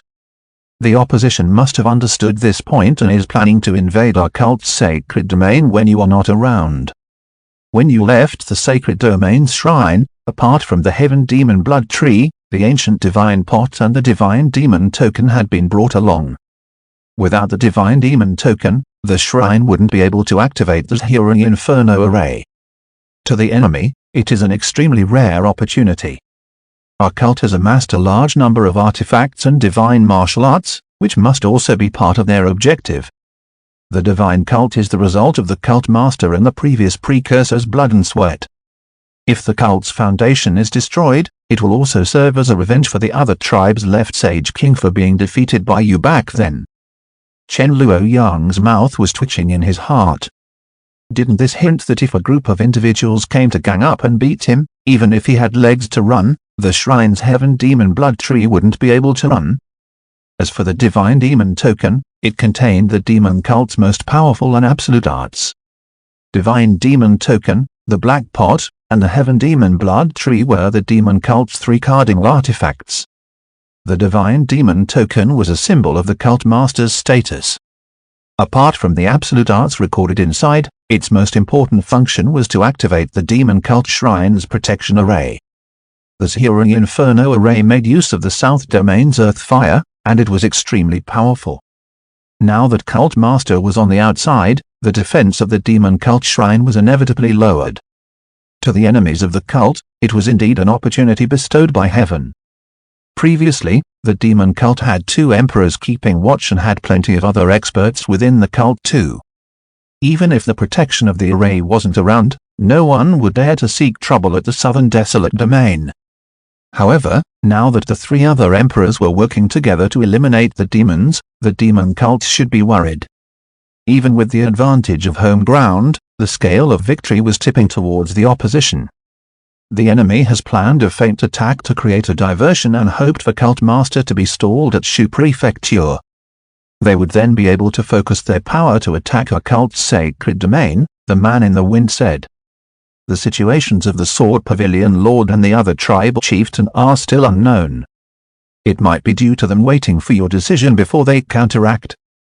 Chen Luoyang said indifferently, are they afraid that this seat might also attack their shelter? Cult Master is brilliant. The opposition is biding for time and has to be on guard, the man in the wind responded.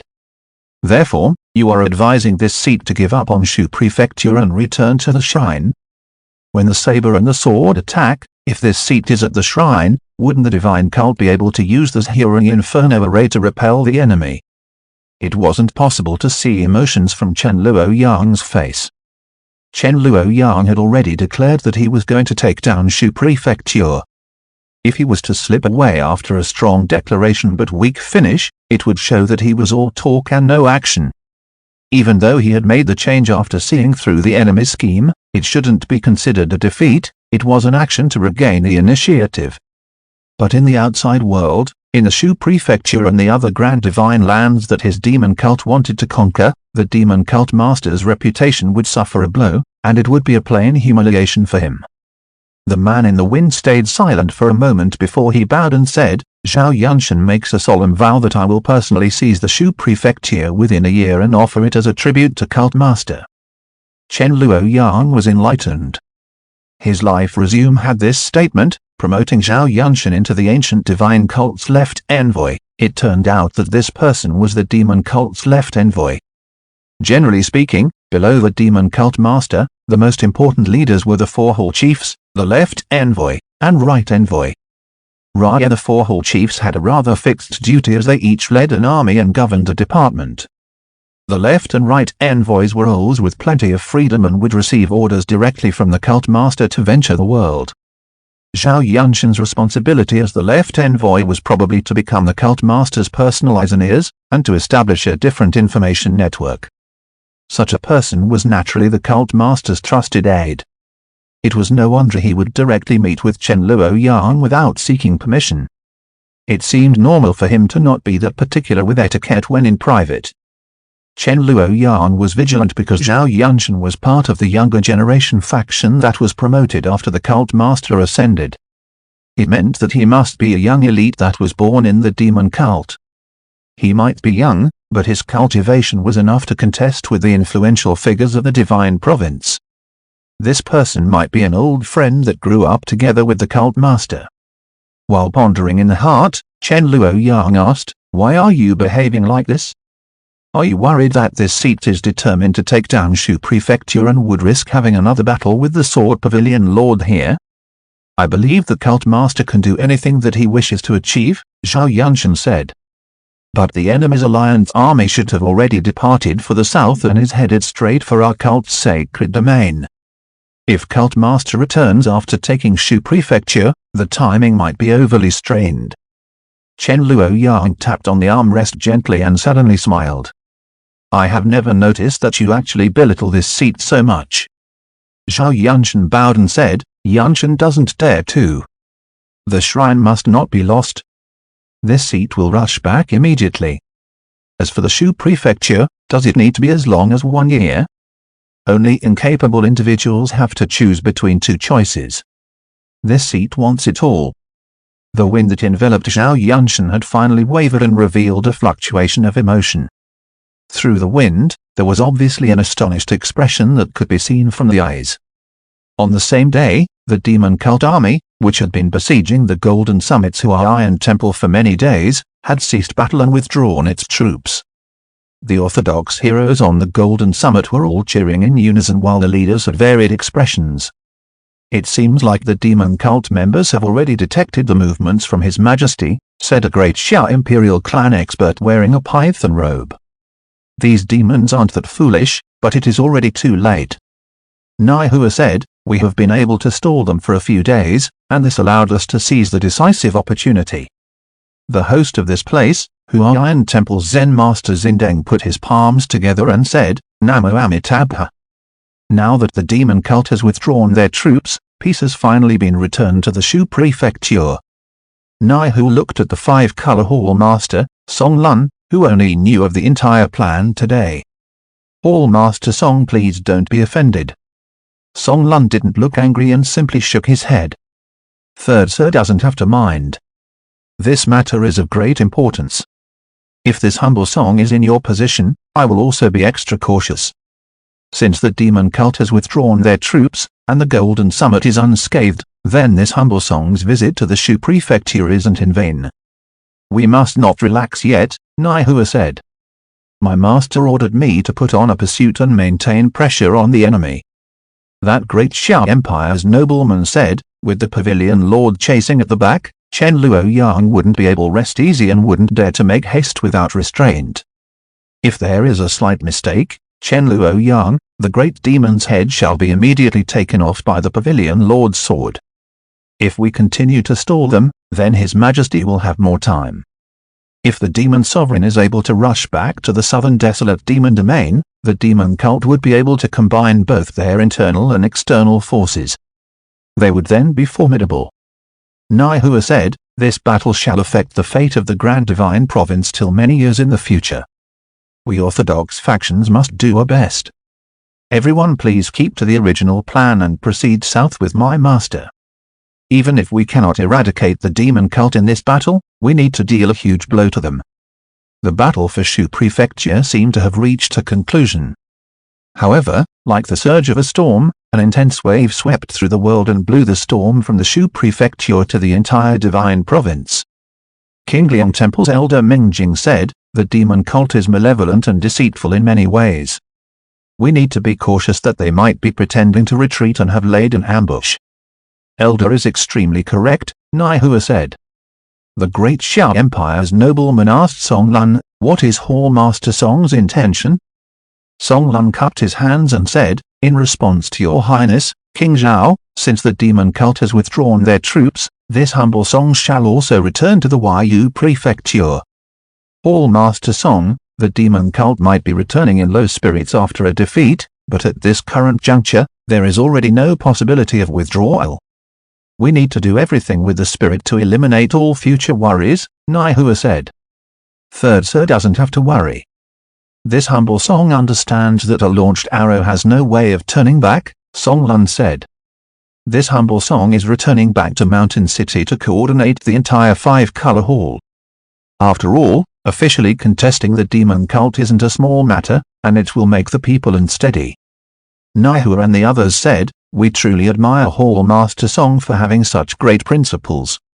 After discussing an appropriate plan, everyone moved out. The sword light that was like a bright sun had penetrated the heavens again. It was striving for radiance against the real sun during daytime. Chapter 20, If I Said It's Mine, means it's mine. The demon cult arrived with aggression but left in a hurry. They didn't dare to retreat blindly to avoid getting counterattacked and pursued by the enemy. 3 of the branches gathered at the cult master's side and left the Golden Summit's Huayan Temple together. They were waiting for orders from the cult master to decide if they were going to firm up their formations before retreating back to their respective territories or to return and provide reinforcements to the demon cult shrine. When the massive clear sky sword light blazed into the sky again, the demon cult members could all see it and were feeling immense pressure. However, the demon cult members felt at ease again when the sword light merely hovered in the sky and didn't try to stop the dragon carriage that departed by itself. However, by withdrawing their troops after a strong start but weak finish, it had caused the demon cult's army to be demoralized. Delay the speed. Protector Xingqian, Hongyan, looked at the clear sky sword light at the back. That fearsome pillar of light moved unhurriedly and followed behind the demon cult members. The existence of the Sword Pavilion Lord was something that the demon cult didn't dare to underestimate. It was imaginable that there would be other orthodox members following beside the Pavilion Lord. With such an army in pursuit, the demon cult wouldn't be able to retreat without worry and wouldn't be able to speedily return to assist the shrine. The enemy didn't come too close and would only follow from a distance that wasn't too far or too close. The secret scheme had turned into an overt plot. We might know that the opposition is hiding a known truth, but we are still hindered by them, the demon cult's seventh elder, Shangwen Song, said slowly. The Sword Sovereign isn't in a hurry. With the two sovereigns tying each other up, it is actually advantageous to them. Hongyan nodded without saying anything while Shangwen Song looked up at the floating palace that was pulled by 6 dragons. If he didn't strive to achieve extraordinary feats and challenge the Sword Sovereign, then attacked the Shu Prefecture blindly, would our cult be in this crisis? Shangwen Song then shook his head repeatedly. By attacking the Shu Prefecture, we have fallen into the enemy's scheme and lost out at a key moment. It didn't just put our sacred domain's shrine in danger, the Shu Prefecture conquest also ended up with a strong start but a weak finish. It has affected our cult's prestige and morale. Young and frivolous, excessively arrogant, nepotistic, relying on martial strength. He isn't equipped with anything that is worthy of being the cult master. He is only a madman who is all brawn. Hongyan said, he is trying to mend the pen after the sheep are lost. Shangwen Song said, he does wish to mend the pen after the sheep are lost, but I am afraid it is too late. Right now, we can only hope that the Grand Hall Chief and Grand Elder will be able to hold on. Shangwen Song's eyes were very abstruse. If the Grand Hall Chief is able to save this desperate crisis, then the prestige of the cult will be able to overcome the mistakes that our cult master has made and will prevent our cult from being consigned to eternal damnation. With the two contrasting events, we might be able to achieve our great objective and overturn the entire situation and bring order out of chaos. The 3 sovereigns check and balance each other, Hongyan said. That's right. It is rather good that the 2 sovereigns are keeping each other in check. His greatest function right now is to restrain the Sword Sovereign.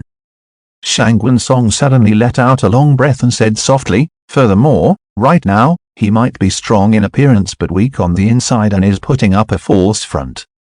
This old one suspects that his injuries after the battle with the Sword Sovereign have yet to fully recover.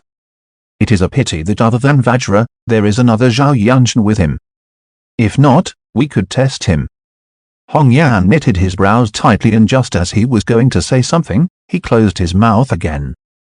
The cult master's attendant from the dragon carriage had arrived to relay the order for them to see the cult master.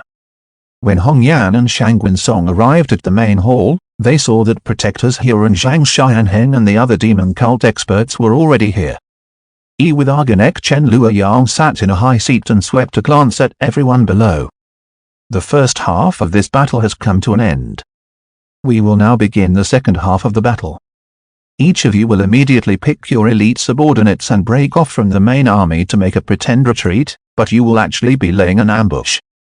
When the demon cult members heard the statement, they had their own individual expressions. Zhang Xianheng revealed an excited expression. I am already very unhappy with those lingering ghosts behind us. We are just waiting for Cult Master's order. Don't worry, I will lead my men to set up an ambush at the front. When they come over, we will claim their corpses. Not at the front, Chen Luoyang said. Make a detour and go behind them. Behind them? Zhang Xianheng was startled. does Cult Master mean between them and the Golden Summit? Everyone stared blankly for a moment before realizing something and looking back at their Cult Master. That's right, along their path to assist the Golden Summit. Chen Luoyang verified his subordinate's conjecture. Shang Wensong blurted out, along their path to assist the Golden Summit. Does that mean that the Golden Summit is already in the hands of our cult? Shang Wensong looked around. All the demon cult experts that attacked the Golden Summit previously were all here. It included the mysterious left envoy, Zhao Yunshan, who was enveloped in flowing wind. Even if the orthodox members have come out to pursue us, there must still be experts staying behind to guard the Golden Summit. Hong Yan and Shang Wensong looked at each other in dismay. They could see the shock in one another's eyes. The others, including Zhao Yunshan, were all looking at Chen Luoyang with astonishment. Chen Luoyang let out an indifferent smile. This seat said that I want Shu Prefecture. It means that it belongs to this seat. When the demon sovereign withdrew his troops, the sword sovereign led a group of people in pursuit. The smoke of war on the Golden Summit had finally scattered. Next up is to recover the lost territories, wipe out the remaining cult demons, and take the entire Shu Prefecture back under control. The Great Xiao Empire's King Zhao said with high spirits, most of the demon cult army will have to return to aid their demon domain's shrine with Chen Luoyang, the great demon. Even if they couldn't return to the shrine, they would be securing the borders of the demon domain. They are definitely unable to stay in the Shu Prefecture. Huayan Temple's Zen Master Xindeng placed his palms together. Namo Amitabha. It is truly a blessing for the Shu Prefecture's citizens for King Zhao to temporarily serve as the Shu Prefecture governor. King Zhao smiled and said, Zen Master is too courteous. This king is only staying in the Shu Prefecture temporarily to help the people recover. Huayan Temple is still the Shu Prefecture's mainstay. For the future of the Shu Prefecture, I believe we will have great cooperation. Just as the duo was talking, an old monk suddenly appeared. It was the Qingliang Temple's Elder Mingjing. Senior Xindeng, King Zhao. Elder Mingjing had a rather grave expression. There is something wrong with the five-color hall Master Song. Zen Master Xindeng and King Zhao's expressions had also turned stern. What is going on? He wants to leave the Golden Summit but is packing his belongings in a dilly-dally manner, Elder Mingjing said. Furthermore, this old monk noticed that he didn't just contact his subordinates from the five-color hall, he is also secretly contacting others. Zen Master Xindeng placed his palms together. The Shu and Yu prefectures are connected. This old abbot is rather familiar with Hall Master Song. He is amiable on the outside, but aggressive on the inside, and is thriving with ambition. He is dedicated to strengthening the five-color hall, and it is hard to imagine that he would willingly serve the demon cult. I cannot imagine what kind of precious treasures the demon sovereign could use to tempt him. King Zhao said in a deep tone, the five-color hall is surrounded by formidable factions, and Song Lun has been suppressed in the Yu prefecture. This time, it is possible that Song Lun wishes to seize the Shu prefecture for himself.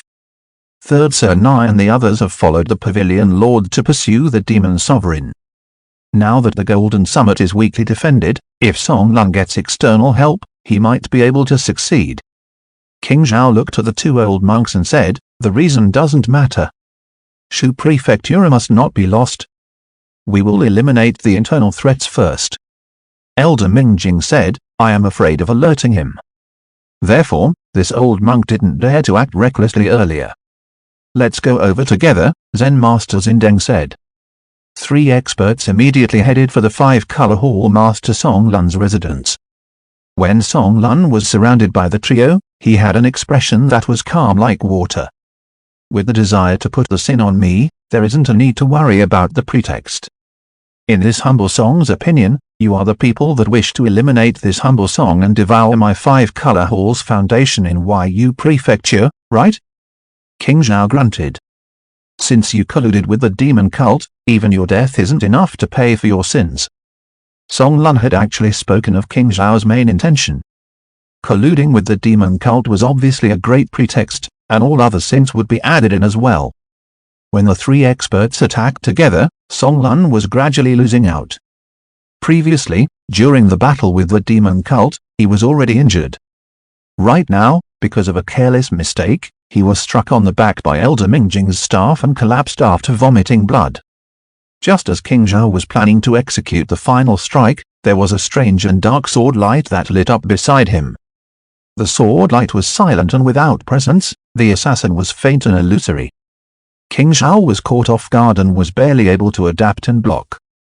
However, the assassin's sword intent condensed into a strange scarlet dragon that had the body of a snake and the face of a person.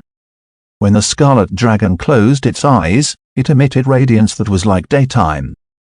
When it closed its eyes, it was dusky like nighttime.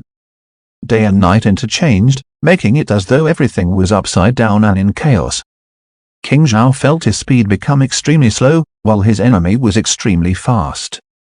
If he was confronting the enemy while being alert and on guard, he might be able to block it. However, he was facing a surprise attack and was assailed by the enemy's sword intent, making it hard to struggle free. In just a split moment, fresh blood spurted out, and King Zhao was staggering with severe injuries. He lifted his head to look at the assassin. Demon Cult's 36 Secret Arts. Illusion Demon Body Technique and Illumination Dragon Sword. You are 9 in Illusion Sword Lucy. The female assassin looked to be slightly over 20 years old. She had a graceful appearance and looked to be gentle and refined. She smiled and said, "You can also call me Azure Dragon 1. The sudden turn of events had also shocked Zen Master Xindeng. Just as he was about to help King Zhao, he felt an intense pain on his back. Zen Master Xindeng's mouth oozed with blood as he turned around in disbelief. Elder Mingjing was wielding his staff with a calm expression. "She is Azure Dragon 1. Elder Mingjing said softly, "This old monk is Dragon 1. Zen Master Xindeng's expression changed several times. "I have longed to meet with the 3 dragons outside of the demon cult's Azure Dragon Hall. But this old abbot never expected for Senior Mingjing to actually be bribed by the demon cult. There was a rumor in the martial world stating that the demon cult's Azure Dragon Hall had the Azure Dragon 7 constellations, the 18 dragon claws, and the 108 dragon scales. But outside the hall, they actually had 3 dragons. They were all venerable experts from prestigious factions. During normal times, they were sanctimonious in their own faction but had secretly joined the demon cult." Elder Mingjing had an indifferent expression. Since the Buddha isn't able to bless everyone and give them their livelihood, then this old monk can only search for the truth in another manner. The old abbot doesn't have the intention to argue with Senior Mingjing. Zen Master Xindeng smiled bitterly and looked at Song Lun, who had collapsed by the side. "It is a pity that I listened to your lies and wronged Hall Master Song." Song Lun let out a cold snort. Elder Mingjing then smiled and said, "Your side has 3 while our side has 2. This old monk doesn't have a choice but to use schemes. I hope Senior Xindeng won't be offended." Azure Dragon 1, Lucy put her sword in front and said, "Zen Master Xindeng doesn't have to feel regret. Since the 3 of you are going to have the same outcome." "This old abbot doesn't think so," Zen Master Xindeng said with palms together. "This place is the Golden Summit." On the top of Zen Master Xindeng's head, the Buddhist martial Daya Sutra formed a giant Buddhist lantern that illuminated the entire place. Influenced by him, the Buddha light on the Golden Summit lit up again. With the support of the rays of Buddha light, the massive Buddhist lantern was like a mountain that enveloped Zen Master Xindeng, King Zhao, and Song Lun. Lucy's sword and Elder Mingjing's staff were blocked by the Buddha light. This old abbot doesn't have the strength to fight back. But it isn't bad to provide support by offering a firm defense, Zen Master Xindeng said with his palms together. But right at this moment, his back suffered another heavy attack. It was an attack that came from inside the Buddha light protection. The Buddhist lantern above Zen Master Xindeng's head suddenly dimmed while he turned his head around with difficulty. Song Lun said in an insipid tone, "Master, please forgive me." As soon as he finished talking, the second fist struck Zen Master Xindeng. Chapter 21, Basic Operations. Don't be surprised, stay calm. The Hua Iron Temple's Buddha light was protecting Zen Master Xindeng's body. While Elder Mingjing and Azure Dragon 1 Lucy were outside the Buddha light, they weren't able to do anything. However, when Song Lun suddenly made his move inside the protection of the Buddha light, Zen Master Zindeng suffered a huge blow. He who was already injured could no longer withstand more after receiving 2 consecutive fists from Song Lun. The illusory Buddha lantern above Zen Master Zindeng's head shattered. Elder Mingjing let out a sigh and looked at Lucy and Song Lun. All in all, this old monk has over 40 years of friendship with Zen Master Zindeng. Now that the Golden Summit has been captured, he will not obstruct the divine cult's advance. For the sake of this old monk, can his life be spared? Song Lun said, as long as it doesn't ruin the cult master's plans. This old monk shall undertake the responsibility and will not allow Senior Zindeng to have the opportunity, Elder Mingjing said. Lucy smiled and said, I am just afraid that Zen Master Zindeng won't be appreciative of your kindness. As expected, Zen Master Zindeng, who had collapsed by the side with a dispirited expression, had lifted his palm and struck at his own skull. However, Elder Mingjing was able to restrain him before it could happen. Zen Master Zindeng wasn't sad or angry. His eyes were lifeless as he said, this old abbot was blind to invite wolves into my abode. Mingjing, do you still wish for this old abbot to suffer the humiliation of being a prisoner? Senior Zindeng is too stubborn, Elder Mingjing smiled and stated. Lucy then walked away from Elder Mingjing's side. King Zhao of the Great Xia Empire. I wonder, what is his relationship with Elder Mingjing? Elder Mingjing replied, Benefactor may deal with him as you please. King Zhao was severely injured and wanted to escape, but he was obstructed by Lucy and Song Lun. Soon enough, he suffered another serious injury. King Zhao doesn't have to worry. I will not kill you either, Lucy said. However, my cult wishes to find out some things from you. I hope you will cooperate. Of course, it is fine if you don't cooperate.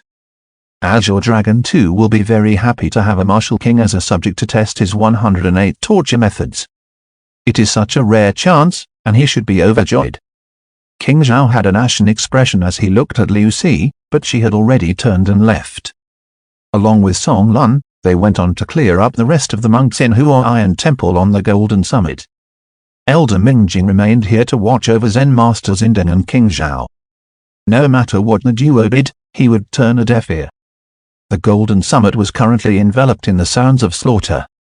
After the protective Buddha light vanished, the Azure Dragon Hall's elites that were laying in ambush had charged up the Golden Summit to eradicate the Huo Iron Temple's disciples. Lucy and Song Lun returned a short moment later.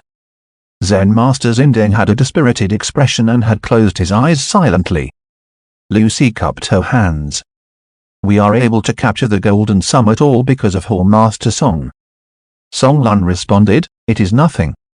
This humble Song is just conforming to destiny and doesn't dare to claim credit. Elder Mingjing is the crucial factor in our success. It is also because of Fairy Liu's exquisite cultivation and ability to infiltrate the mountain for an ambush. Arb's Azure Dragon 1, Lucy, was proficient in assassination, infiltration, and ambush. All the absolute arts that she cultivated were all beneficial for this aspect. However, she had reached the cultivation stage of a martial king before the age of 30. Her young age was truly something that caused Song Lun to lament. The capability of the demon cult became more shocking as one understood more. It is all thanks to the two of you that I am able to infiltrate the mountain and not be detected by Zen Master Zindeng, Lucy smiled and stated.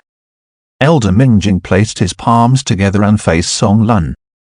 All Master Song doesn't have to be overly modest. If you weren't here today, we would not have been able to capture the Golden Summit. The crucial part was for there to be 2 members on the inside.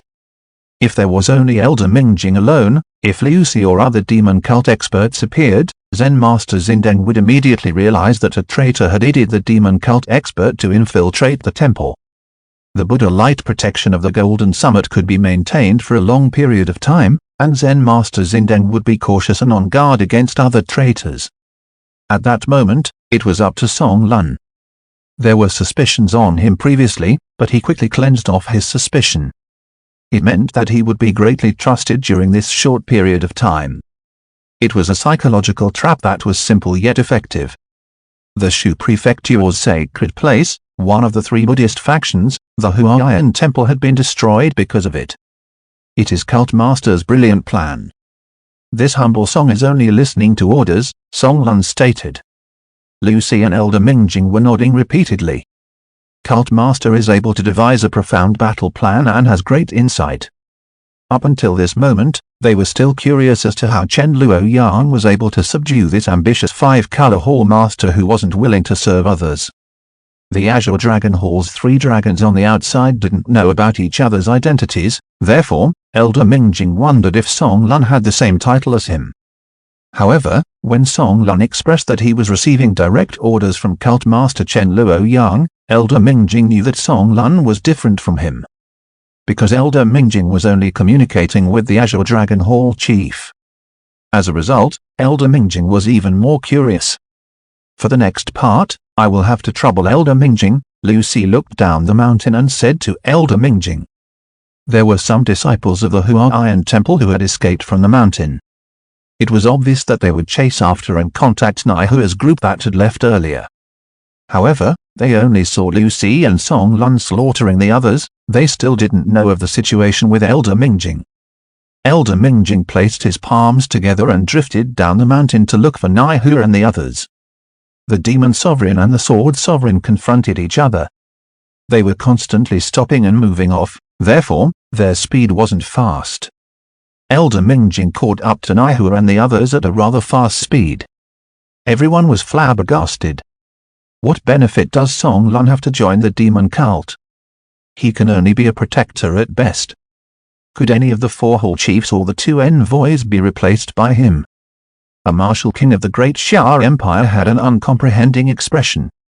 His Majesty, the other tribes left Sage King, and the Wang clan head are marching south. The demon cult's destruction is already imminent, but Song Lun is still behaving like this? Is he insane?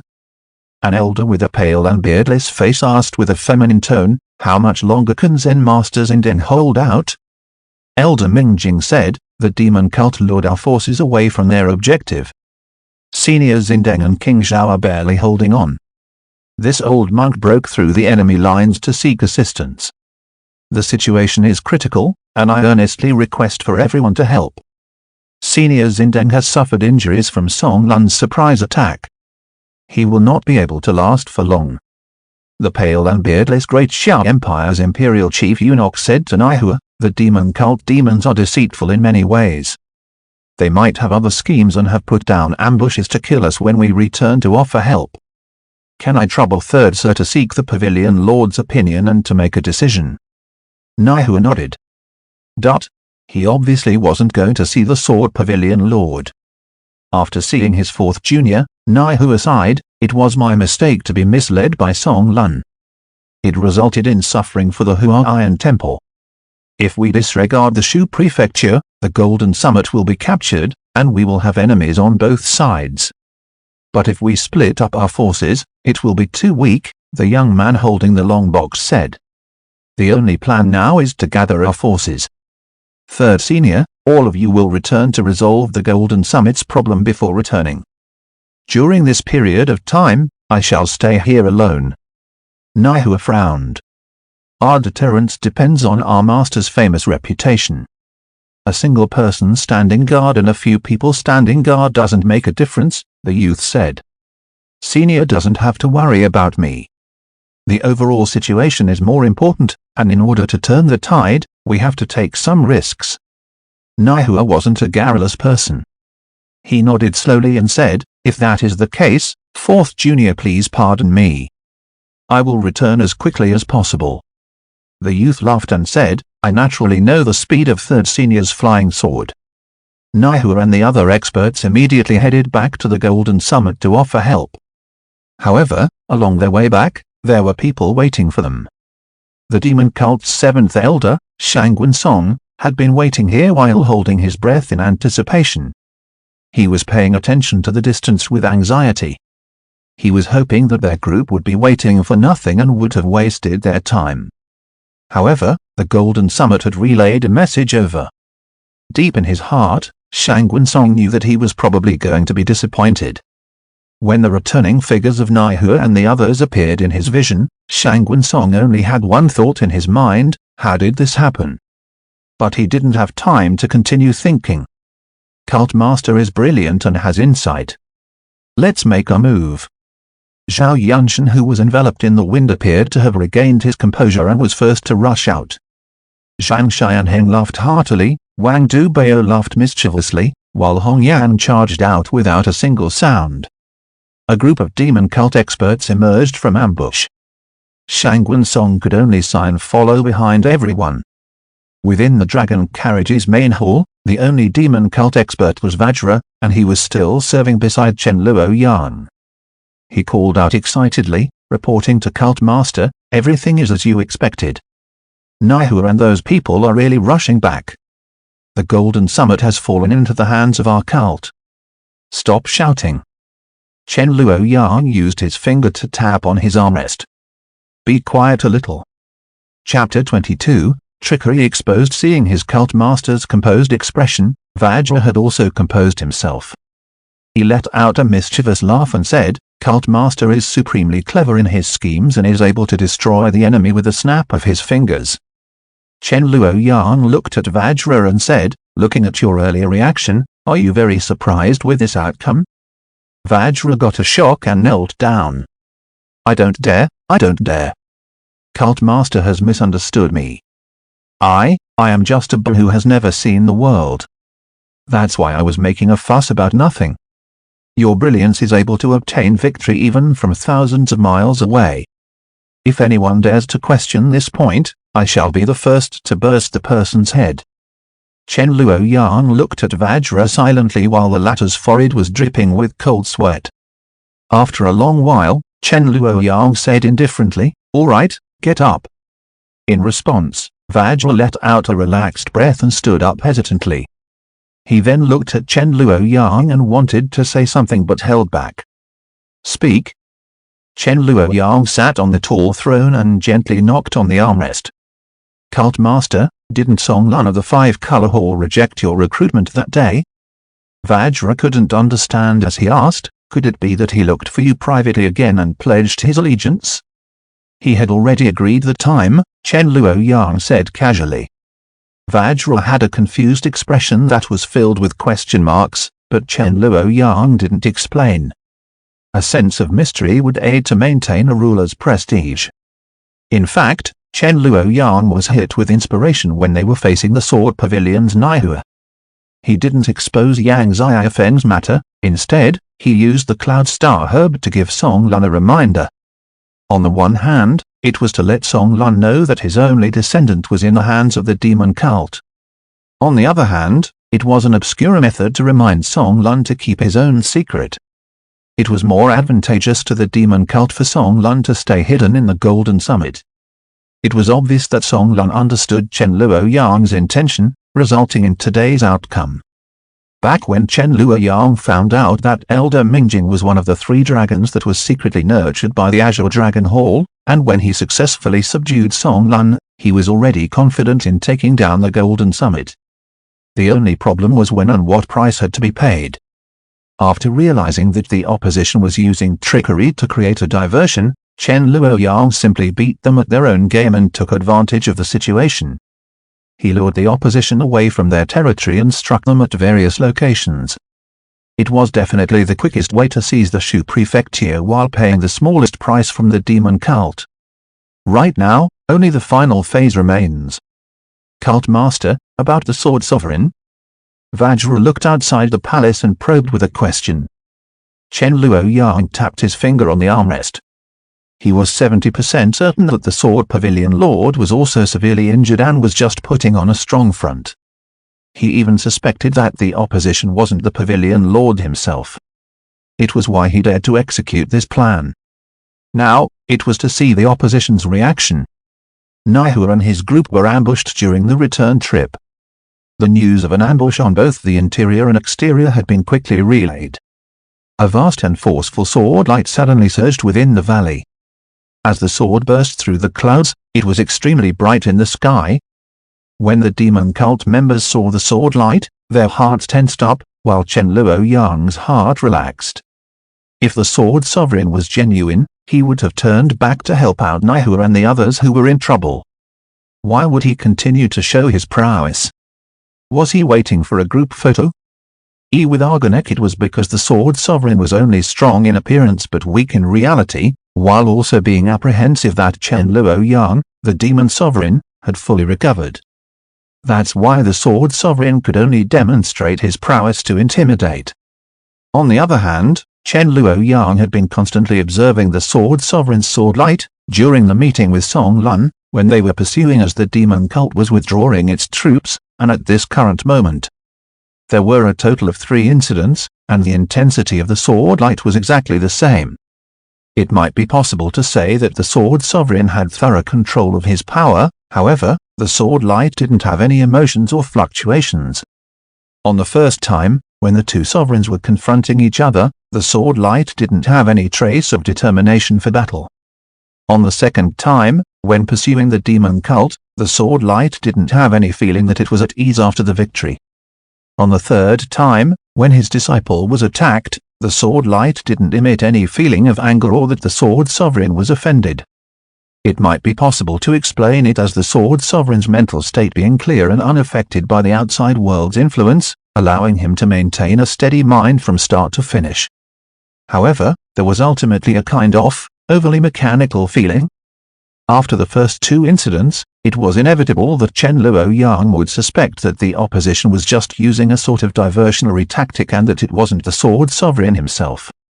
After the third time, Chen Luoyang was almost able to confirm this suspicion.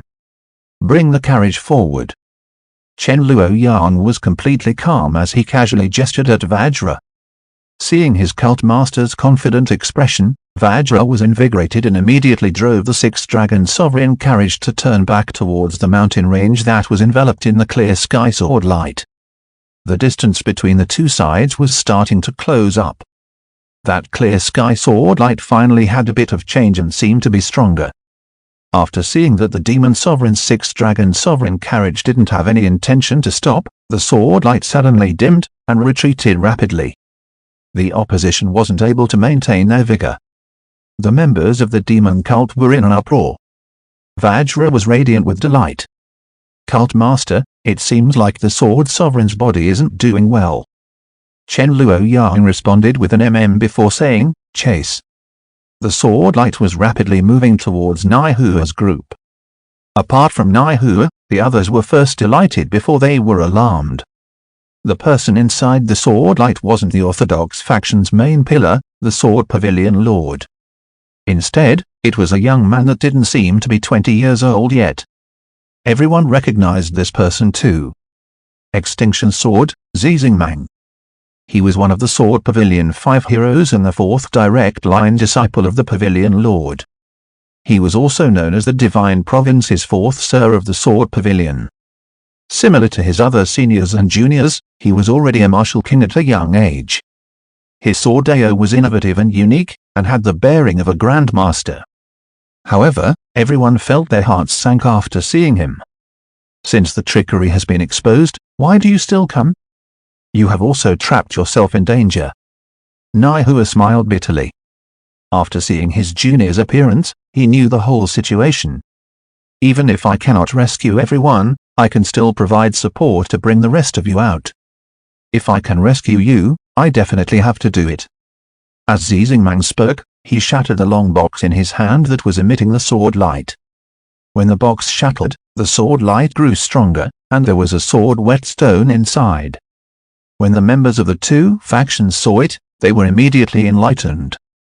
Subsequently, Zizingmang drew his sword and sliced on the sword whetstone multiple times to form an unadorned and mysterious rune mark. The sword whetstone's sword light condensed onto the rune mark before cracks appeared. The whetstone suddenly shattered. There was a violent force that suddenly extended out to temporarily block Zhao Yunshan, Zhang Xianheng, Shang Gunsong, and the rest of the demon cult experts. Naihua and Zizingmang took the opportunity to call out to their comrades to quickly leave. Right now, only martial kings like them had the capability to escape here. However, right at this moment, an anomaly happened again. A Buddhist staff suddenly rose up. Buddhist light condensed and turned into an 8-armed golden arhat that was over 10 meters tall. This 8-armed golden arhat was holding a staff in each of its arms.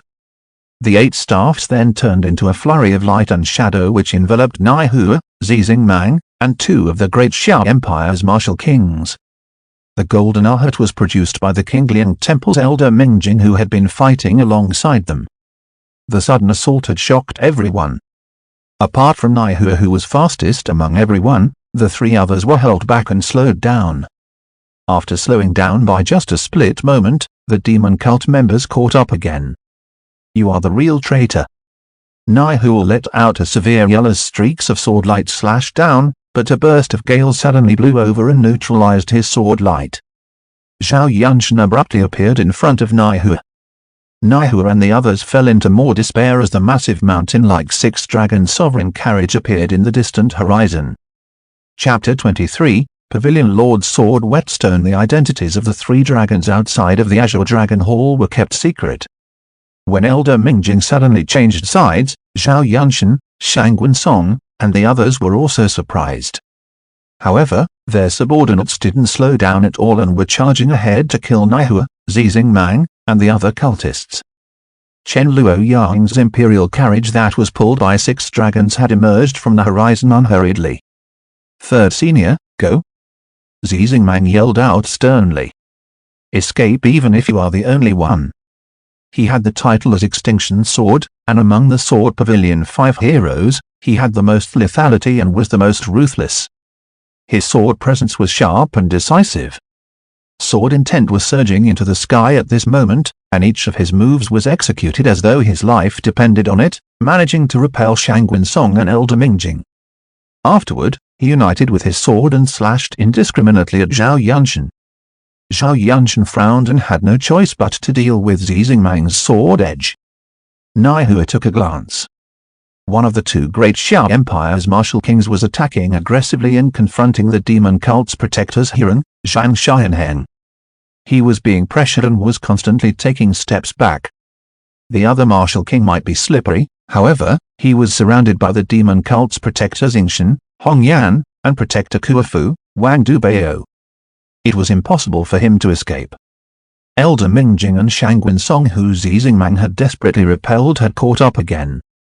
Zizingmang couldn't even be bothered to talk and was slashing at Elder Mingjing like a mad tiger. Nai-Hua and Zizingmang had been interacting with each other in the discipleship for many years and had a close relationship. Their hearts were nearly interlinked. How could Nai-Hua not understand that Zizingmang was informing him that it was fine to die together because of their brotherhood? However, if no one from today's incident made it out, Elder Mingjing would continue to be an infiltrator. Today's matter might just happen to their seniors, juniors, or other orthodox factions in the future. This was reasoning that Nai-Hua understood well. He took a glance at Elder Mingjing and fused with his sword light before flying far away into the sky like a rainbow. The demon cult master's 6-dragon sovereign carriage was about to arrive. If Nai-Hua hesitated any longer, he wouldn't be able to leave anymore. If Nai-Hua was to escape successfully, he wouldn't waste the sacrifices of his comrades, and it would be the best repayment to them who risked their lives to let him escape. Nai-Hua's speed was one of the fastest among everyone present. With a flash of the sword light, he was instantly flying far away. "I will go and chase." Zhao Yunshan turned into wind and vanished from where he was. He chased after rapidly, and his speed didn't seem to be slower than the sword light. Zizingmang wanted to obstruct, but Elder Mingjing and Shangwen Song held Zizingmang back. On the 6-dragon sovereign carriage, Vajra turned around and looked at Chen Luoyang. "Cult Master. His agility is rather good." Chen Luoyang sat high up and remained unmoved. "But, it is good that the senior and junior are skillful, but you people still need more training." Ranesh Vajra smiled apologetically and said, "Cult Master is right to lecture us. My agility isn't better than that flying sword. Otherwise, I would definitely chase after him and seize him back for Cult Master to deal with." Vajra wished he could slap himself 4 times on the left and right, then again on the right and left. In terms of age, Chen Luoyang was even younger than Naihua, but what was the status of the cult master? What was his cultivation? Naihua and Zizing Mang's master, the Sword Pavilion Lord, was an equal match for his cult master. As the master of a cult, Chen Luoyang had plenty of formidable subordinates. Did he have to chase after the enemy personally? What logic was that? If they couldn't make the Sword Sovereign's disciple stay, it would only reflect on the incompetence of the demon cult experts. Left Envoy Zhou is known as the Wind Duke. His exceptional agility is renowned in the entire world. He will surely be able to bring Naihua back, Vajra said with a hesitant tone. It doesn't matter. Chen Luoyang didn't really care and said, go down and bring those shining shards up from the valley. This seat wants to see them. Vajra quickly descended the sixth dragon sovereign carriage and started to search the valley. The sword whetstone that Zizing Man broke was now scattered in the mountain range. The sword intent might be duller from the shards, but the radiance had yet to dim, and it was still dazzling in the mountains. Vajra gathered the shards and returned to the sixth dragon sovereign carriage before presenting them to Chen Luoyang. Chen Luoyang randomly picked up one of the shards, while his heart was thumping vigorously. The mystical sword intent contained within the shards was actually vaguely affecting the injury in his body. It is related to the Sword Sovereign. It is the Sword Sovereign's sword whetstone. Perhaps it is due to the frequent contact during cultivation, but after days and months, it has accumulated a clear sky divine sword intent. After having it go through a special treatment, Naihua and Zizing Mang were able to borrow this treasure and carry out the plan to impersonate their master. Chen Luoyang gradually understood. However, it was only able to put on a pretense, and it didn't possess any true combat ability. It was purely a paper tiger. But, would I be able to use it to recover? Chen Luoyang thought in his heart.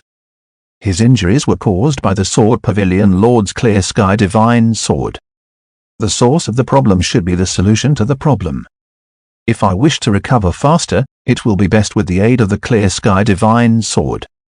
Yin Qingqing's side is still a mystery, and it is hard for anyone to be at ease. Could this thing be an opportunity? Chen Luoyang communicated with the mysterious black pot in his mind, which was also called the ancient divine pot in the demon cult. How can I make use of this shattered sword whetstone to recover my injury? The blood-red serum in the pot reduced by a little. Chen Luoyang was invigorated. This is promising. Chen Luoyang carefully read the blood-red group of words that appeared at the mouth of the pot. After reading, he was immersed in deep thoughts. After analyzing and using the clear sky sword intent in the sword whetstone, along with the 10 revolution primary elixir, my recovery period will be shortened to around 40 days.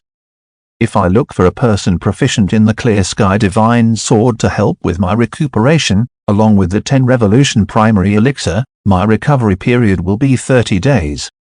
Because the sword whetstone only contains the remnants of the sword intent and not the actual clear sky sword key, the effects are slightly weaker. Even with all three factors, the recovery period is still at 30 days and not any shorter. It might only be a difference of 10 days, but now that there is a storm rising in the Grand Divine Province, a lot of things can happen in 10 days. Something life-threatening might just happen. It seems like I can use the 10 revolution primary elixir and the sword whetstone first. I cannot relax on Yin Qingqing's side either. I shall act according to changes in the situation. After making appropriate plans for later, Chen Luoyang shifted his attention back to the battle at the Shu Mountains. The outcome of the battle was already decided. Zhang Xianheng was extremely violent, and after a hard confrontation, he smashed his opponent to death with his fists.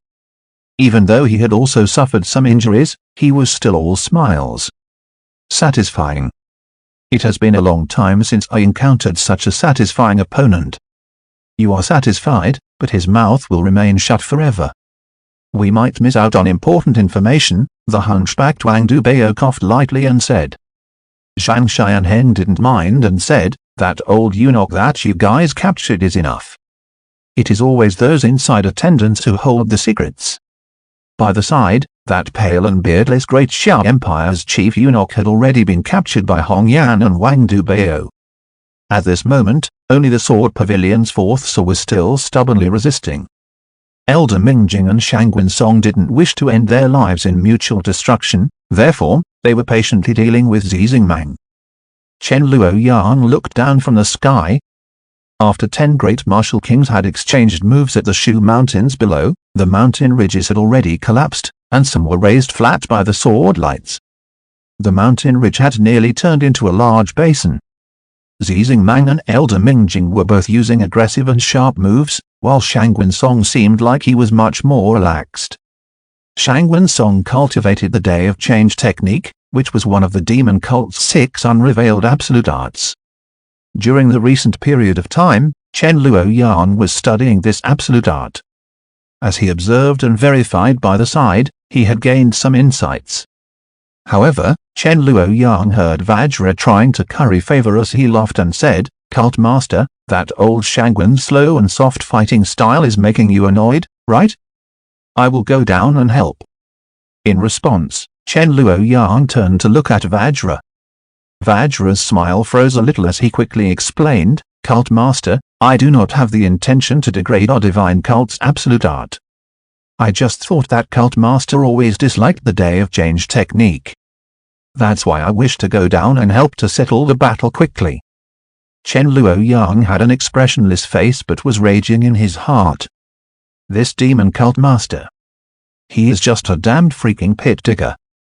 Chapter 24, Stake all technique. Apart from the demon cult's cult-defining divine technique, the Heaven Demon Blood, there were the 6 unrevealed absolute arts, the 36 secret arts, and a huge collection of over 100 other formidable martial arts. Other than the Heaven Demon Blood that the cult master cultivated, he also cultivated 4 of the 6 unrevealed absolute arts. As for the other martial arts, he didn't learn any of them. The cult master didn't cultivate any of the 36 secret arts that could fill the role as a core martial art in any A-class faction.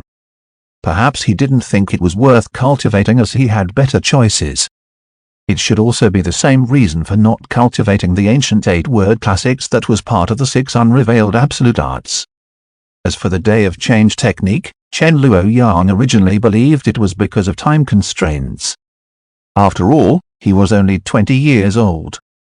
But now, he understood that he nearly stepped into a huge pit. This demon cult master didn't cultivate the Day of Change technique, not because he didn't have time, it was because he disliked it. Chen Luoyang could infer that this cult master liked a fighting style that confronted the enemy in a straightforward manner. The Day of Change technique was an absolute art that borrowed strength from the enemy. In the original cult master's eyes, he might have been afraid that he would be given the title of being cowardly and weak. Chen Luoyang could even roughly guess this demon cult master's mindset, "I am already this powerful. Why do I have to borrow strength from others? I can just slap them to death, and it will be done." Chen Luoyang had an urge to roll his eyes in his heart and was cursing violently. Bullshit. I too know that killing an enemy in a single slap or fist is the most satisfying. If you are that incredible, then don't get severely injured. Look at what a big pit you have left for me. He took a glance at the apprehensive Vajra. Go on and settle it quickly. Chen Luoyang then sorted his emotions and said with an indifferent expression, "Capture them alive. This seat has use for them." Vajra quickly replied, "Yes, cult master." Vajra then jumped off the 6-dragon sovereign carriage. Chen Luoyang had already given a clear order to capture them alive, and Vajra didn't dare to be careless. As compared to claiming credit for oneself, it was more important to complete the cult master's orders. Otherwise, there might not be any contribution and actually more sins. He immediately called for help from Zhang Xianheng, Hong Yan, Wang Dubao, and others. Extinction Sword Zizingmang wasn't the number 1 in strength among the Sword Pavilion 5 heroes. However, he had perseverance and decisiveness. He would become stronger as he met stronger foes and would grow bolder as he fought. During life and death battles, he frequently exceeded his limits and defeated enemies stronger than himself. He was lethal and ruthless. He would rather die than to submit. People who wanted to kill him would always have to beware of being buried along with him. It would be even harder to capture him alive. However, The cult master had issued his order, and apart from Hong Yan, who continued to keep an eye on that old eunuch, the rest of the demon cult experts had attacked together. Vajra, Zhang Xianheng, Wang Dubao, Shangwen Song, Elder Mingjing. They were respectively vigorous, violent, cunning, shrewd, steady. 2 of them originated from the Buddhist factions, while the other 3 were direct-line disciples of the demon cult. 5 of them were surrounding and attacking the lone Zizingmang. No matter how tenacious Zizingmang was, it was hard for a single sword to defeat 10 hands. After fighting with everything he had and attempting to take down the enemy along with himself, he ultimately fell at the last hurdle. However, when a man was risking his life, no matter how many there were, they wouldn't be a match.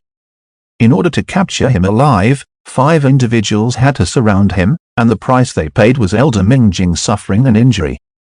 Reporting to Cult Master, we have captured the Sword Pavilion's Zizingmang.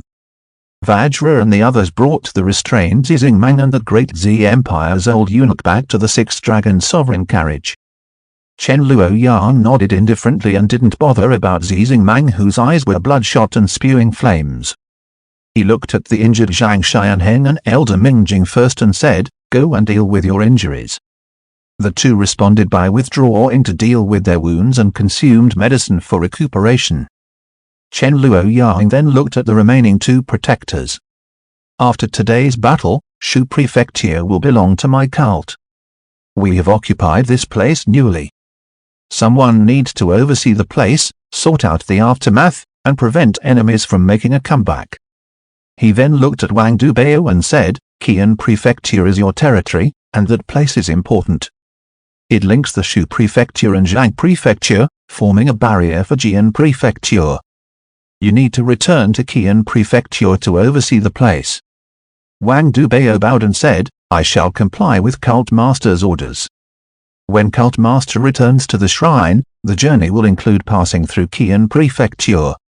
This subordinate is willing to be the vanguard. Chen Luoyang nodded and looked at Hong Yan. Shu Prefecture shall be handed to you. Hong Yan's expression didn't change, and he was still firm like a rock. He bowed and said, this subordinate understands. Song Lun has paid allegiance to my cult. Therefore, Yu Prefecture belongs to my cult as well, Chen Luoyang said. Song Lun and the 5-color hall shall be permitted to operate in Shu Prefecture. As for the follow-up arrangements, wait for this seat to settle the Sacred Domain's shrine first. Hong Yan replied, this subordinate understands, and we shall stand united as one. The rest of the people will return to the shrine along with this seat, Chen Luoyang stated. After Zhang Xianheng and Elder Mingjing gave some simple treatment to their injuries, they returned to the cult master. After hearing Chen Luoyang's orders, they responded together, we shall comply with cult master's orders. Shangwen Song had a calm expression but was disappointed in his heart.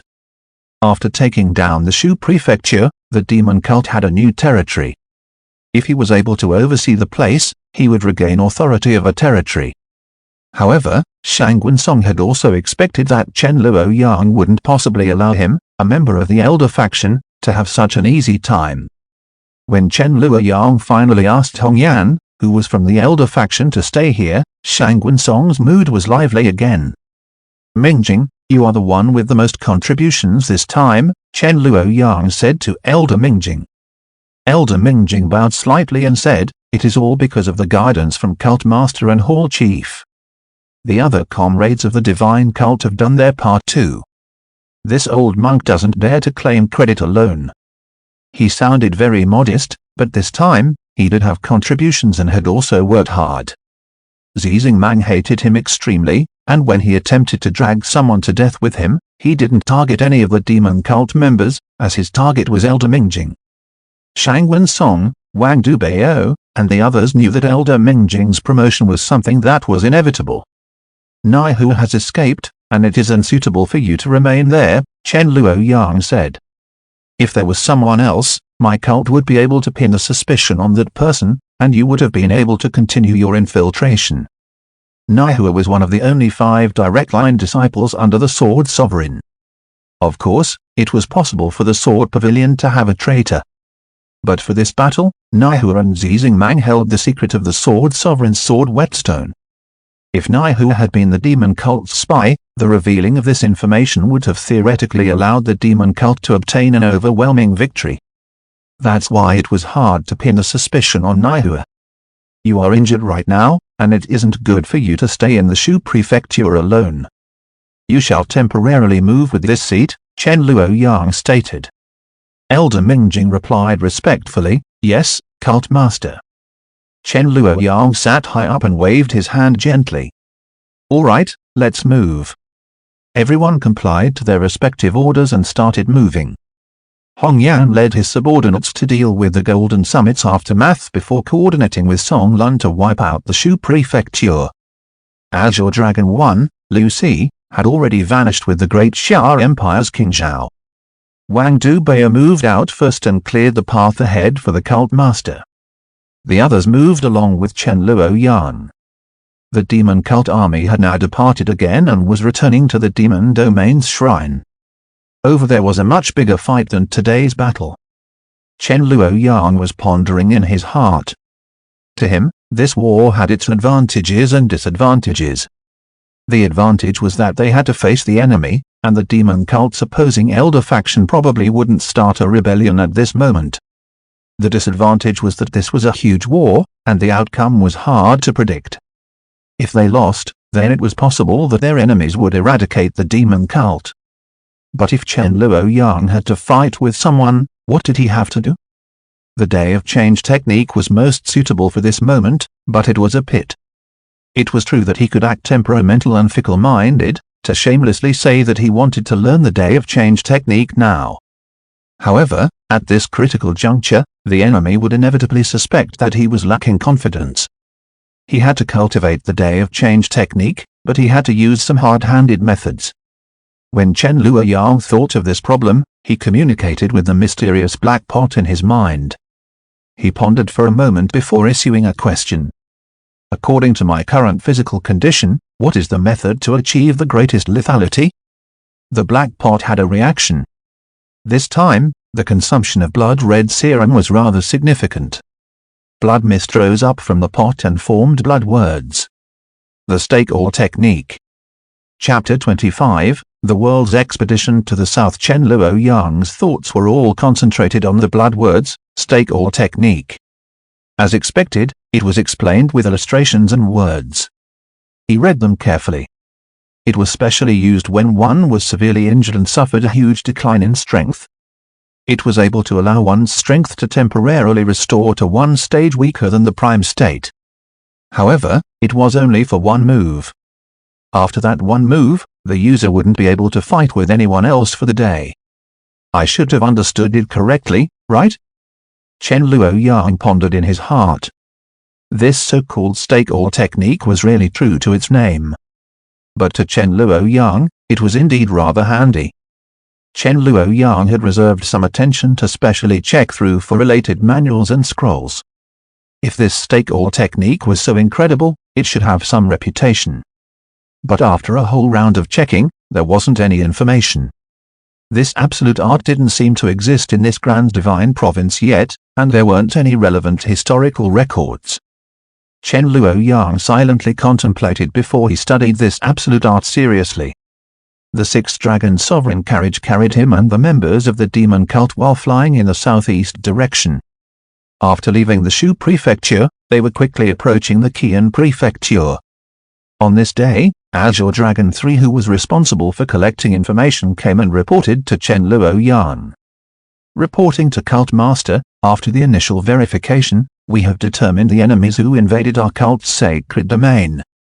There are the Great Xia Imperial Clan, Northern Desert Outwall's other tribe, Sword Pavilion, Great Unity Taoism Sect, Kingling Temple, Earth Treasury Zen Hall, and Taisui Society. Apart from them, are their vassals, which are 24 B-class factions, and over 100 C-class and D-class factions. Chen Luoyang sat high up in the throne and nodded indifferently. The Great Xia Imperial Clan, the Northern Desert Outwall's other tribe, and the Sword Pavilion. There wasn't a need to mention these three factions. The Great Unity Taoism sect was the leading figure of the Taoist factions, and they were the most determined to eliminate the demon cult among the martial Dao factions in the central province. The Qingliang Temple was the #1 faction among the Buddhist factions. It was also expected for them to appear for this battle, especially when they just found out that a demon cult spy like Elder Mingjing had appeared within their faction. Be it to clear up their faction or to give the others an explanation, the Qingliang Temple was definitely going to act harshly this time. The Earth Treasury Zen Hall was part of the 3 Buddhist factions, along with the Huaiyan Temple and Qingliang Temple. They were located in the Hui Prefecture, and it was rather near to the demon domain. This alliance army to conquer the south would definitely contain many of its members. As for the Taisui Society, it was rather surprising to see them. They were the local tyrants of the northern Ji Prefecture. Similar to the Yu Prefecture's 5-color hall, they were one of the rare few underworld factions under the rule of the Great Xia Empire. They would normally benefit from staying between the Great Xia Empire and the northern other tribe.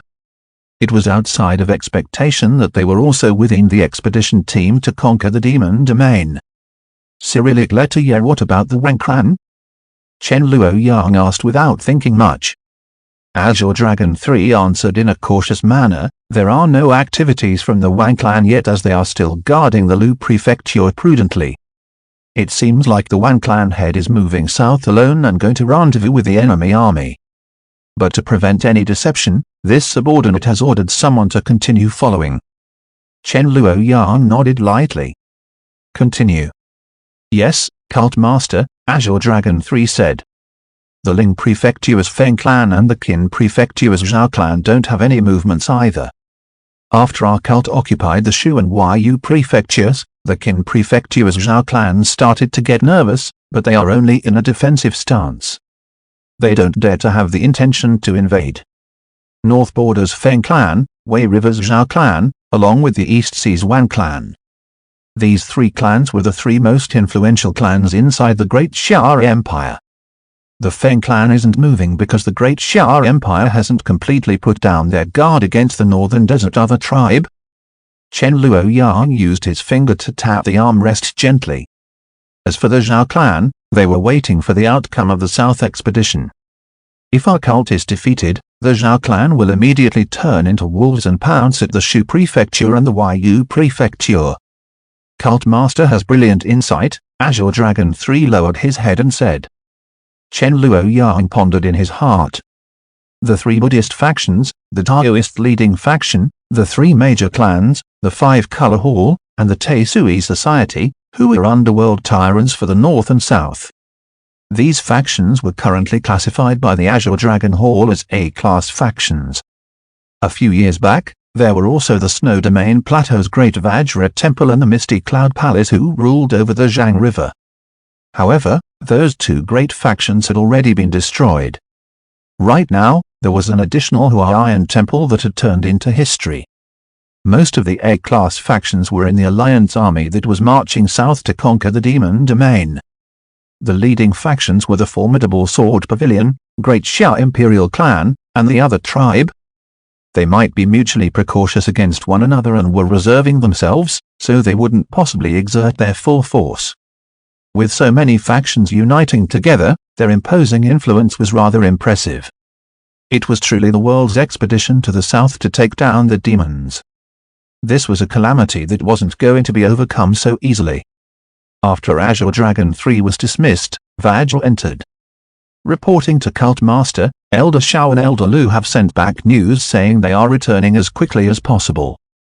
They are ashamed that they weren't able to complete Cult Master's given tasks and are seeking forgiveness from Cult Master. Chen Luoyang thought of his life resume. It mentioned that the Cult Master had subdued 3 evil Dao experts in the central province to serve him. From the looks of it, it should be Elder Fu, Lu, and Shao. It was a pity that Chen Luoyang could only match the appearance and name of the grey-clothed Elder Fu. As for the tasks that he had given the 2 other elders, Chen Luoyang was baffled. Ask them to return first before talking about anything else. Chen Luoyang then asked, what about Elder Fu? Vajra replied. Elder Fu replied saying that young lady King didn't leave the sword pavilion after reaching there. Ask him to continue monitoring, Chen Luoyang stated. Vajra responded, yes, cult master. At this moment, an attendant came to report and say that Protector's Huron, Zhang Xianheng, was seeking an audience. After Chen Luoyang gave the approval, Zhang Xianheng walked in and knelt on one knee. Reporting to Cult Master, this subordinate has interrogated that old eunuch. According to his words, the Xia Emperor, Li Yuanlong, is leading the expedition personally. He has gathered most of the great Xia Empire's experts to march south and invade our cult's sacred domain. But Li Yuanlong seems to be rather confident of the great Xia imperial capital's safety and isn't worried that someone might take advantage of the situation and invade it. It is unknown why he is so confident. It is too outrageous if the Saber Sovereign is helping them. Could it be that the Sword Sovereign is overseeing the capital and coordinating its entirety? Vajra made his guesses. Even though they exposed the double bluff conducted by Naihua and Zizingmang at the Shu Prefecture, they still couldn't determine what move the Sword Sovereign might make despite his injuries. He might be in some other place right now. Send down the orders to continue investigating. Chen Luoyang then instructed, you need to pay more attention to your injuries. If Zhang Xianheng was personally promoted by Chen Luoyang to overthrow Shangguan Song's Protector's Huron's position, then it meant that this person should be Chen Luoyang's trusted aide. Zhang Xianheng grinned and said, Cult Master should know that I am not afraid to risk my life against others. I am just afraid that you will not give me the chance. Vajra laughed and said, you better take it easy. Had it not been for your injuries, Cult Master wouldn't let Hongyan stand guard at Shu Prefecture. How can standing guard at Shu Prefecture be better than to follow Cult Master and wipe out those trash at the shrine? Zhang Xianheng didn't care and said, as for Blockhead Hong, he can better do this work obediently. If he dares to have any ideas, as long as Cult Master gives the order, I will chase him back to the plateau to eat some snow. Chen Luoyang said, there will be chances for you to show off. Zhang Xianheng was beaming with joy. Thank you, Cult Master. At this moment, there was a sudden gust of wind in the hall. A man enveloped in wind appeared in front of Chen Luoyang. Left Envoy Zhao Yunshan had returned. Big Brother Zhao, did you slip up? Zhang Xianheng raised his brows and asked, Naihua shouldn't be able to outrun you, right?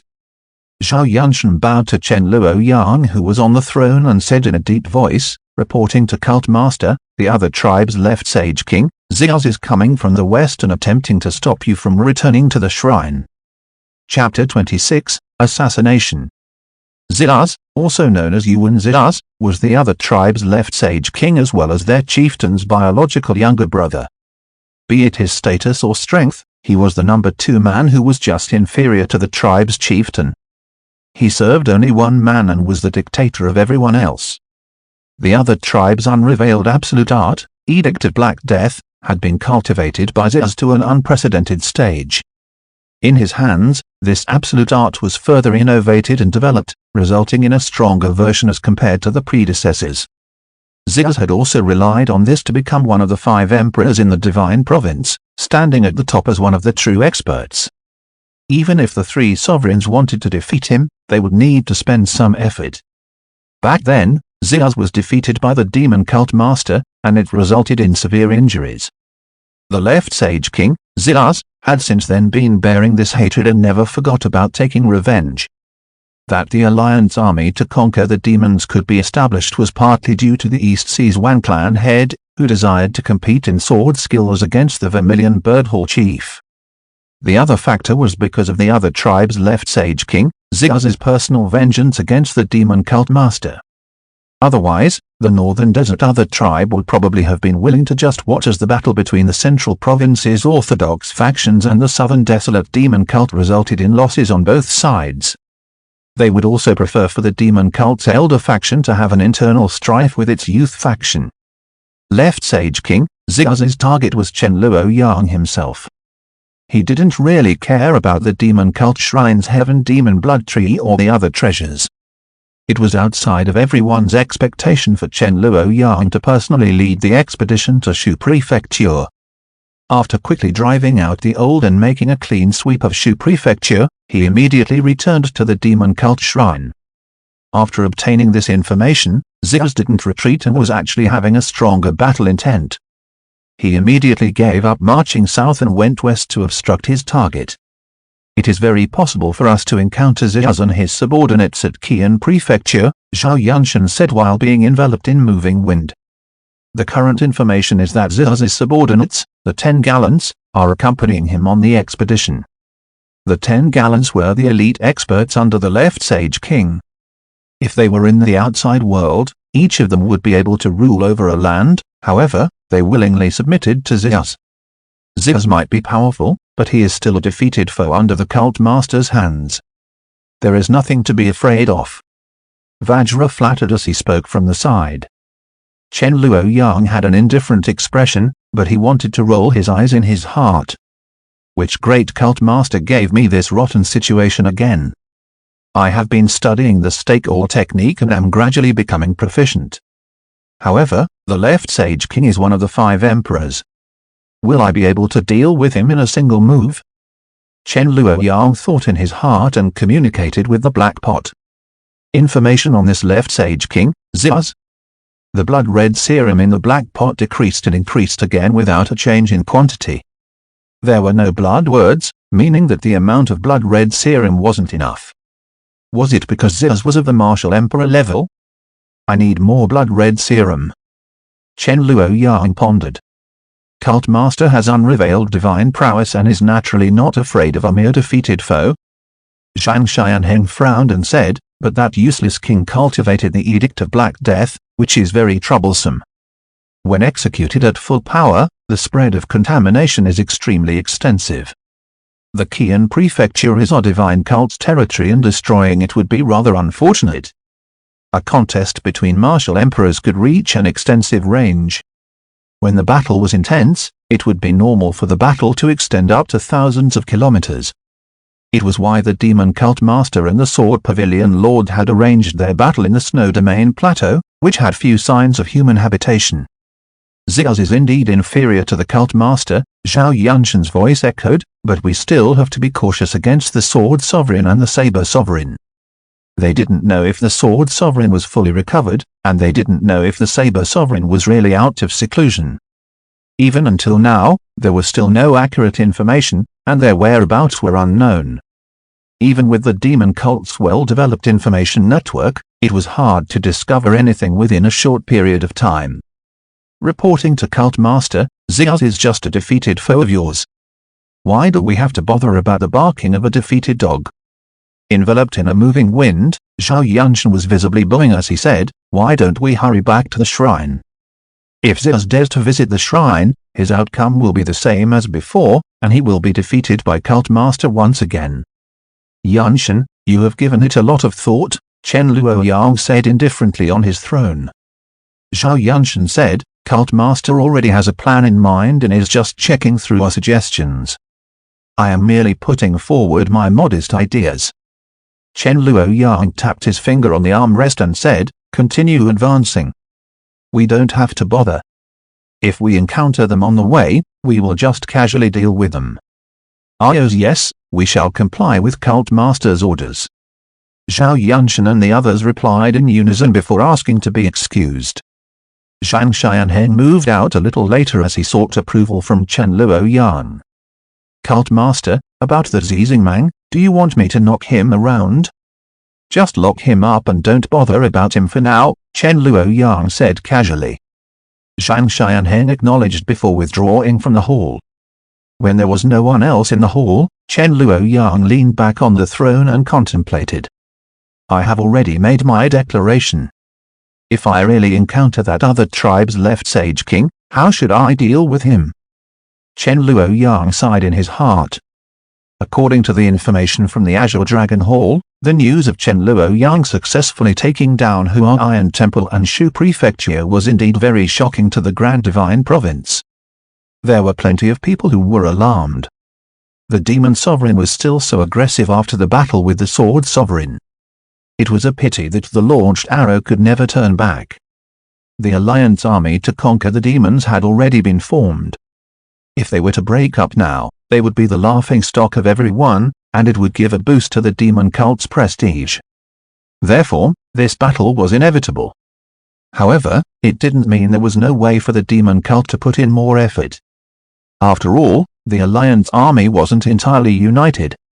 When facing danger and pressure, humans would always have the idea to protect themselves first. As such, there was a possibility for the Alliance army to fall into a hopeless situation. Then, even if they didn't split apart thoroughly, it would still be hard for them to unite again. With a more aggressive demon cult, it would cause the members of the Alliance army to start developing their own little schemes. Chen Luoyang's eyes were growing increasingly sharp. During the battle for the Shu prefecture, he didn't personally make a move. There were still plenty of people that were feeling suspicious and believed it was a fluke. Even if it was a bluff, Chen Luoyang achieving success by leading the army personally would definitely increase the deterrence towards others. I might encounter that other tribe's left Sage King, and I might have to face a challenge myself. I have to respond cautiously. Chen Luoyang plotted carefully. But apart from those, there were still other methods that could be used. He knocked on the Jade Pendant and summoned Azure Dragon 3. Ask the Azure Dragon Hall's infiltrators on the other side to be prepared. Ask them to wait for orders before acting. Azure Dragon 3 bowed and said, "This subordinate understands." Zhao Yunshan wasn't able to capture Naihua. The information of Elder Mingjing joining the demon cult would quickly spread out. For this chess piece to be exposed was more or less a little wasteful. However, looking from another angle, it was also a good thing that this matter was exposed. It would prove a rumor that was circulating in the Grand Divine Province, in the demon cult's Azure Dragon Hall, with regards to their 3 dragons, all of them are venerable members of prestigious factions. They have secretly joined the demon cult and are staying concealed. Before this, people could feel at ease, knowing that this was just a rumor from the demon cult and that they were just instigating and sowing dissension. Right now, there was the case of Elder Mingjing, and it proved that it was true. As such, it was unavoidable, and everyone was in danger. Now that the seeds of suspicion had been sowed, it was difficult to remove them. Doubts like, were there only 3 dragons? Apart from the 3 dragons, perhaps there were many other demon cult experts that had infiltrated the various factions. An invisible threat was normally more effective and lethal than a visible weapon. Chen Luoyang silently considered his plan, while the 6-dragon sovereign carriage flew out of the Shu prefecture and was officially entering the territory of the Qian prefecture. One day later, someone from outside came in to report. It was Protector Kuofu, Wang Dubeo, who requested an audience. He had been paving the road ahead as a vanguard and said that he had noticed traces of the other tribe. After obtaining Chen Luoyang's approval, the hunchbacked and skinny figure walked into the main hall. It was none other than Wang Dubeo, but when he entered, Chen Luoyang felt something wrong. Wang Dubeo's eyes flashed with a trace of blood light before he flew up from the ground and charged at Chen Luoyang. Chapter 27, 2 Consecutive Assassinations. Wang Dubeo's hunchback straightened, and his entire body suddenly became extremely gigantic. The originally skinny body burst out with power that was like a tsunami or a landslide. He leaped and lunged towards Chen Luoyang. Wang Dubeo's martial Dao intent was condensed in midair and had formed a bundle of light and shadow. In front of Chen Luoyang now was a pitch-black universe. Within that universe, there was glistening starlight. Each of the stars was on their own trajectory and moving in order. The stars were mutually towing each other as though they had boundless power and were reversing the universe. Chen Luoyang observed how Wang Dubeo made his move. This was one of the demon cult's 36 secret arts, the Star Shift Scatter Hands. Its concept was based on one of the 6 unrevealed arts, the Day of Change technique. Both martial arts made use of the flow of forces. They used minimal strength to reverse the enemy's power. Wang Dubeo was a slippery and shrewd person who never confronted any of his enemies directly. But now, thousands of stars were shifting and producing boundless power. All the power was concentrated into a single point and blasted at Chen Luoyang. When Wang Dubao exerted this move with all his strength, his entire body had formed a union with his martial Dao. He turned into a shooting star that instantly charged in front of Chen Luoyang. But right at this moment, there was a gust of wind that suddenly entered the main hall. The hurricane swept through everything and came between Chen Luoyang and Wang Dubao. The revolving hurricane caused the dazzling shooting star to veer off its attack trajectory. It was the left envoy, Zhao Yunshan, who arrived in time to block Wang Dubao's attack on Chen Luoyang. When Wang Dubao missed this attack, he attacked again. But the hurricane suddenly expanded and pushed Wang Dubao back instead. At this moment, there was a flash of golden light. "The one who has the clan name of Wang, how dare you?" Vajra yelled out with anger before smashing into the staggering Wang Dubao and sending him flying out of the main hall. Vajra and Wang Dubao fell off the Six Dragon Sovereign carriage. Chen Luoyang had nearly activated his stake-all technique earlier. He was now relaxed as he walked to the window of the main hall and looked down with his black sparkling eyes. At the mountain range below, Vajra and Wang Dubao were in an intense battle. When Chen Luoyang focused his eyes to observe the situation, the duo's movement seemed to slow down a little. However, the duo were martial kings, and Chen Luoyang had yet to fully recover, therefore, their movements were still rather fast. It wasn't an impersonator, and it was indeed the demon cult's protector Kuofu who governed the Qian prefecture, Wang Dubao.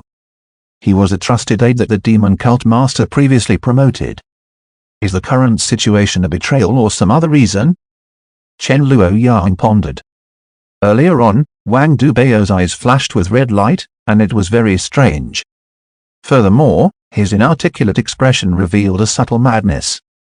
My protection came late. Will Cult Master please forgive me? The hurricane slowed down slightly and arrived beside Chen Luoyang, revealing the person it enveloped.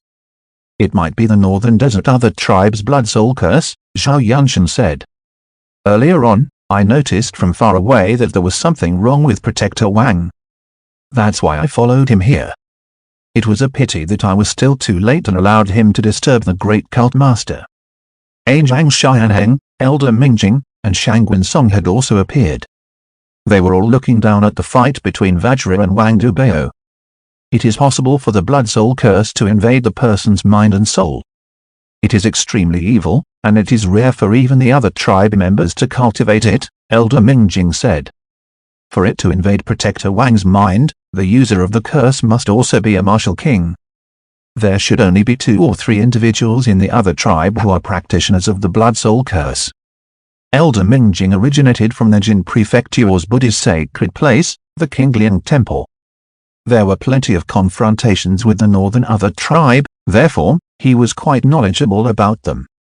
The third-ranked mind ghost, Kilun Tu, who is part of the 10 gallants under the left Sage King's eyes, is extremely mysterious. Information about him is rarely circulated, and no one knows much about him. But if he has such a nickname, he might be an expert in the cultivation of the Blood Soul Curse, Zhao Yunshan said. He then bowed to Chen Luoyang. Cult Master, the user of the Blood Soul Curse must not be far away. I will go and capture him. As long as the Blood Soul Curse is even slightly disturbed, it can be broken. Chen Luoyang didn't express his opinion as he looked down emotionlessly at the great battle below. What a humiliation! Chen Luoyang gave an indifferent response. Zhang Xianheng looked at Wang Dubao with an enraged expression. As a demon cult protector, he felt a fiery, stinging pain on his face as he felt ashamed to be on the same side as Wang Dubao. Shangwen Song's expression looked stern, but his eyes were revealing delight as he rejoiced in Chen Luoyang's misfortune. Wang Dubao was part of the youth faction that was personally promoted by the cult master. Now that the cult master was enraged, Shangwen Song was enjoying the show. Zhao Yunshan bowed to Chen Luoyang again. He didn't say anything before he turned into a gale and vanished without a trace. Check on the Qian Prefecture's branch members who were at the vanguard with Wang Dubao. Find out what their current situation is. Chen Luoyang gave his instructions. Yes, cult master. After Zhang Xianheng ordered his subordinate to investigate, he couldn't hold back anymore. "Cult Master, I will go with Vajra to seize that hunchback," Zhang Xianheng said with a hateful voice. Chen Luoyang nodded indifferently. After obtaining approval, Zhang Xianheng immediately jumped off the six-dragon sovereign carriage and descended from the sky like a thunderbolt, smashing down on Wang Dubao's head. Wang Dubao's eyes were shining with red light as his madness intensified. Wang Dubao's method of attack was entirely different from his normally prudent, shrewd, and slippery style. He was directly confronting Vajra and Zhang Xianheng with each move. Zhang Xianheng let out a nasty smile and said, "Old Wang, we do not have as many as when we captured the Sword Pavilion Kid previously. I cannot guarantee that I will not hurt you before I seize you. How dare you attack Cult Master? I shall let you suffer. You better pray that Big Brother Zhou is able to break the opposition's evil art as quickly as possible. Otherwise, don't blame me for putting you in a half-dead state." Zhang Xianheng still had injuries, but he disregarded it totally. He attacked with thunder-like force and became increasingly intense as he fought. In the six-dragon sovereign carriage, Chen Luoyang was calmly looking as two fought against one. Wang Dubao had already been suppressed, and it was soon after that he was defeated. Zhao Yunshan had been gone for a long time, and there was still no relay of information yet. "Cult Master, we do not know the number on the enemy side, while Yunshan is alone. Do you want this old one to go and take a look?" Shang Wensong suddenly spoke at this moment. He had a serious expression and grave tone. However, Chen Luoyang felt that he could hear some sarcasm. It was as if Shang Wensong was saying that Zhao Yunshan might also get controlled by the Blood Soul Curse and come back to attack them. The Blood Soul Curse can only be used on a single person at a time, Elder Mingjing commented by the side. Shang Wensong smiled. "That is great, that is great. If that is the case, as long as the left Sage King Ziz isn't around, Yunshan will at least be able to escape unscathed." While Shang Wensong was laughing, he was paying attention to Chen Luoyang at the same time. "It is fine if it is someone else. As a martial emperor, Chen Luoyang couldn't possibly be helpless against the Blood Soul Curse, right? Is it because he couldn't be bothered to make a move and wanted to use this to teach Wang Dubao a lesson? Or, is he actually helpless?" The demon cult's seventh elder was filled with many thoughts. Right at this moment, on the six-dragon sovereign carriage and within the main hall, there was a shadow that moved in a bizarre manner. Subsequently, the flat shadow actually stood up, and there was a black sword tip that emerged from the shadow. It was silent and without presence, but it was fast like lightning. It thrust at the back of Chen Luoyang. Chapter 28, Half a move. The sword edge was like a black lightning bolt that thrust at the middle of Chen Luoyang's back. The black lightning bolt didn't have light and couldn't illuminate anything. Instead, it was like an envoy of darkness that guided the night to descend. When enveloped by the darkness, the entire hall felt as though it was in a deathly stillness where there was no light and no sound. When inside the darkness, one would lose all awareness, and it felt as though all your senses were gone. Only the deathly shadow was rushing at its target. Elder Mingjing and Shang Wensong realized it and shouted out in unison. Elder Mingjing's martial Dao intent instantly transformed into a giant 8-armed Arhat. The Arhat executed a mountain-like palm strike at the assassin. Shang Wensong was a little lacking. He was shocked by the sudden change in the situation, and he seemed to have been caught unprepared. His reaction and actions were all slightly slow, but just slightly. However, for experts of this level, a slight delay was extremely significant. As such, Shang Wensong couldn't catch up and could only watch as the pitch-black sword edge thrust at Chen Luoyang. On the other side, Elder Mingjing had also reacted slightly slow due to his injuries and didn't have time to intercept that assassin. He could only relieve the pressure by executing a palm strike at the actual body of the assassin. Under the illumination of the Buddha's aura, the shadow wavered a little before expanding. It was just like a sphere of black light. Elder Mingjing's attack struck at the sphere and shattered it. There was a grunt from the darkness. The enemy suffered a little injury and forcefully endured Elder Mingjing's attack. The sword edge that was carrying out the assassination didn't get influenced. The sword edge didn't slow down and had actually increased its thrusting speed toward the back of Chen Luoyang. Elder Mingjing was anxious and executed consecutive attacks with the intent to force the enemy to retreat. However, the assassin disregarded the attacks. He risked his own death in order to assassinate Chen Luoyang. Shang Wensong widened his eyes as he saw the sword edge getting extremely close to the vital part of Chen Luoyang's back. However, it looked as though Chen Luoyang didn't detect it and stood quietly without moving. He wasn't attacking back, he wasn't defending, nor was he dodging. As expected, he is severely injured. Before this, he had been putting on a false front and was actually powerless to fight others. The same thought appeared in the minds of the assassin and Shang Wensong. Right at this instant, Chen Luoyang made a move. He didn't attack, he didn't turn or even take a step. Chen Luoyang only did one thing. A soft shout. Get lost. He didn't do anything else but this soft shout. His voice wasn't loud either, but it was like a crash of thunder and change of weather. Every pair of eyes could see a sound wave radiating outwards with Chen Luoyang at the center. The pitch-black silence, the darkness that didn't have light or sound had been abruptly ripped apart. The sword edge that was just inches away from Chen Luoyang's back shuddered due to the sound wave. In the face of the furious thunder-like sound wave, the black light that defended the assassin's body was instantly shattered like weak paper mache. The shadow faded and revealed a face of a northern desert other tribesman. The middle-aged man was currently standing still and was stupefied. His eyes were constantly shivering. The sword in his hand had almost reached Chen Luoyang's back, but this back felt like it was at the other end of the world, and it was impossible to get closer. Odiarisisi with Argonek S. The middle-aged man was unwilling to accept this fate, and his eyes sockets were going to break open. Immediately after, his eyes really burst apart.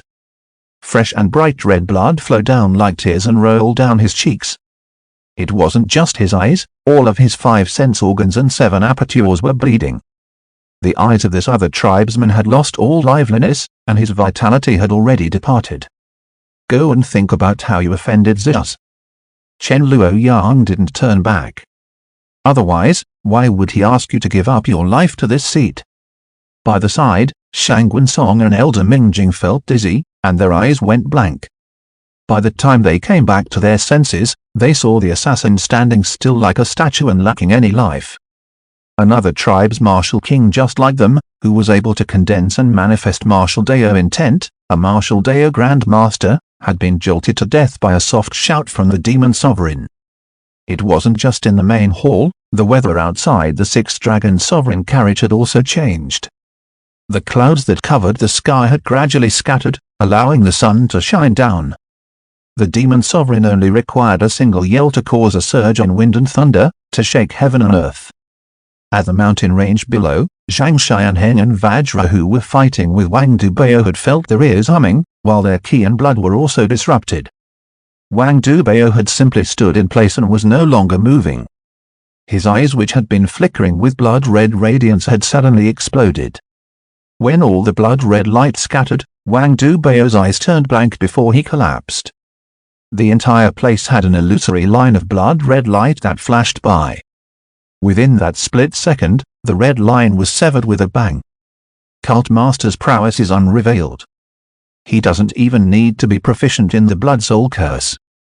A soft shout was able to destroy the evil art, Vajra said as he chuckled. Zhang Xianheng used one hand to carry Wang Dubao and said in an unhappy tone, Cult Master is obviously unrevealed. The problem is with our incompetence. Otherwise, would Cult Master have to act personally? The duo then returned to the 6-dragon sovereign carriage. Elder Mingjing inspected the assassin's corpse and spoke, reporting to Cult Master, this person should be one of the 10 gallants under the left Sage King Zeus. He is the 4th-ranked Black Owl, Hank. He is proficient in assassinations. Chen Luoyang had already gone back to his seat. This corpse on the floor was the first enemy that he had killed personally. When he executed the stake-all technique, he was rather anxious. It was fortunate that this body's foundation was still existent. His lightning-fast reaction speed was beyond his imagination. His movements were also able to keep up with his thoughts, nor were his reactions too slow that he couldn't detect his enemy. But after using the move, the aftermath was also rather obvious. He felt as though his entire body's energy or stamina was empty. But the outcome of the battle was rather satisfying. He used a single move to eliminate 2 individuals. Strictly speaking, it wasn't even considered one move, it could only be counted as half a move. Chen Luoyang looked nonchalant as he quietly watched Zhang Xianheng carrying Wang Dubao back. The demon cult protector was now in an unconscious state. "Wake him up," Chen Luoyang said indifferently. "Ask him the exact details of what happened." Zhang Xianheng quickly replied, "This subordinate understands." A tornado entered the main hall at this moment, and it was Zhao Yunshan. "Kelantu's evil art has been neutralized. I imagine that it must be Cult Master who made the move. Yunshan is ashamed to trouble Cult Master." "It doesn't matter." Chen Luoyang replied indifferently and asked, "What is the situation over there?" The leader of the 10 Gallants, Devil Wolf Bakun, was protecting Mind Ghost Kelantu. "I was crossing moves with him and was delayed." Zhao Yunshan saw the corpse of the fallen Black Owl Hank before saying, "After Cult Master broke Mind Ghost's evil art, Devil Wolf protected the Mind Ghost and retreated. Due to Left Sage King's unknown whereabouts, I didn't pursue recklessly. Will Cult Master please forgive me?" Other than that, Protector Wang's Qian Prefecture's branch disciples had received a treacherous assault. The enemy must have sent more than 3 individuals. That's why Protector Wang wasn't able to issue an alert before being subdued. Chen Luoyang said, "Search for those people. A blood debt must be compensated with blood." Zhao Yunshan bowed and said, "Please let this subordinate handle it. Cult Master's journey must not be disrupted." "Go then," Chen Luoyang responded before turning to look at Shangwen Song. "Mingjing has injuries. 7th Elder, what happened to Yulia?" Chapter 29. The day wasn't finished yet when facing Chen Luoyang's eyes that were surging with black radiance, Shangwen Song's body turned cold. He composed his mind and replied with lowered head, "This old one was incompetent with his protection. I hope that Cult Master can forgive me." "Mingjing is injured and was still faster than you," Chen Luoyang said indifferently. Elder Mingjing stood quietly by the side and didn't say anything. Zhang Xianheng and Vajra instantly looked over at Shangwen Song with unfriendly eyes. Shangwen Song replied with a self-recriminating voice, "This old one is muddle-headed and hasn't been in battle for a long time. Therefore, I wasn't able to react in time. In the future, I will cultivate diligently and guarantee there will not be a second time." Chen Luoyang nodded. 7th Elder has been self-cultivating in the Elder Pavilion for 2 years, and your blade has been covered in dust. It is no wonder you are rusty, and it is pardonable. Since you haven't been in battle for a long time, then you should have more practice. Wang Dubao needs to recuperate. Therefore, 7th Elder shall replace him. You shall be this seat's pioneer and pave the road ahead." Shangwen Song inhaled a cold breath in response to the command. The other tribe's Left Sage King wasn't here on friendly terms. When both parties encountered each other in Qian Prefecture, a battle of life and death would be inevitable. If Shangwen Song was thrown to the front lines alone, how was it different from being bait? When Wang Dubao was leading at the front, he was targeted by the enemy, and it resulted in his current half-dead state. Now that one of the 10 Gallants, Black Owl Hank, had died by Chen Luoyang's hands, there was definitely going to be desperate attempts at revenge from the other tribe. It was possible that Shangwen Song's outcome might be more disastrous than Wang Dubao's outcome. When Wang Dubao suffered a defeat, the young generation factions Zhao Yunshan, Zhang Xianheng, and Vajra would provide assistance. But if Shangwen Song suffered a defeat, he wouldn't receive such good treatment. The demon cult's 7th Elder was fuming with chilling air at the bottom of his heart. He opened his mouth but wasn't able to let out any voice. Chen Luoyang looked at Shangwen Song with a placid and serious expression. At this moment, Shangwen Song felt an unprecedented regret. he regretted going to Shu Prefecture to verify if Chen Luoyang was really injured. From the looks of it, Chen Luoyang's injuries weren't a big problem. A soft shout was already able to kill a 10th stage other tribe martial king. Even though Shangwen Song felt that the cult master was still a little off from full recovery, the problem was that Chen Luoyang had merely shouted softly. It couldn't even be considered as Chen Luoyang personally making a move. It wasn't even considered one move, it was only half a move. An expert of the martial emperor stage could materialize the martial Dao intent. A single fist or kick could shift the mountains or empty the seas. It was far superior to a martial king.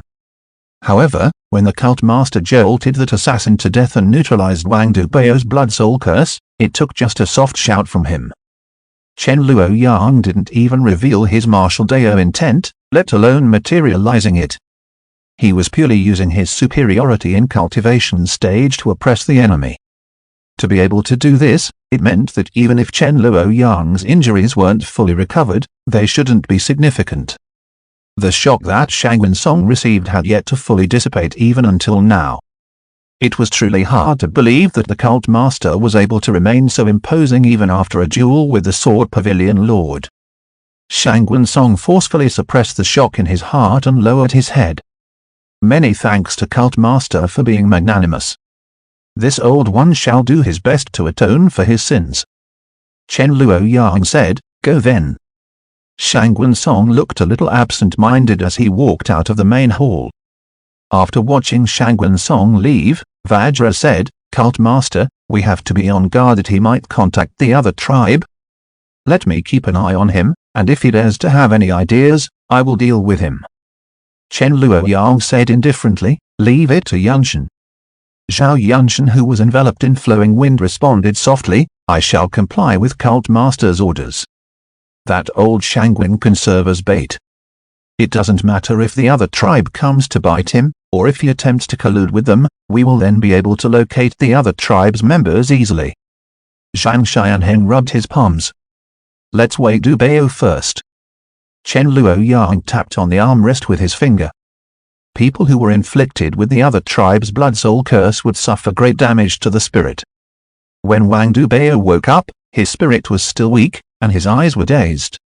He endured his unwell symptoms and knelt down to seek forgiveness from Chen Luoyang. After listening to Wang Dubao's explanation, Chen Luoyang and the others gradually understood the whole story. The other tribe's left sage King Ziyaz had led his subordinates and a group of other tribe experts down to the south. After hearing that Chen Luoyang had seized Shu Prefecture and was returning to the southern desolate demon cult shrine, left sage King Ziyaz didn't bother moving together with the alliance army and left to obstruct Chen Luoyang without consulting anyone. To return from the Shu Prefecture to the south desolate demon domain's shrine, it was fastest to cut across Qian Prefecture. It was why the left sage king was at the Qian Prefecture. However, the Qian Prefecture was vast. As such, the left sage king's subordinates had all split up to search for Chen Luoyang's whereabouts. When Wang Dubao was leading at the front, he just happened to encounter a group of enemies. He must have been targeted for a long time. They were even able to contact and gather more men before launching an assault on Protector Wang. They then planned the assassination against Cult Master, Zhao Yunshan said. If that is the case, left sage King Ziyaz, his subordinates, and the other tribe's experts will be reaching here soon. Ziyaz isn't bad, Chen Luoyang said casually. Although, if he had come straight to Shu Prefecture for the battle, this seat would have given him a much higher evaluation. Vajra laughed by the side and said, to be able to keep his life after crossing moves with Cult Master is indeed extraordinary. Chen Luoyang waved his hand and said, all right, you may all be dismissed. Everyone then asked to be excused. Zhao Yunshan went to monitor Shangwen Song while searching for the other tribe's experts. Zhang Xianheng and Elder Mingjing accompanied Wang Dubao. The three of them had to quickly recuperate from their injuries. Vajra stayed behind to serve Chen Luoyang. Reporting to Cult Master, as you previously instructed, a total of 21 types of rare resources, like the scarce moon immortal milk, desolate fantasy herb, and others have been delivered here by the cult members, Vajra reported. Deliver them to this seat's room. Chen Luoyang stood up from the throne and walked out of the main hall before heading for his room. The 10 revolution primary elixir must be quickly concocted so that my injuries can recover as quickly as possible. After all, the stake-all technique can only be used for one move, and I am unable to use it for the rest of the day. Vajra acted according to his instructions and delivered the rare resources to his room before asking to be excused. Chen Luoyang looked at the dazzling lineup of treasures and felt a little dazzled. It was fortunate that there were plenty of books in the room at the Amrita Manor. Those general knowledge books that were circulated in the Grand Divine Province were naturally not available on the Demon Cult Master's carriage. However, those books were what Chen Luoyang required right now. During his time at the Amrita Manor, he had been reading those books and documents in large quantities. A martial emperor's body was physically powerful but also quick of mind. Thanks to that, Chen Luoyang was able to memorize a massive amount of information that was in the books. After looking through his memories on the Compendium of Divine Province's Spirit Herbs, records of Divine Province's Rare Beasts, and records of Divine Province's Rare Treasures, he was able to differentiate the rare resources in front of him. Most of these resources and spirit herbs had more than one function and could be used for concoctions or the refining of tools. It would be hard for a subordinate to find out Chen Luoyang's intention for these items. Furthermore, he had also intentionally included some other items as a distraction. However, if he wished to concoct these resources into the 10 revolution primary elixir, he would need the skill to do so. Chen Luoyang could follow the concoction method stated on the document, and he tried to figure it out. He would need an elixir furnace, right? If I instruct the servants to look for one, will it be suspicious? Chen Luoyang pondered. Right at this moment, a servant came to report. Reporting to Cult Master, the front line reported back saying that there has been another enemy attack. Chen Luoyang didn't have a change in expression and took a deep and silent breath. When one was worried about something, that thing would happen. The day wasn't finished yet. Chapter 30, Bird, Speech, Flower, Fragrance, Snake, Insect, Rat, and even if you are in a hurry to hang yourselves, you have to let me catch a breath, right? Chen Luoyang cursed in his heart. Chen Luoyang remained calm on appearance. Say it. It was Azure Dragon 5 who came to report. 7th Elder has been attacked at the front, but he didn't see any trace of the enemy. The attackers are those spirit birds and mythical beasts, and their numbers are still increasing. It feels like they were driven here by someone, and there are even some powerful spirit beasts that are also known as Beast Kings. The Qian Prefecture, Shu Prefecture, and Jian Prefecture were filled with mountain ranges, dense forests, and plenty of deserted places. These places were paradises for various avians, beasts, and bizarre plants. However, these beasts had the consciousness to rule their own territories, therefore, they split up and ruled their own domains as kings. The imposing strength of the demon cult army was a kind of danger that these beasts would always detect and would take the initiative to avoid. But now, countless beasts were gathering and obstructing Chen Luoyang's advancement. It could already be called a beast wave. It was like a tidal wave of avians and beasts. Some were flying in the skies, some were tunneling underground. They didn't just cover the entire mountain, they even occupied half the sky. It was truly a horrifying sight. Shang Wensong retreated. He was a martial king, and in normal situations, no matter how many spirit beasts there were, they wouldn't have been able to threaten him. However, this beast wave felt like it was endless, and the demon cult's 7th elder had to suspect if he would be exhausted to death before killing all the spirit beasts. This time, Chen Luoyang didn't censure Shang Wensong. He was busy looking at the massive beast wave and clicking his tongue in wonder. However, he acted as though nothing had happened and gently tapped on the armrest. It is a man-made disaster, not a natural disaster. Zhao Yunshan's body was covered with wind as he replied softly, "It seems the 6th-ranked Rat King Duobuji of the 10 Gallants is here. It is said that he is proficient in the control of beasts and has reared plenty of wolf-fanged dragon rats. They are massive in numbers and are tyrants in the northern desert. I heard that he has also raised a sacred rat that can urge other spirit beasts, including the beast kings that are comparable to us martial kings. Duobuji is only a martial master, and his title of Rat King originates from this sacred rat. So, he wishes to use this beast wave to obstruct this seat's advancement? Chen Luoyang asked in an indifferent manner. He might be hiding other schemes and is waiting for us to be careless before launching a raid or ambush, Zhao Yunshan said. These spirit beasts were all summoned from the mountains in Qian Prefecture by the Rat King. Even if all of them died, he wouldn't have any losses. His objective must be to exhaust us. Zhao Yunshan's voice suddenly paused before he continued speaking. Cult Master's 6 flood dragons shouldn't be affected by the sacred rat. But I am not sure about the rest of the mounts. At the side, Shang Gunsong revealed an unhappy face. Earlier on, the spirit beast pulling his carriage had suddenly become violent and turned back to bite him. As a result, he killed the spirit beast on the spot. From the looks of it, it was caused by the sacred rat. In fact, apart from the 6 flood dragons that were pulling Chen Luoyang's carriage, all the other spirit beasts that were pulling other carriages were restless and agitated.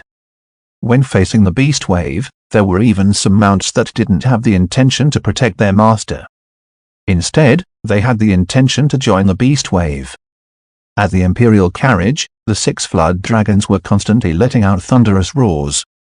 They stopped in mid-air and were looking around with vigilance. Does this seat have to make a move personally again? Chen Luoyang sat high in the throne and said unhurriedly. Zhang Xianheng immediately stepped forward and knelt down on one knee and said loudly, "How can we dare to disturb Cult Master again? This time, will Cult Master please allow me to handle it? I shall present a great show to you. Stop dawdling and begin then." Chen Luoyang waved his hand casually. "Yes, I shall comply with Cult Master's orders." Zhang Xianheng stood up and blew a bamboo whistle. The sound of the whistle wasn't loud, nor was it sharp, it was gentle like someone whispering by the ear.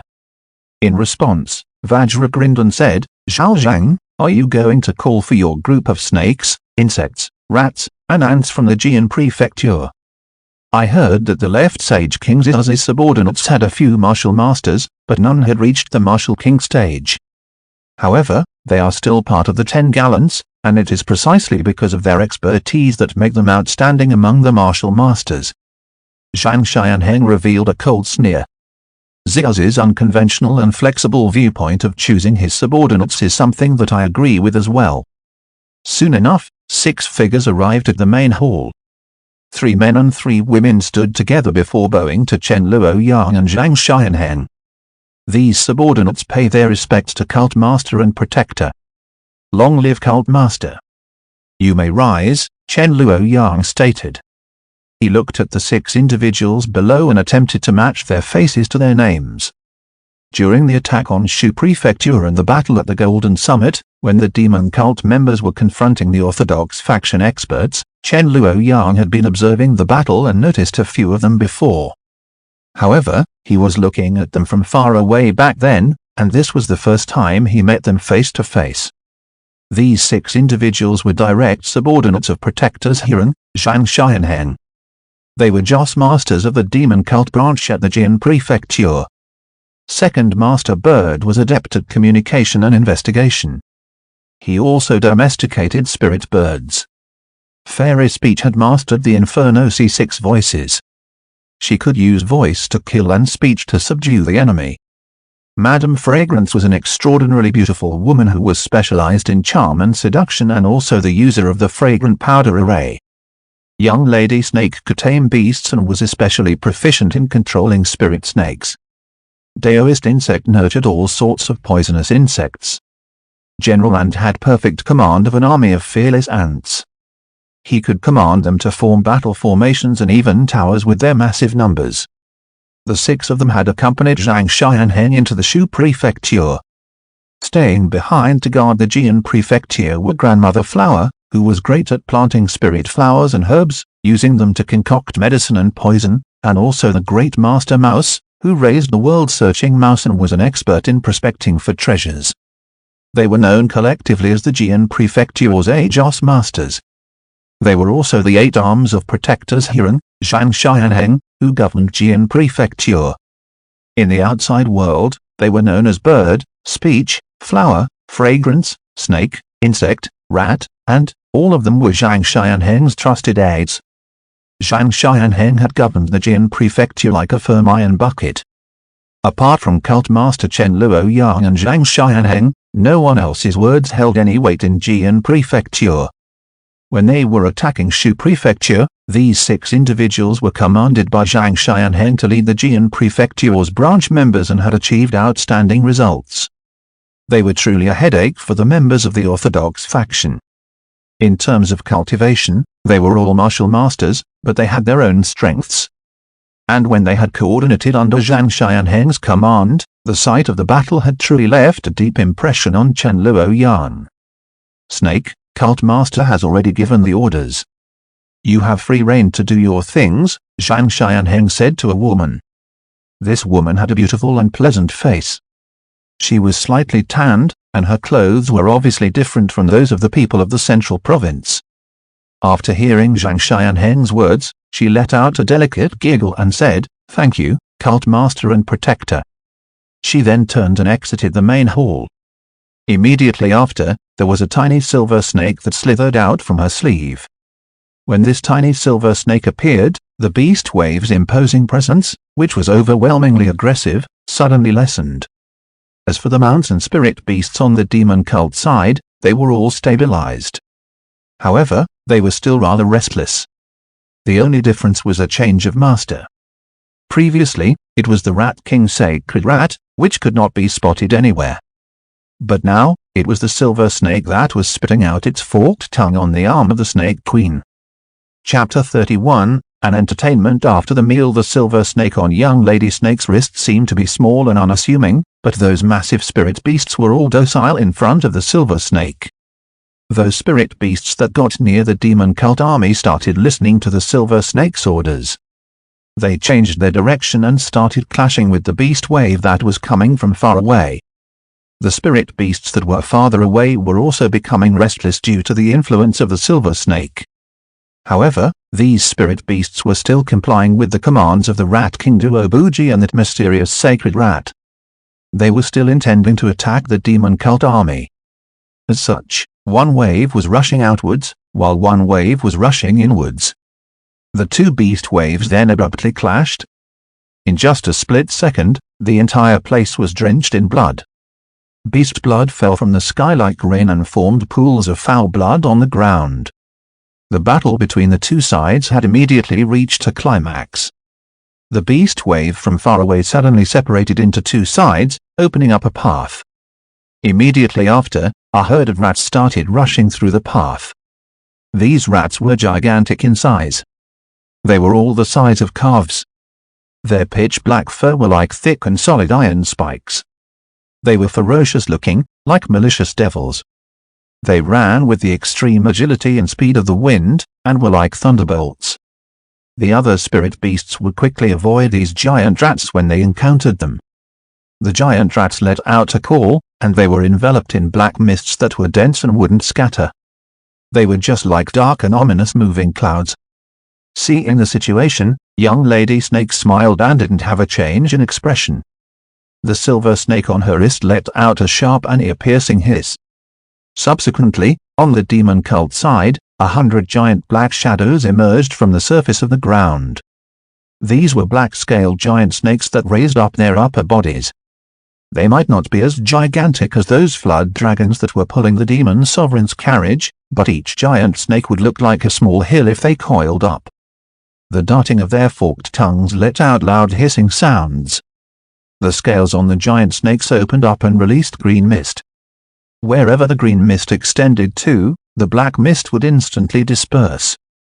The black-scaled giant snakes were violently lunging at the herd of rats. Even with their massive bodies, the giant snakes were as fast as lightning and were much more agile and nimble as compared to those giant rats. In terms of numbers, the giant rats were far more than the giant snakes. They swarmed over with their dreadful presence. However, these black-scaled giant snakes weren't planning to prey on each rat individually. The large bloody mouths of the giant snakes opened up, and there was an immense suction force coming from within, as they turned into abysses. There were streaks of blood qi that came out from these abysses, and they were like chains that flew everywhere before curling around the giant rats. The calf-sized giant rats immediately staggered as they were rolled up by the chains made with blood qi. The blood qi withdrew and pulled those giant rats into the mouths of the black-scaled giant snakes. Each giant snake would capture multiple giant rats at once before dragging them into their mouths. However, the herd of rats were ferocious and completely fearless. They surged over like a tidal wave. There were many rats that didn't get captured by the blood qi from the snakes' mouths. They pounced and tore at the giant snakes. The giant snakes' scales were extremely tough, and the rats' fangs weren't able to penetrate them. However, there was green fluid dripping from the giant rat's mouth. When those fluids dripped onto the scales, white smoke was immediately emitted with a sizzling sound. The black-scaled giant snakes were in pain as their massive bodies thrashed. They swung the giant rats off their bodies before crushing them into pulps of flesh. The mountains of Qian Prefecture had turned into bloody azure battlegrounds because of the giant snakes and rats. With them at the center, the two beast waves clashed and created a shocking massacre. On the sixth dragon sovereign carriage, Zhang Xianheng bowed to Chen Luoyang and said, "The noisy activities and filthy scene might not be nice to cult masters' discerning eyes, but I guarantee that it will end soon." On appearance, it was indeed young Lady Snake that had the upper hand. The demon cult's beast wave didn't just stop the opposition's advance, it started to push back the opposing beast wave. No matter, it is a rather good entertainment after the meal, Chen Luoyang tapped on the armrest and said indifferently. Actually, he was busy observing the movements of the black pot inside his mind. The beasts slaughtered each other, and there was a massive number of deaths. However, the blood-red serum within the black pot didn't increase at all. Must it be human lives? Chen Luoyang frowned inwardly. During the battle between the demon cult and the Golden Summit at the Shu Prefecture, Chen Luoyang observed the black pot then too. When the spirit beasts perished, the blood-red serum didn't increase, and it would only increase when humans perished. The higher the cultivation stage of the deceased was, the greater the increase in blood-red serum. Chen Luoyang recalled the moment he killed that other tribe assassin with his shout earlier. The fourth ranker of the 10 gallants, Black Owl Hank. The 10th intent congeal stage Martial King was personally killed by Chen Luoyang. The increase in blood-red serum was actually more than when Law King Huju died at Amrita Manor. Law King Huju was a Martial King at the 11th apotheosis stage, and his cultivation stage was higher than Black Owl's. From the looks of it, when I personally kill someone, the increase of blood-red serum would be much more. Chen Luoyang sighed silently. This strange black pot is truly a cardinal artifact of the demon Dao. He sorted out his mind before he continued to observe the great battle between the snakes and the rats. Under the command of young Lady Snake, her beast army had turned the tide completely. On the sixth dragon sovereign carriage, Zhao Yunshan said, "It is hard to say about individual strength, but in terms of the command of beasts, Xianheng's young Lady Snake is definitely superior to the other tribe's Rat King." Chen Luoyang nodded secretly in response. The branches of the demon cult did have plenty of talented individuals. The Qian prefecture that was governed by Wang Dubao had its own specialty too. It wasn't like the Jin prefecture's bird, speech, flower, fragrance, snake, insect, rat, and, where all Ajos masters had their own specialty, but the Qian prefecture had trained dozens of mountain-shifting golden apes. These apes were massive, like small mountains, and had dreadful strength and speed. If they were all here, these snakes and rats wouldn't be a match for them even working together. The only shortcoming was the fixed activity area of the mountain-shifting golden apes. As of now, Wang Dubao and his men weren't able to tame the apes to the extent that they were willing to leave their territory. As such, they could only rely on those big fellows to protect the foundation of the branch. It was why they couldn't be brought along as a combat force during the battle at Shu Prefecture. Otherwise, when Wang Dubao and his men were surrounded and assaulted by the other tribe experts, with those mountain-shifting golden apes to assist, even if they couldn't defeat the enemy, they wouldn't lose so miserably. When Zhang Xianheng heard Zhao Yunshan's approval, he said proudly, "My people naturally wouldn't be inferior. Vajra laughed and said, "She is really your people. I heard that you have taken care of her even in bed." Zhang Xianheng replied, "She is very special. I like this kind of woman." Vajra then took a glance at Speech Fairy and Madame Fragrance. Speech Fairy had ordinary looks and mediocre standards. She didn't have any reactions and was quietly standing in place. Madame Fragrance had charming eyes and seductive looks. When she saw Vajra sizing her up, she covered her lips and let out a flirtatious laugh. "Protector rejected me, and I am not as pampered as Sister Snake. Sir Vajra must help this servant to reason things out." Zhang Xianheng twitched his mouth and said, "You aren't lacking any intimate encounters. Why act so pitiful?" He then looked at Vajra. "Don't use such eyes to look at me. I do not have such hobbies. Do you think I am that old Wang?" Vajra laughed and said, "Old Wang is only a little bolder on matters that are related to women. What do you think?" Zhang Xianheng made a spitting sound and said, "There is nothing to say about an uninhabited place like this. But in those densely populated large cities of the Qian prefecture, I can splash a pail of water and drench two of old Wang's fathers-in-law." Zhao Yunshan said, "The two of you better exercise some restraint in front of Cult Master." Zhang Xianheng and Vajra immediately kept quiet in response. Chen Luoyang didn't have any expressions, as though he didn't care about this matter at all. However, his heart was already numbed, as expected of the demon cult. As the group was having a conversation, the opposing beast wave had been pushed back by the beast wave tamed by young Lady Snake. The demon cult army had resumed their advance. However, as they traveled, Chen Luoyang felt that something was off. Zhao Yunshan, Zhang Xianheng, and the others had also detected it. "Snake, come back!" Zhang Xianheng immediately yelled out. Just as young Lady Snake was feeling worried, there was surging black smoke that rose up in the surrounding mountains and spread out in all directions. The black smoke had covered the horizon, and it was impossible to see the boundaries. The black smoke was spreading even further. An extremely ominous and dangerous presence was emitting from the black smoke. Chapter 32, Dead Sea Black Tide. Black smoke was constantly rising and covering the entire place. It ultimately covered the entire sky. For thousands of kilometers, it looked as though everything was sealed in black smoke and turned into an independent spatial zone. In the vast darkness, there were faint sounds of a tide. Subsequently, there were raging waves that swept in from all directions. There was a torrential black sea that appeared in front of Chen Luoyang and others. The black sea was lifeless, and every living thing that it engulfed was exterminated.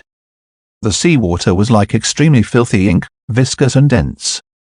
Many of the spirit beasts from both sides were devoured by the seawater that suddenly welled up from the ground.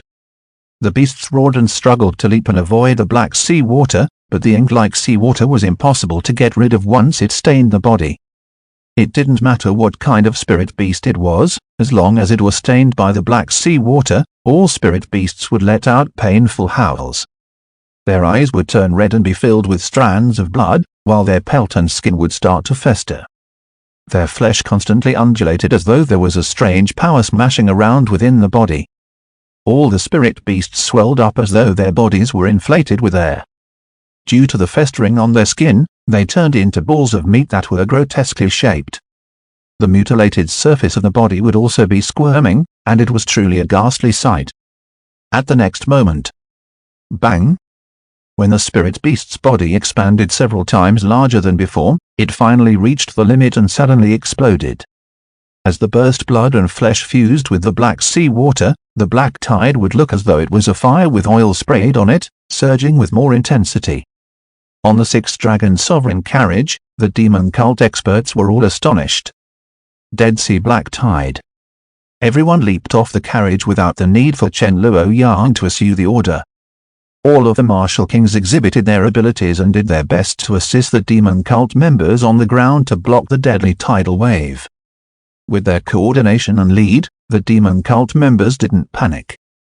They grouped up in order before allowing spirit beasts to carry and fly them up to the palace that was being pulled by the flood dragons in the air. When facing this black sea, the martial kings weren't able to persist for too long either. After seeing everyone evacuated, Zhao Yunshan and the others also retreated one after the other. Zhang Xianheng scuttled towards young Lady Snake and carried her under his armpit. Due to the Black Sea water, there was no place for him to stand. Zhang Xianheng stepped on the back of a black-scaled giant snake, before flying straight to the six-dragon sovereign carriage while carrying young Lady Snake. What is this? Young Lady Snake was frightened as she looked down. The giant snakes that she raised with utmost care were all struggling in the Black Sea. With scaled bodies that possessed extremely tough defenses, they were able to last longer than other spirit beasts. However, after a short moment, those giant snakes started to twist in pain. The flesh under the black scale was constantly swelling and distorting in shape. Finally, the armor scales would burst open as the snakes were turned into a pile of messy flesh. Afterwards, they were engulfed by the Black Sea and turned into its nutrients, making the Black Sea stronger. The Dead Sea Black Tide is a tidal wave that can exterminate all living things. Zhang Xianheng carried young Lady Snake and had a stern expression. This is the other tribe's absolute art, Edict of Black Death. When engulfed by the tidal wave of darkness, all living things would be exterminated, leaving behind deathly stillness. The silver snake on young Lady Snake's wrist was constantly emitting a sharp hissing sound. The 6 flood dragons that were pulling the demon sovereign's carriage were also roaring with frustration. Adieris's grave, the land below, had already turned into the black death of hell. However, there were exceptions. There was a type of creature that was still alive. It was actually that group of giant rats. They were currently entrenched together and facing the 6-dragon sovereign carriage in the sky while making noises and revealing conceited expressions. The black tide was undulating under the claws and fangs of the giant rats, and one could vaguely see some white bones underneath the tide. Those giant skeletons were close to 100 meters in size, and they were none other than the remains of those black-scaled giant snakes. The black-scaled giant snakes that were suppressing the giant rats earlier had now become stepping stones for the giant rats. It wasn't just this, when those giant rats soaked in the black tide, their bodies increased in size. They were originally the size of a calf, but now, they were as large as adult bulls. At the pitch-black sea water below, there were countless pairs of eyes that were flickering with green light, as though they were countless will-o-wisps. The giant rats made a clamor that was deafening. Everyone be careful and meditate while circulating your cultivation technique. Zhao Yunshan's voice echoed loudly. This place has already turned into a dead sea. The Black Death evil force will automatically corrupt all living things here. The spirit beasts that were flying in the air let out painful cries as they couldn't control their minds and were unable to continue flying. Even though they didn't get stained by the Black Sea water, they were still affected. This Dead Sea black tide was strange and overbearing. It was truly a horrific sight. Those demon cult members that were fortunate enough to get onto the 6-dragon sovereign carriage were all meditating and regulating their breaths. However, there were some whose expressions were pale, while their bodies were heating up, and their eyes were bloodshot. They felt a faintly evil ki force in their bodies. The evil force slowly accumulated and constantly scuttled around as though it had its own vitality and mind. It was imaginable that if this evil force strengthened to a certain extent, everyone's outcome would be just like those spirit beasts. Those with high cultivation stages were able to resist for a longer period, while those with weak cultivations were already starting to show warning signs. Elder Mingjing condensed his martial Dao intent and turned it into the 8-armed Ahat. He then picked out those in the worst condition and isolated them. Otherwise, they would only worsen the conditions of the others in the vicinity. Zhang Xianheng took a glance and saw that young Lady Snake also had a miserably pale expression, and her forehead was perspiring with cold sweat. Her specialization was in controlling spirit beasts, but now, it was a contest of cultivation. Zhang Xianheng placed his palm on her back and used his power to expel the Black Death evil force's corruption. However, he could only save her temporarily as Zhang Xianheng also had to withstand the corruption of the evil force. Apart from young Lady Snake, Madame Fragrance, General Ant, and others were also painstakingly holding on. To make things worse, the entire place, including the sky and the ground, were all covered in this Dead Sea black tide. The Black Sea water was squeezing towards the middle from all directions and constantly approaching the sixth dragon sovereign carriage. Even if left Sage King Ziz's proficiency on the Edict of Black Death was unprecedented, to create such a vast Dead Sea is still a little outrageous, right? Vajra yelled out. Elder Mingjing muttered, I heard that it was extremely dangerous to cultivate the Edict of Black Death. The practitioner would also be constantly corrupted by the Black Death evil force. In order to avoid being corrupted, the practitioner would need to increase his cultivation. It is best to have someone to coordinate and soothe the evil force. After accumulating for a long period of time, even sand could form a tower, and it might even form some kind of artifact. The current situation should be the work of that artifact, and the dozens of years of evil force accumulation is all being released at once. There was also the spirit beast battle that spread blood everywhere and strengthened this evil force, Zhao Yunshan commented. All those aren't important. The crucial thing is, what should we do now? Vajra had a bitter expression and looked at Chen Luoyang on the throne. This subordinate is incompetent. Will Cult Master please forgive me? Do you think? Chen Luoyang looked at the Black Sea of Death on the outside, and right at this moment, there was a surging tide that suddenly appeared on the surface of the Black Sea. It was actually a human face that was slowly emerging. The features of this face were vivid and lifelike. When Zhao Yunshan and the others saw the face, they were all surprised. It isn't Zhaz. Chapter 33, A mere pond can also be called the sea? Chen Luoyang looked at the face that emerged on the Black Sea. It was the face of a young man with extremely handsome features. He had robust contours that were distinct and filled with masculinity. It seemed like he was just around the age of 20. Zhao Yunshan and others said that this person wasn't the other tribe's left Sage King Zhaz, but Chen Luoyang didn't have any impression in his heart. After all, he had never seen how Zhaz actually looked like. Of course, he didn't recognize the face that was floating on the Black Sea either. Elder Mingjing then said with some uncertainty, is he the 9th ranker among the 10 gallants, Helian Zhe? It is him. Zhao Yunshan nodded before explaining to others, it is rather praiseworthy for Helian Zhe to reach the martial master stage at such a young age. However, among the 10 gallants under left Sage King Zhaz, apart from the martial kings who are famed for their martial strength, there aren't many who reached the martial king level. Most of them are specialized in a certain aspect, like Rat King Duobuji. Zhao Yunshan had been venturing the world in the dark as instructed by the cult master. He recruited men and developed an independent information network. Apart from the central province, his information network had also extended into the northern desert's other tribe. The only exception is this 9th ranker, Helian Zhe. Apart from his martial Dao, no one knows what his specialization is. There is no information circulated in the other tribe either. Zhao Yunshan, who was enveloped in the flowing wind, sounded rather solemn. The unknown was always something that made others uncomfortable. The northern desert's Helian Zhe pays his respects to Demon Sovereign. At this moment, that face on the surface of the sea had lips that opened up and spoke like a person. A young man's voice echoed from all around. It was as if the voice came from every corner of the Dead Sea black tide. Chen Luoyang sat silently and motionlessly as he didn't have any intention to bother about the opposition. His subordinates would naturally respond. Zhang Xianheng asked loudly, where is the left Sage King Zhaz? There isn't a need for my king to personally make a move. It is already enough for me to entertain everyone. Helian Zhe's voice was still echoing everywhere.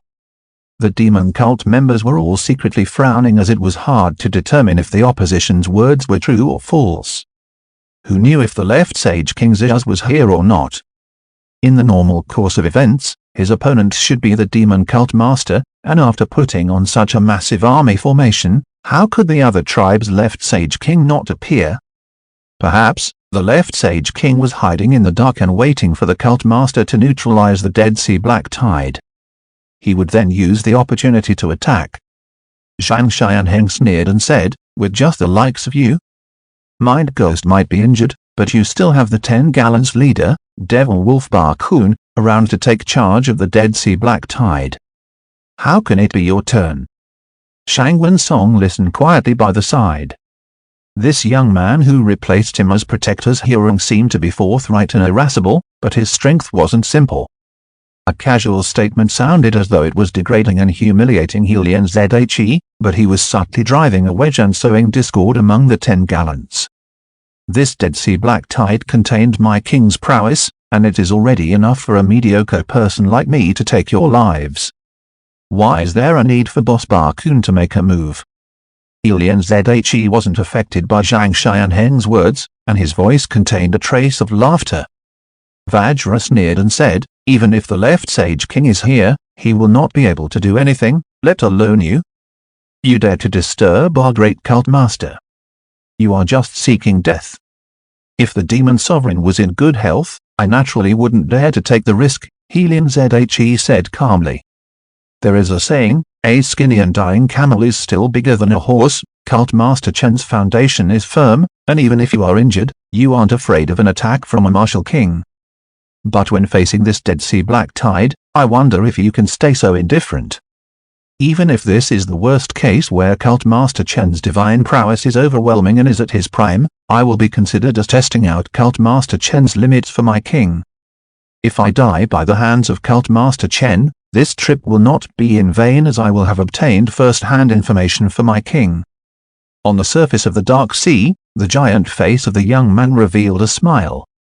I am only afraid that Cult Master Chen has a willing spirit but weak flesh. Then it shall be convenient for me to help my king eliminate a great foe and claim this credit. While speaking, the deathly still but extremely horrific Dead Sea Black Tide surged in from all sides towards the 6 Dragon Sovereign carriage. The demon cult members inside the palace could already smell the blood stench from the Dead Sea Black Tide, and it was truly nauseating. The surface of the Black Sea had countless giant rats that were letting out sharp screeches, and they were already as big as a small elephant. As soon as they got closer, they would leap and pounce into the 6 Dragon Sovereign carriage. Inside the palace, Chen Luoyang sat motionlessly. He didn't even look at Helian Zhe's face that was in the Black Sea. I shall leave it to all you, Chen Luoyang said indifferently to his subordinates. Vajra had a bitter expression, Elder Mingjing didn't have any expression, while Shangwen Song's face changed slightly. He was not taking joy in Chen Luoyang's misfortune at all, nor did he have the mentality to mock Chen Luoyang. By leaving this matter to them, it meant that they were supposed to charge onto danger and risk their lives to blast a path out of the Dead Sea Black Tide. There wasn't a need to think who would be the first to be sacrificed. It would definitely be him, the demon cult's 7th elder. Shangwen Song's eyes were switching between anger and fear. Death was waiting on both sides. Zhao Yunshan said in a rather calm tone, Left Sage King Zhe has yet to appear, and the cult master has to be on guard against him. Breaking through the Dead Sea Black Tide is naturally a job for us. Cult master will act as a deterrence for us. Zhang Xianheng spat and revealed a ferocious expression. What is so great about this Dead Sea Black Tide? It can't even kill me. I will slice off that gigolo's testicles and crush it like a puff. Chen Luoyang sat on the throne and interrupted Zhang Xianheng. This mere pond can also be called a sea? All of you are talking as though you are going to die just because of a certain object. You people are really competent. Zhang Xianheng and others were utterly astonished. There was a white light flickering in the depths of the Dead Sea Black Tide. The white light was actually enveloping Helian Zhe, who was guarding a black pearl. Through the use of his Black Death Divine Pearl, he was controlling the deadly tidal waves to engulf the 6 Dragon Sovereign carriage. At this moment, a few figures suddenly flew out of the 6 Dragon Sovereign carriage. Zhang Xianheng, Shangwen Song, and Vajra were each grabbing 2 living spirit birds. These spirit birds didn't get stained by the Black Sea water, but they were corrupted by the Black Death evil force and were already at their dying breath. The 3 experts of the demon cult killed the spirit birds in their hands before using their force to push. 6 dead spirit birds flew and left behind a trail of blood. The 6 trails of blood that were made with essence blood plunged into the Black Sea in different directions. Helian Zhe was shocked. These 6 small trails of blood were unassuming as compared to the Black Sea, but they went deep into 6 different locations and stirred the Dead Sea. On the surface of the Black Sea, 6 giant whirlpools appeared. When the 6 whirlpools turned, it formed a massive suction force. The forces weren't external, but internal. The whirlpools in 6 different locations produced a suction force that combined at the internal part of the Dead Sea black tide. Zhe was flabbergasted but powerless to stop it. He could only watch as the Black Death Divine Pearl uncontrollably flew off. Zhe was trembling in the cold as he disregarded everything and hugged the Black Death Divine Pearl. As a result, he was sent flying out of the Dead Sea black tide along with the pearl. Once they came out of the Black Sea, the Black Death Divine Pearl's radiance immediately dimmed. It then shattered and turned into dust. At this moment, a tornado blew across, and Zhe's entire body was spinning as he fell into the hands of Zhao Yunshan. He was then captured alive and brought onto the 6th Dragon Sovereign carriage. Subsequently, he was thrown in front of Chen Luoyan. Chen Luoyan looked down on Zhe and said, "Child, don't steal something from your parents and bring it out to play." Chapter 34, Suspicious of life. After the Black Death Divine Pearl was extracted from the Dead Sea black tide, the Sea of Death had immediately stopped. The viscous ink-like black sea that enveloped the entire place had started to disappear. From far away, there were members of the other tribe observing, and when they saw this scene, they turned pale with fright. The Dead Sea black tide is neutralized so quickly? Did the Demon Sovereign make a move personally? His injuries are indeed fine. It didn't feel like it was done by the Demon Sovereign. If the Demon Sovereign didn't do it personally, how did the Dead Sea black tide get neutralized? The other tribesmen were looking at each other in dismay while they were in an uproar. Retreat.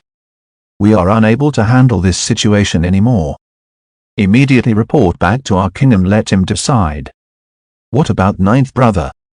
It seems like he isn't dead yet and has been captured alive by the demon cult members. If we don't care about him and just abandon him, our king will probably be enraged. There is no way to save him. If we go and save him, all of us will be dragged in too. He is the one that failed after striving to achieve extraordinary things and even lost our king's Black Death Divine Pearl. He has to take the responsibility himself. The priority for us is to quickly report back to our king and tell him the truth, that the Demon Sovereign's injury isn't significant. Leave the rest of the matter for our king to decide. Sai, this is the only thing we can do. This group of other tribesmen didn't dare to continue staying and quickly left. On the 6th Dragon Sovereign carriage, Zhe didn't blame his comrades for abandoning and disregarding his life or death. Since the moment he insisted on activating the Black Death Divine Pearl to strive for this credit, he was already prepared to fail too. If he succeeded, his name would be echoed throughout the ages. From then onwards, none of the subordinates under the Left Sage King would have dared to despise him. The entire Northern Desert Other tribe and even the entire Grand Divine Province would have been surprised by his achievement. If he failed, there would be nothing good to say. The winner would be crowned, and the loser would fall. If he couldn't succeed, then he would at least be dying for a good cause. However, Zhe never expected for him to lose so thoroughly and so easily. The Dead Sea black tide that was produced by the Black Death Divine Pearl was good enough to wipe out all below the Martial Emperor stage. No matter how many Martial Kings there were, they wouldn't be able to withstand the rising tide of the Sea of Black Death. Every dead enemy would serve as nourishment for the Dead Sea black tide and make it stronger. As time elapsed, the Black Death evil force would also constantly corrupt the living foes. The longer the Dead Sea black tide lasted, the stronger it would become, and the enemy would also become weaker. In the end, there should have been only one outcome. Wherever the Dead Sea reached, lives would be extinguished, and nothing would be left behind. A martial emperor might be able to defend himself, but to neutralize this Dead Sea black tide, it was still extremely difficult. Zhe knew that the Black Death Divine Pearl had its flaws. The Left Sage King Ziyas had given him pointers when the artifact was handed over to Zhe. It was also because of this reason that Zhe was able to activate and control this artifact. However, It was obviously the first time that the demon cult witnessed this artifact, and they had never made contact with this Black Death Divine Pearl before. How could they possibly know that the Black Death Divine Pearl had 6 flawed places, and they could be used to neutralize the Dead Sea Black Tide? Furthermore, it wasn't the demon sovereign Chen Luoyang who personally did it. He gave a casual pointer to his subordinates, and they neutralized it with ease. To be truthful, if the demon sovereign had exhibited his astounding cultivation to forcefully neutralize the Dead Sea Black Tide, Helion Zhe might not have been as shocked. But now, his cognition had been completely overturned. As such, Helion Zhe was suspicious about his life, and he found it hard to lift his head to take a glance. Chen Luoyang, who was seated high up in the throne, seemingly became surreal. The age gap between the two of them was actually very narrow. It was already rare in the Grand Divine Province for Helion Zhe to reach the martial master stage at such a young age.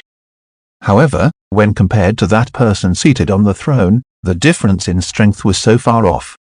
Now that his mind was slightly clearer than before, Helion Zhe thought of another problem. The demon cult master might not have made a move personally, but it seemed like he already realized that the Left Sage King wasn't here. It was why he said, "Child, don't steal something from your parents and bring it out to play." Helion Zhe wasn't angry for getting treated like a kid by the demon cult master who was almost the same age as him. After all, he knew about the obvious difference between them. However, how was the demon cult master able to determine that the Left Sage King wasn't here so quickly? While thinking about this point, Helion Zhe's heart was at a loss. Did I reveal a flaw earlier and allowed the demon cult master to see through it? While feeling confused, Helion Zhe felt a chill deep in his heart. Above him was an unfathomable youth with eyes that emitted black radiance. The youth was just like a demon god that made him feel unprecedented fear. Chen Luoyang glanced, with a composed expression, at Helion Zhe, who was frozen stiff on the ground. However, his feelings were rather complicated. To a certain extent, Helion Zhe was hoisted by his own petard. When the Dead Sea Black Tide extended over and devoured thousands of kilometers of mountains, Chen Luoyang realized that the mysterious black pot had an increase in blood red serum. It meant that apart from those spirit beasts, there were humans who had perished in this disaster. Furthermore, the number was rather significant. In the Qian Prefecture's towering mountains and precipitous ridges, the environment was treacherous, therefore, there were little signs of human habitation. However, the range of the Dead Sea Black Tide was excessively immense. In this vast area, there were still quite a number of people residing here. Wherever the Dead Sea reached, nothing survived. During this period of time, Chen Luoyang had been observing the rules of how the blood red serum changed in quantity. The black pot's blood red serum would only increase if a martial Dao cultivator had died within a certain distance from himself. Ordinary people would not cause any changes. The black pot's blood red serum had increased, but due to this disaster of the Dead Sea Black Tide, there were definitely plenty of lives that had been lost. When facing the Black Sea of Death earlier, Chen Luoyang settled his mind forcefully and warned himself to maintain composure. He communicated with the black pot in his mind and asked 2 questions. Provide the information on the other tribe's Left Sage Kings. How to neutralize this Dead Sea Black Tide. Either question used up a large amount of blood red serum. Due to this disaster, the amount of blood red serum was just enough to use. After the 2 questions, the black pot was nearly dried up. It was very fortunate that Chen Luoyang obtained the answers that he wanted. Firstly, he looked through the life experiences of the Left Sage Kings. Due to the pressing time, Chen Luoyang skipped through the parts at the front and immediately read the final sentence. It stated that Ziyas had split up with Helion Zhe and the others to search for Chen Luoyang and his group in Qian Prefecture. After splitting up, there weren't any orders for them to rendezvous. This meant that the Dead Sea Black Tide was conducted by Helion Zhe and the others. Left Sage King Ziyas wasn't hiding behind the Black Sea and waiting for an opportunity to strike. As such, Chen Luoyang let down his final worries and calmly deployed his subordinates to neutralize this Dead Sea Black Tide. The main culprit, Helion Zhe, was then captured by Zhao Yunshan. Sort out this place. Chen Luoyang waved his hand casually. The demon cult members responded respectfully, "We shall comply with cult master's orders." As the Dead Sea black tide dissipated, it left behind a whole field of bones and rotting flesh. Soon enough, this place would certainly develop a plague, and it would spread to the surroundings. The land would then become completely desolate. The Qian prefecture was the demon cult's territory, and they naturally weren't going to leave it like this. To them, it wasn't a difficult task either. Without the horrific Black Death evil force that was contained within the Dead Sea black tide, the demon cult members had plenty of methods to complete this task. Daoist insect who was under Zhang Xianheng had released a massive number of poisonous insects he had bred to immediately clean up the remaining bones and rotting flesh. Cult master may leave first. The scene is filthy and nasty. It is best not to disrupt your peace, Zhang Xianheng stated. Chen Luoyang nodded nonchalantly while the Sixth Dragon Sovereign carriage departed again. He took a glance at Helian Zhe and didn't say much, just imprisoned him. Chen Luoyang had given the special instructions to capture him alive. The most important factor was that Helian Zhe was still alive and in his hands. As for what Helian Zhe was thinking, it didn't matter. Chapter 35, I shall give him a chance. A short statement from the cult master had allowed them to neutralize the Dead Sea black tide. It was truly a feat that obtained the respect of the demon cult's experts. However, Elder Shangguan had rather complicated feelings. It seemed like the battle between the cult master and the Sword Pavilion Lord didn't inflict a severe injury to the cult master. Seeing through the flaws of the Dead Sea black tide might sound easy, but it was actually very difficult, even for a martial emperor. To spot the flaws of the Dead Sea black tide, one didn't just need insight, one would also need a good foundation. The cult master might not have made a move personally, but from a certain angle, it indirectly proved that his injuries weren't significant. Zhang Xianheng, Vajra, and the others were naturally happy. Shangguan Song on the other hand was feeling some pain along with the joy. For this south expedition to eliminate the demon cult, if the cult master's injuries were fine, then they had the advantage in repelling the enemy. However, it also meant that their elder faction was probably going to have terrible days ahead. Seventh Elder, why do you have this miserable face? When Vajra walked past Shangguan Song, he chuckled and asked. Shangguan Song's face twitched before he steadied his mind and said, the left sage King Ziyaz has yet to reveal himself, and it is unknown what he is plotting. Right now, it is still not the moment for us to relax. Ziyaz is indeed formidable, but how can he be compared to our cult master? Vajra blinked his eyes and asked, Seventh Elder, what do you think? Shangguan Song was cursing non-stop in his heart, but he had no choice but to reply respectfully, that is natural. After giving his reply, Shangguan Song quickly left to avoid getting agitated. In the main hall, most of them had left, only Zhao Yunshan, who had been enveloped in wind for the entire time, intentionally stayed a little longer. In response, Chen Luoyang asked in a composed manner, Yunshan, do you have something to tell me? Zhao Yunshan bowed to Chen Luoyang before asking in a respectful tone, reporting to Cult Master, Yunshan has a presumptuous request that I wish for Cult Master to graciously permit. Tell me, Chen Luoyang, sitting on his throne, replied indifferently.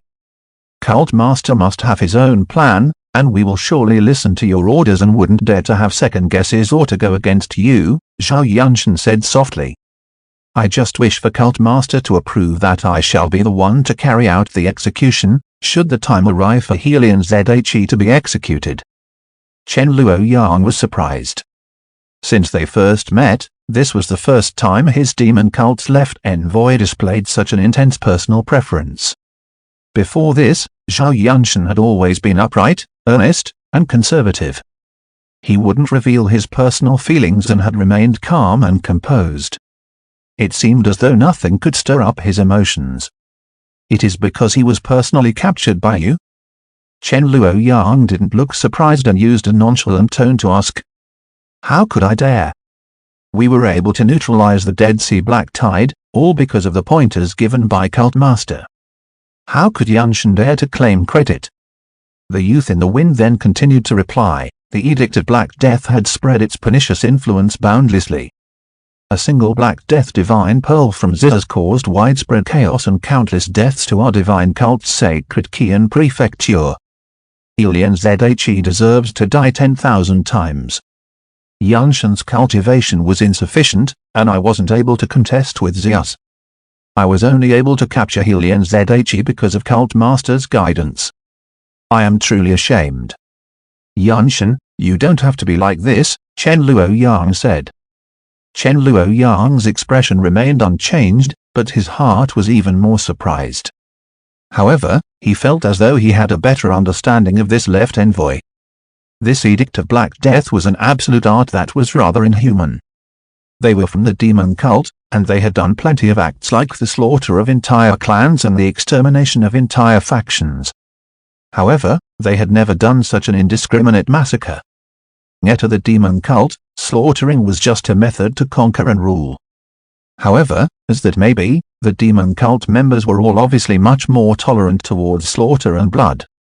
If they didn't do it but others did it, it would feel rather despicable. However, people that could clearly express their hatred like Zhao Yunshan were very rare. It was something that Chen Luoyang was slightly concerned about. Since the beginning, Chen Luoyang was able to feel Zhao Yunshan's utter loyalty and responsibility, but also an attitude that allowed him to easily adapt. Being born and raised in the demon cult allowed this demon cult left envoy to serve the demon cult and cult master with loyalty and devotion. The orders given by the cult master would also be completed by him without any second guessing. However, there wasn't any enthusiasm. It felt as though Zhao Yunshan was just punching the card and doing his job. From the looks of it now, Chen Luoyang felt that this feeling was getting increasingly intense. Personally, he didn't really have any complaints towards Zhao Yunshan. However, when looking at this youth who was enveloped in the wind, Chen Luoyang couldn't help but overthink things.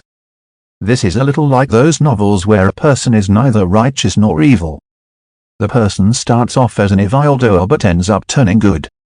Of course, as the left envoy of the demon cult, Zhao Yunshan had plenty of blood on his hands after all these years. However, his outlook on the world was more or less little different from most of the demon cult members. His level of empathy and sympathy were obviously stronger. If one had to forcefully determine if he was righteous or evil, he would be evil, but he was much more righteous than the others. It was already complicated to judge if a person was righteous or evil, and nothing was absolute. It was very normal for the demon cult to have a person of such ideology like Zhao Yunshan. But when looking at him, Chen Luoyang was scratching his head silently.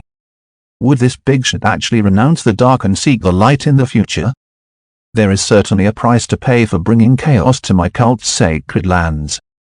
Be it this kid with the clan name of Helion, or be it Zeus. While his mind was filled with thoughts, Chen Luoyang remained calm and said, "Since you have the intention, it is possible to hand that person to you to handle." Zhao Yunshan bowed and said, "I thank Cult Master for the grace. Before that, you will help this seat to deliver a letter," Chen Luoyang said. "I wonder where I should deliver it. Will Cult Master please give the instructions?"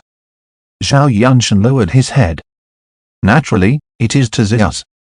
Tell him, at tomorrow's midday, I shall wait at the summit of the Thousand Tides Mountain."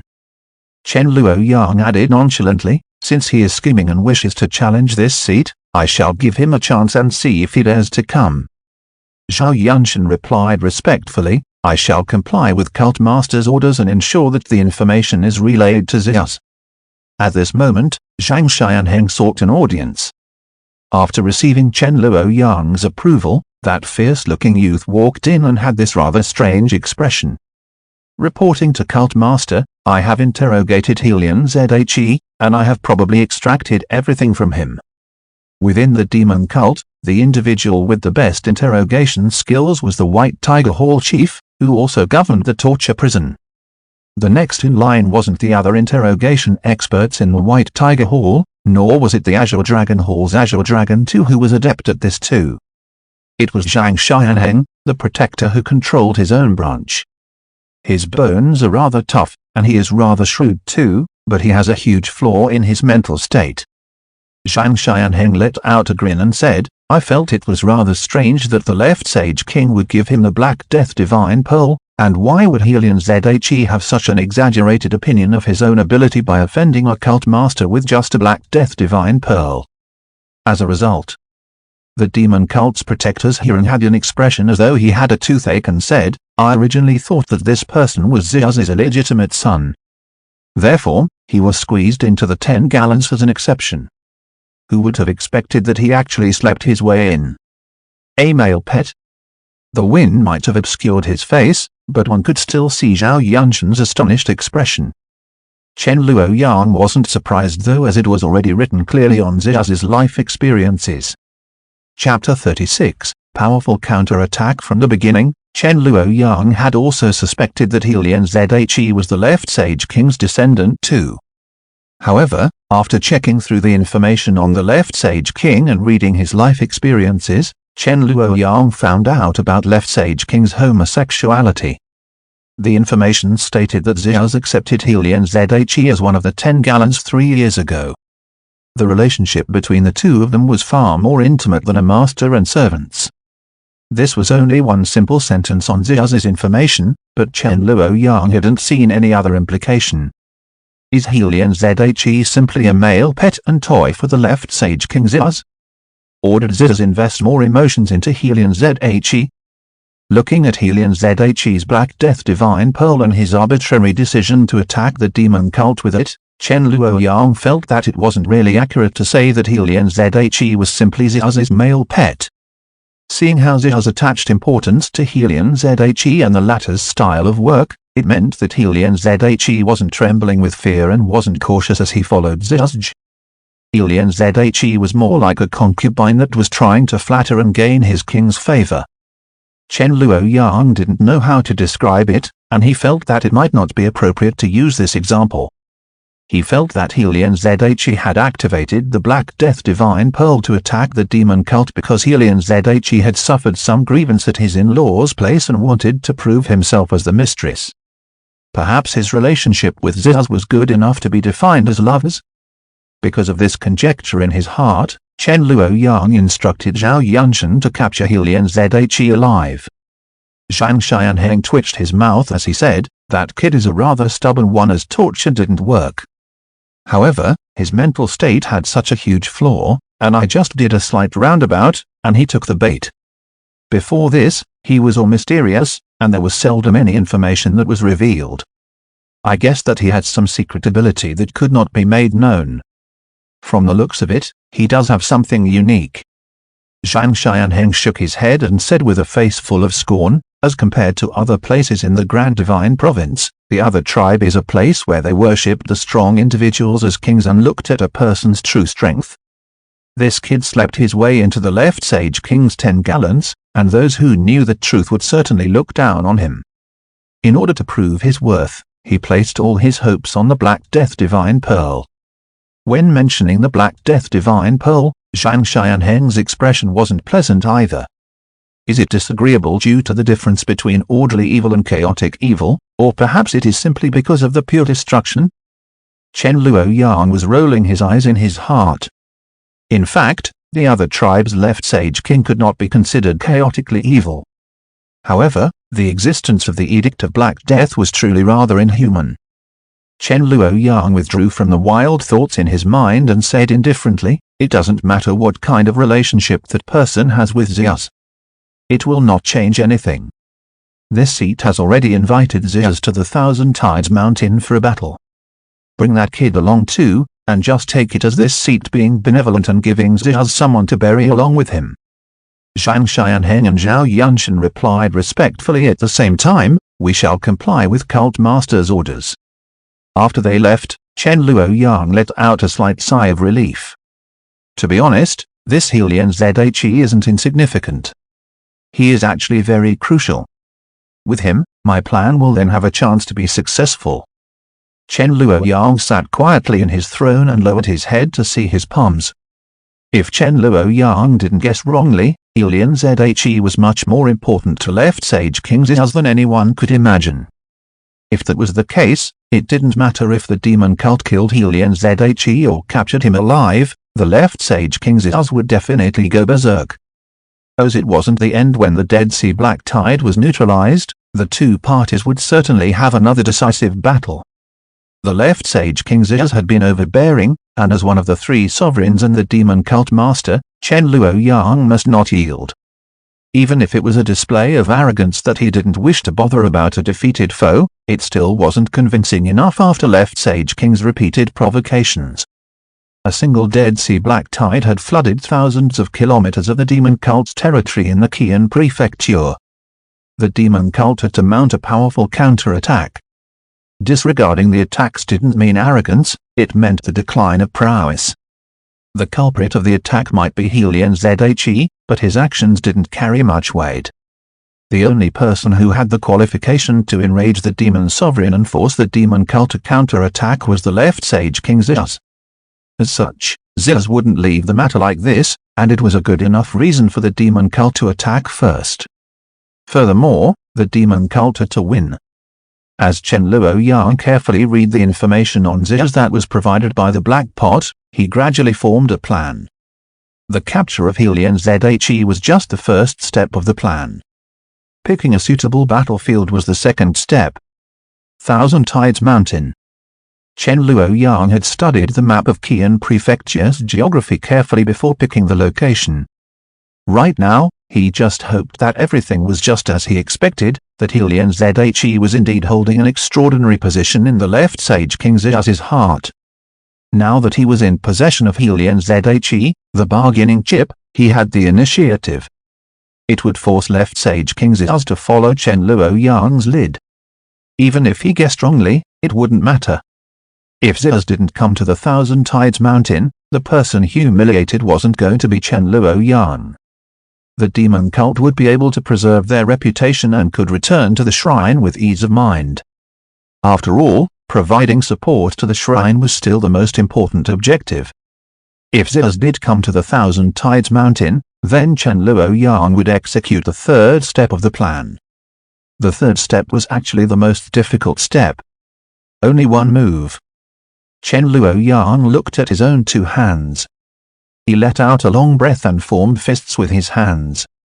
The black radiance emitted from his eyes gradually turned dark gold. Chen Luoyang then slowly closed his eyes and took silent breaths while nursing his body.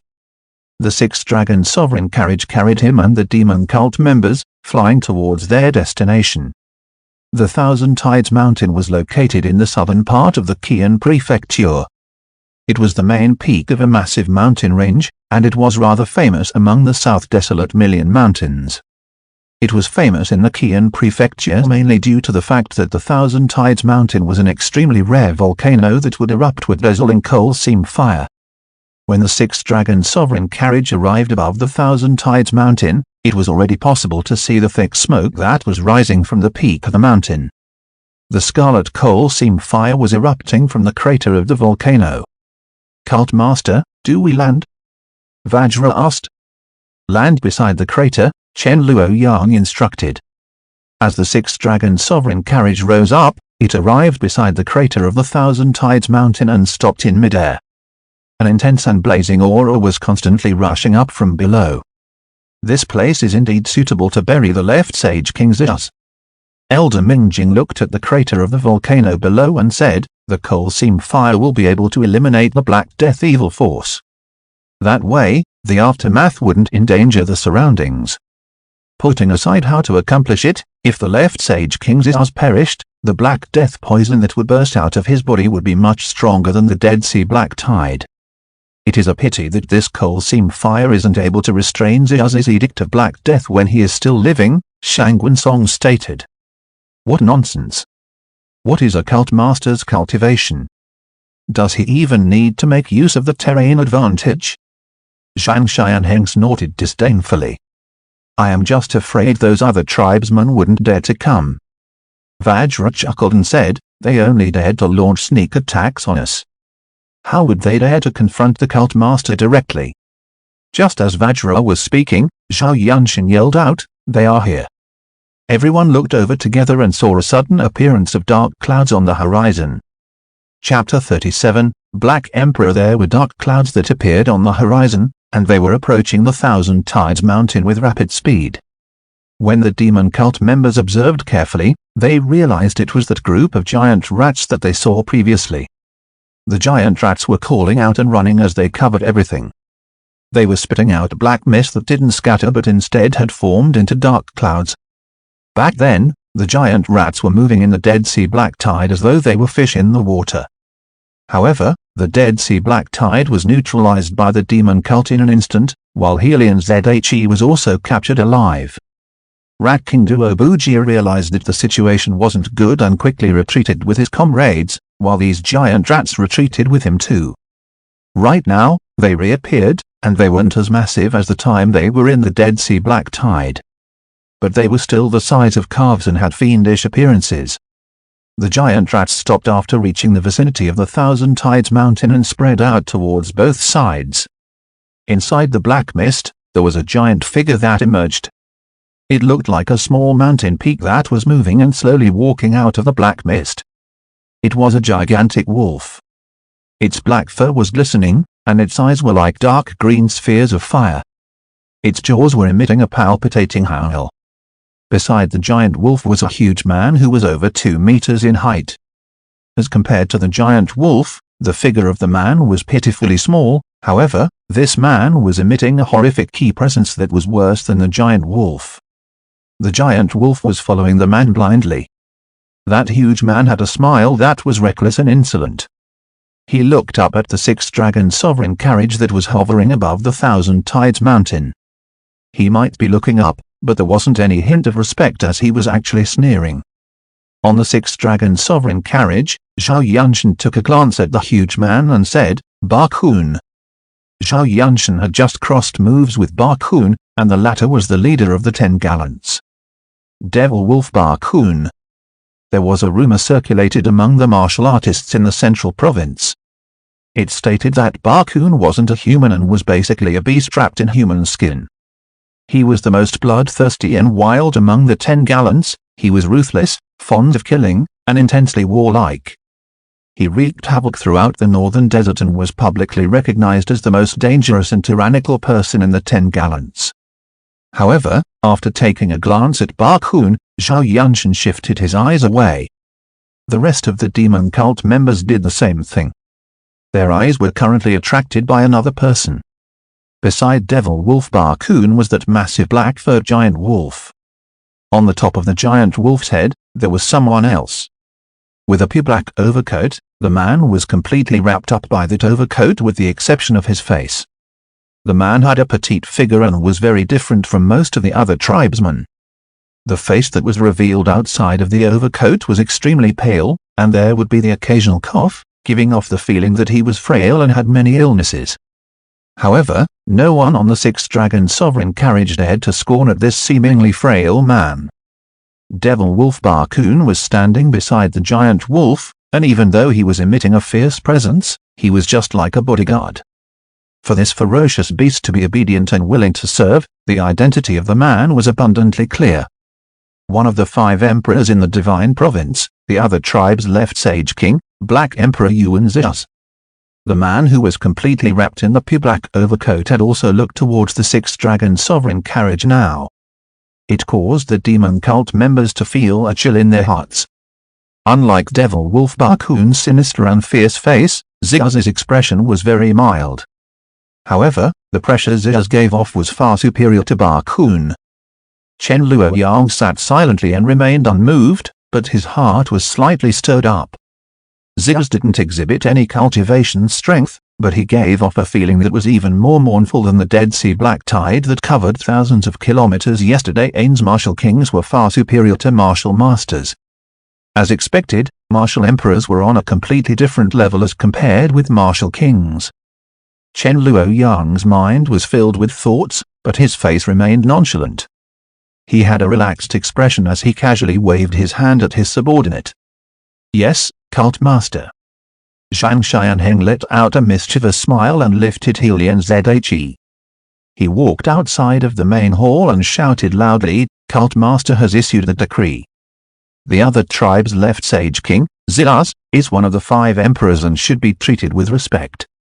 He has specially bestowed a person to be buried along with you. After finishing his statement, Zhang Xianheng loosened his grip, allowing Helian Zhe to fall from the sixth dragon sovereign carriage. He was falling straight down towards the crater of the volcano. Helian Zhe only had time to take a glance at the black figure that was on the head of the giant wolf, before he started spinning and falling. He was rather strong-willed as he gritted his teeth and didn't let out any sound. Ziaz, who was on the black-furred giant wolf's head, didn't let out any sound either. However, in midair, there was a sudden flash of golden light. A giant golden eagle that was gliding in the sky swooped down towards the falling Helian Zhe. After taking a closer look, it wasn't actually a giant eagle, it was a person.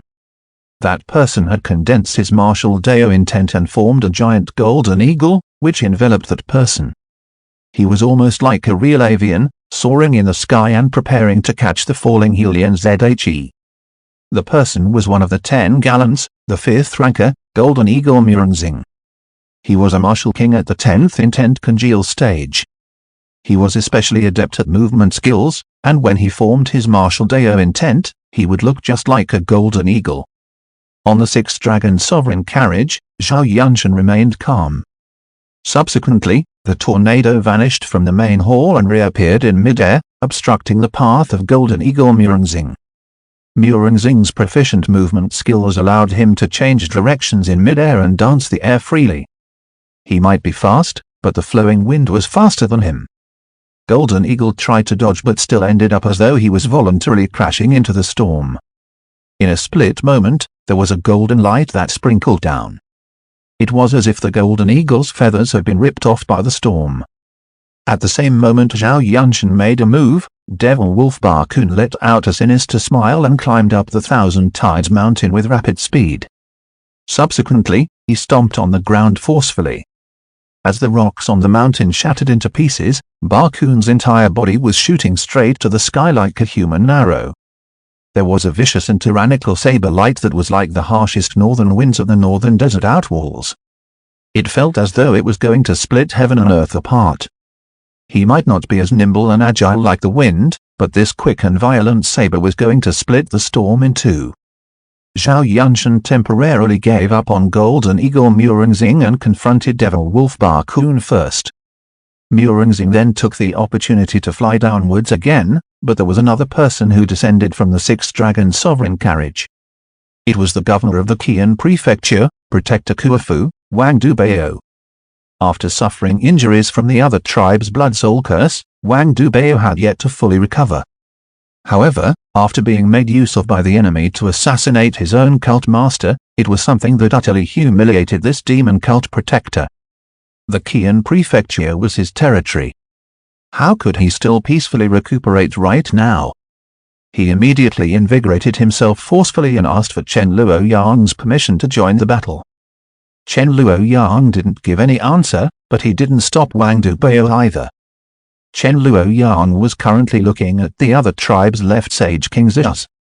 When Helian Zhe fell from the sky earlier, Ziaz was completely calm, and he didn't seem to be affected.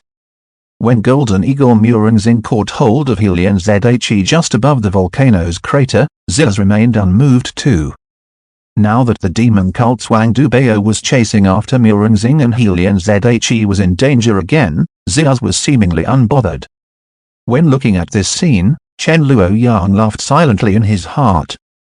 It is because Ziaz is excessively concerned, that's why he doesn't have any reactions. Ziaz knew deeply that the less concern he showed for Helian Zhe, the safer it was for Helian Zhe. He was simply going to let his subordinates rescue Helian Zhe as he had to keep an eye on Chen Luoyang. To Chen Luoyang, it was fine if Ziaz didn't come today, but since he came to the Thousand Tides mountain, Chen Luoyang knew his conjecture was correct. Chapter 38, suppressed. According to the information provided by the Black Pot, the Thousand Tides mountain wasn't a place where the left sage king should visit. Even if he was prepared, there were still risks. However, Ziaz still came in the end. Chen Luoyang didn't know if he should evaluate Ziaz as confident or lament as the two were truly in love. In short, the enemy was giving Chen Luoyang a chance, and right now, it was up to him if he could make use of this chance. In between the six-dragon sovereign carriage and the Thousand Tides Mountain, Golden Eagle Murungzing had rescued the falling Helian Zhe, but the demon cult's protector Wang Dubeo had immediately disrupted him. Old Wang was already humiliated before, therefore, he was very aggressive. He was worried he might be punished by the cult master, hence, he changed his crafty and steady style into a forceful and all-out style. He didn't give Murungzing any chance to use his movement skills and speed to leave him behind. Due to the Blood Soul Curse, Wang Dubeo's body and spirit were still rather weak, but he had overcome his weakened condition and exhibited impressive power. Murungzing had a hard time withstanding Wang Dubeo's aggressive attacks while carrying a person. However, his expression wasn't completely frantic. When Wang Dubeo was attacking with aggression, there was a sword light that suddenly lit up on the mountain. The sword light was bright and dazzling, but it wasn't just and honorable. Instead, it was fiendish and filled with a ghastly aura. Within the dazzling radiance, multiple ghost images surged out and were emitting sharp howls. Wang Dubeo felt as though 10,000 ghosts were wailing in his mind. It was extremely disturbing, and he couldn't concentrate at all. The second ranker of the 10 Gallants, an expert that was just inferior to Devil Wolf Barkun.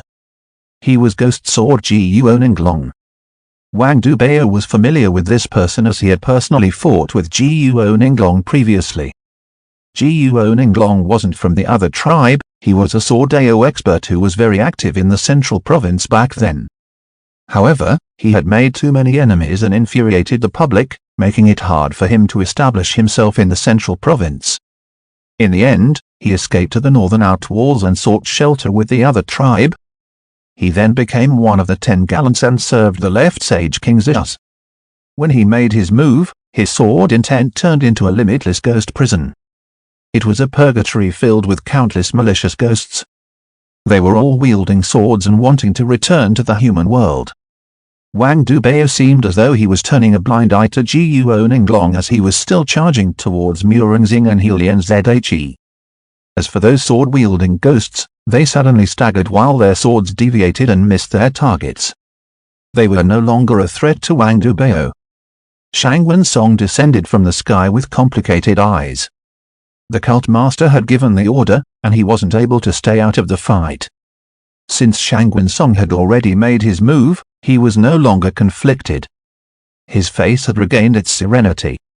Shangwen Song didn't have the intention to battle to the death with Jiuo Ninglong, but once he executed the demon cult's absolute art, Jiuo Ninglong was unable to overcome Shangwen Song and threaten Wang Dubeo. Wang Dubeo was filled with confidence that the other experts in the demon cult would step in to deal with Ghost Sword Jiuo Ninglong. It was why he could devote his mind to attacking Golden Eagle Murungzing. Murungzing was feeling extremely helpless. If Wang Dubeo had been just slightly delayed by Jiuo Ninglong, Murungzing could have used his superiority in speed to leave Wang Dubeo behind. But now, Wang Dubeo was closing in on him, and Murungzing couldn't do anything.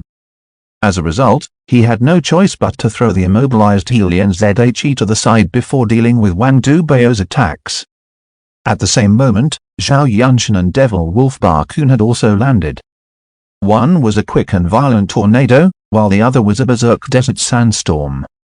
The duo's martial Dao intents collided, and the storm nearly enveloped the entire peak of the Thousand Tides Mountain. Jiuo Ninglong was dealing with Shangwen Song, while Murungzing was dealing with Wang Dubeo. They were all in intense battles. Three figures appeared from the dense black mist beside the black-furred giant wolf. All of them were frowning and looking at the state of the battle in the mountain range. One of them unfolded his palm where there was a small and pure white little rat. The little rat that was just like a jade let out two squeaking sounds. Subsequently, the innumerable giant rats, which had surrounded the Thousand Tides Mountain, all emitted loud calls in unison before they charged at the mountain. On the six-dragon sovereign carriage, Vajra looked at Zhang Xianheng and said, "It is Rat King Duobuji again. Hurry up and ask your woman to make her move." The black-scaled giant snakes that she raised have all perished in the Dead Sea Black Tide. If she summoned the wild spirit beasts at this moment, they might not be able to defeat these rats that have been trained for many years. Zhang Xianheng whistled and added, "But I naturally have other methods." Immediately after his whistle, General Ant, who was one of the Jin Prefecture's Ajos masters, emerged. General Ant started to beat a large drum in front of him. Afterwards, a large army appeared at the midsection of the Thousand Tides Mountain. This group of people seemed lifeless, but when facing the innumerable ferocious giant rats, they didn't show any fear nor any emotions. After hearing the orders that were relayed through the drums, the army automatically formed the formations in a nimble, well-coordinated, and disciplined manner. All of them had exquisite cultivation and ample energy as they confronted the group of giant rats. When the giant rats sprinted and crashed into this army, they were like the sea wave smashing into the reef. When the sea wave scattered, the reef was still firm and intact. As this large army of ant soldiers was entrenched firmly, they struck back and would kill or injure those giant rats. These are the ant soldiers trained by General Ant. They truly deserve their reputation. Vajra was clicking his tongue in amazement. At this moment, another person drifted forward from beside the giant wolf. He approached the battlefield where the giant rats and the ant soldiers were fighting. He didn't join the fray. Instead, he sat down with crossed legs and took out a moringa and played it. Melodious and pleasant music could be heard. However, it stagnated the ki and blood, while the heart was gradually slowed down to a standstill, as though it was frozen. This person was the 10th ranker of the 10 Gallants, Walsong Barbour. He was adept at using sound to kill. He might not be involved in the combat at the front lines, but his music had disrupted the army of ant soldiers. The group of giant rats noticed an opportunity to exploit. Zhang Xianheng let out a sneer, and immediately after, a distinct sound echoed behind the ant army, and it sounded just like the crying of a phoenix. All those who heard the cries involuntarily tensed up as their ki and blood became unstable and felt like they were going to boil. The invisible blazing ki had neutralized the music from Walsong Barbour. It was none other than Fairy Speech, who was one of the Ajos masters, who had made the sound. This was one of the demon cult's 36 secret arts, the Inferno C6 voices. Using a sound technique to counter another sound technique. Beside the black-furred giant wolf, the last remaining person was another tribe elder who had a serious expression. He was the only expert left on their side, and he was the 7th ranker of the 10 Gallants, Northern Desert's Grand Physician Zha Lei. He was skilled in elixir and medicine concoction and was also an expert poison user. However, in the opposing demon cult army, there might also be an expert with the same skill.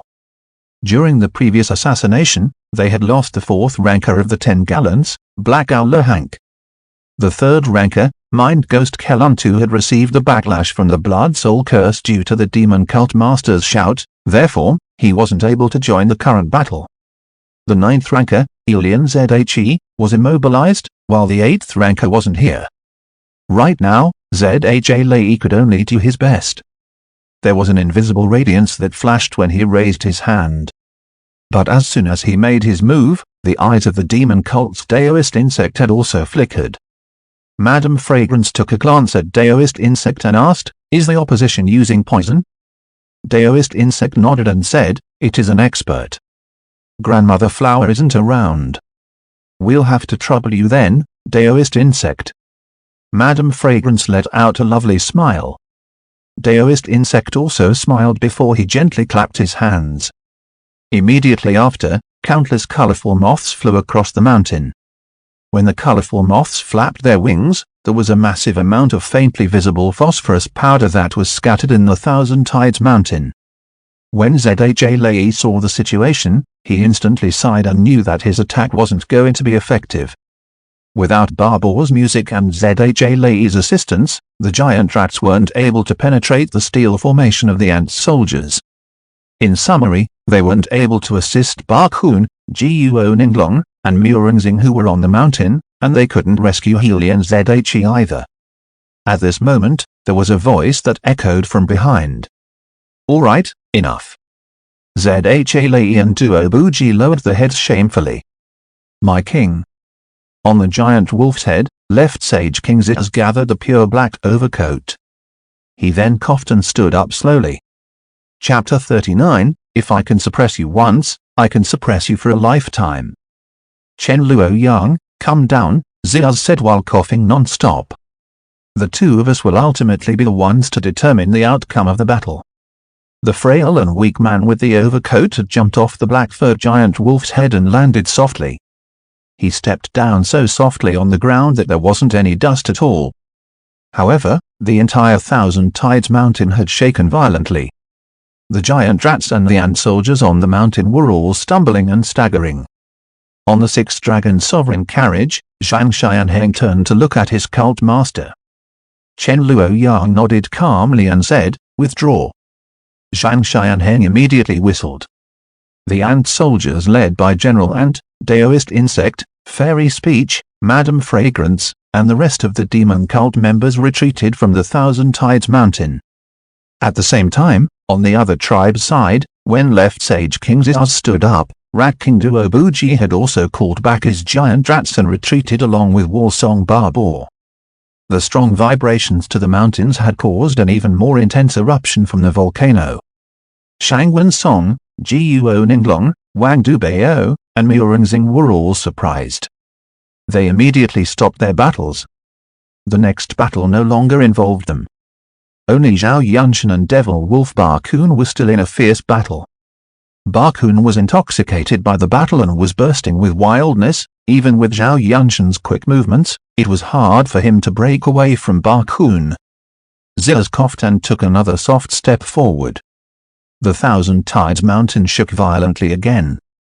This other tribe's left Sage King, who had cultivated the Edict of Black Death to the completion state, didn't reveal any bizarre and tyrannical Black Death evil force from his body. However, he gave off a horrific aura that was even worse than yesterday's overwhelming Dead Sea Black Tide. Barkun finally came back to his senses a little and glared at Zhao Yunshan before sheathing his saber and retreating. Zhao Yunshan took a glance at Helian Zhe who had collapsed on the ground. As he was apprehensive at the left Sage King Xiaz, Zhao Yunshan didn't approach Helian Zhe and also left the Thousand Tides mountain.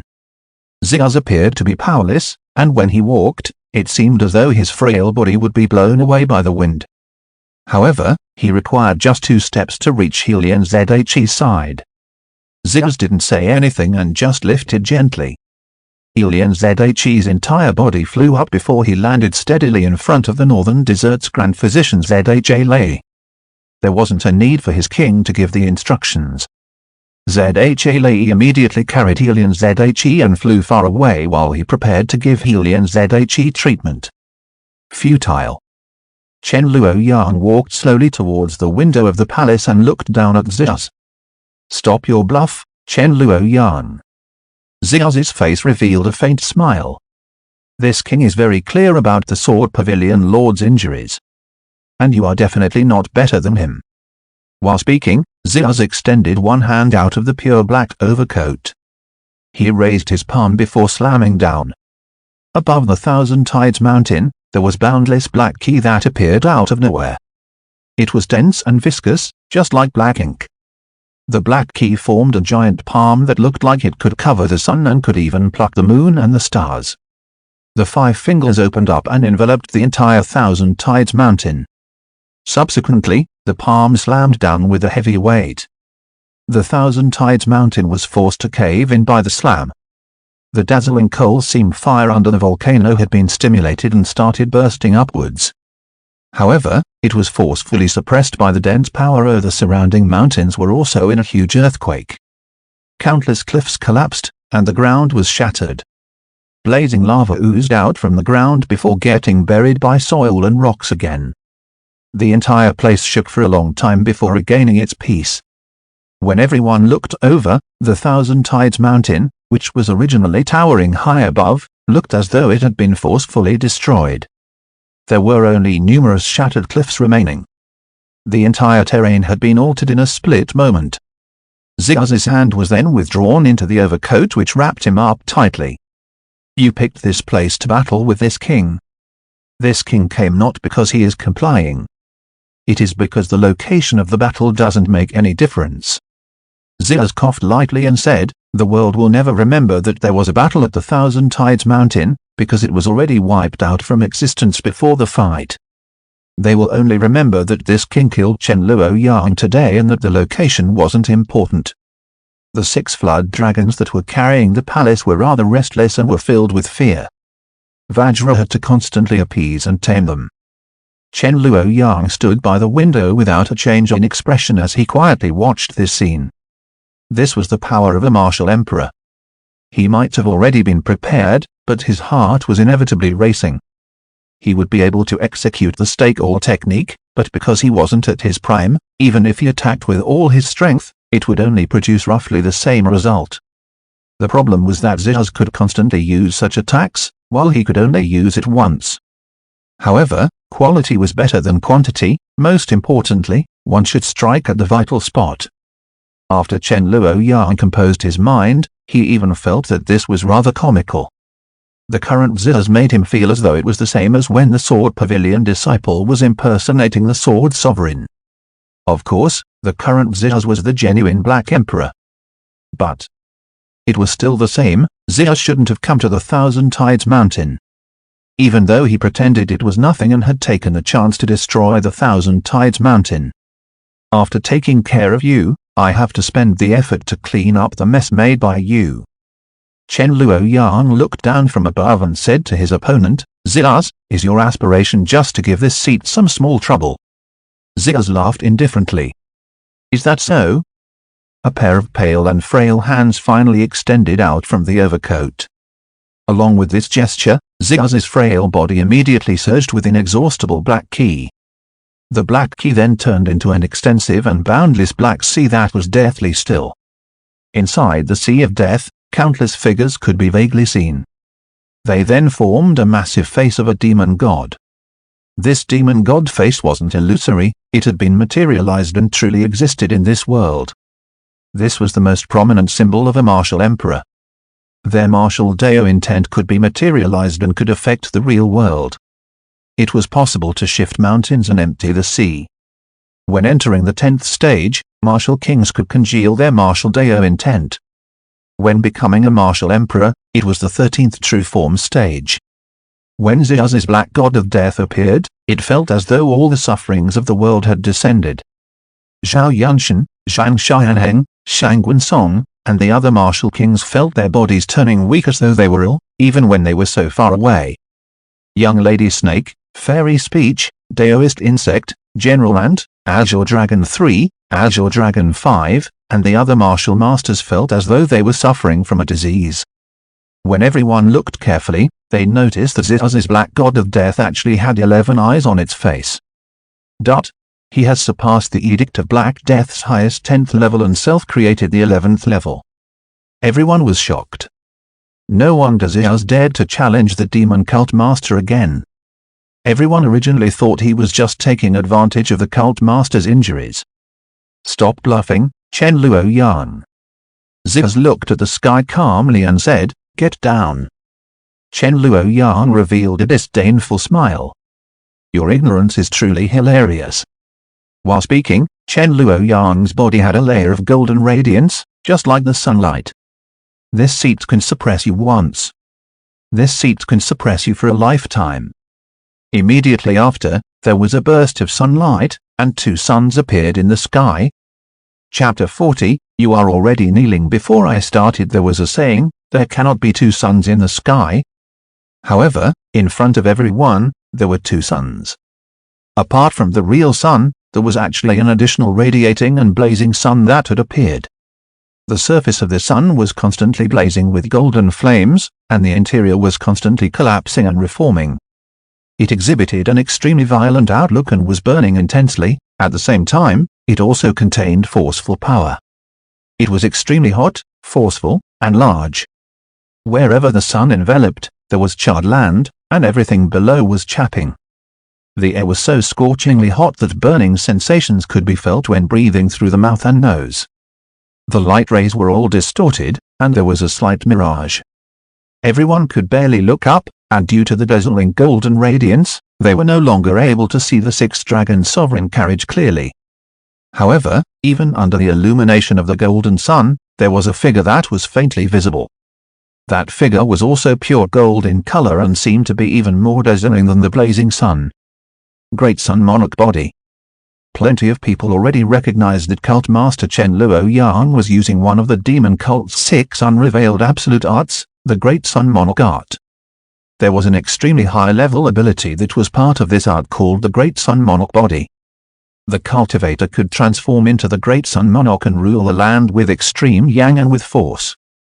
A lift of the hand would feel as though the Great Sun had descended, and it had limitless power. With the support from the Great Sun Monarch Body, when executing all of the martial arts in the Great Sun Monarch art, all the power would increase exponentially. Chen Luoyang was currently raising his hand and forming a fist. The intent from this blazing fist had instantly manifested into a golden sun that was over 100 meters in size. With the sun suspended in the sky, it was like a god had descended, and it felt extremely overbearing. However, everyone was actually feeling even more suspicious right now. It wasn't surprising for the demon cult master to cultivate the demon cult's unrevealed absolute art, the Great Sun Monarch art, to the highest level, but he obviously had the stronger heaven demon blood and the great heaven demon hand to use. Why would he forsake them and use the Great Sun Monarch art?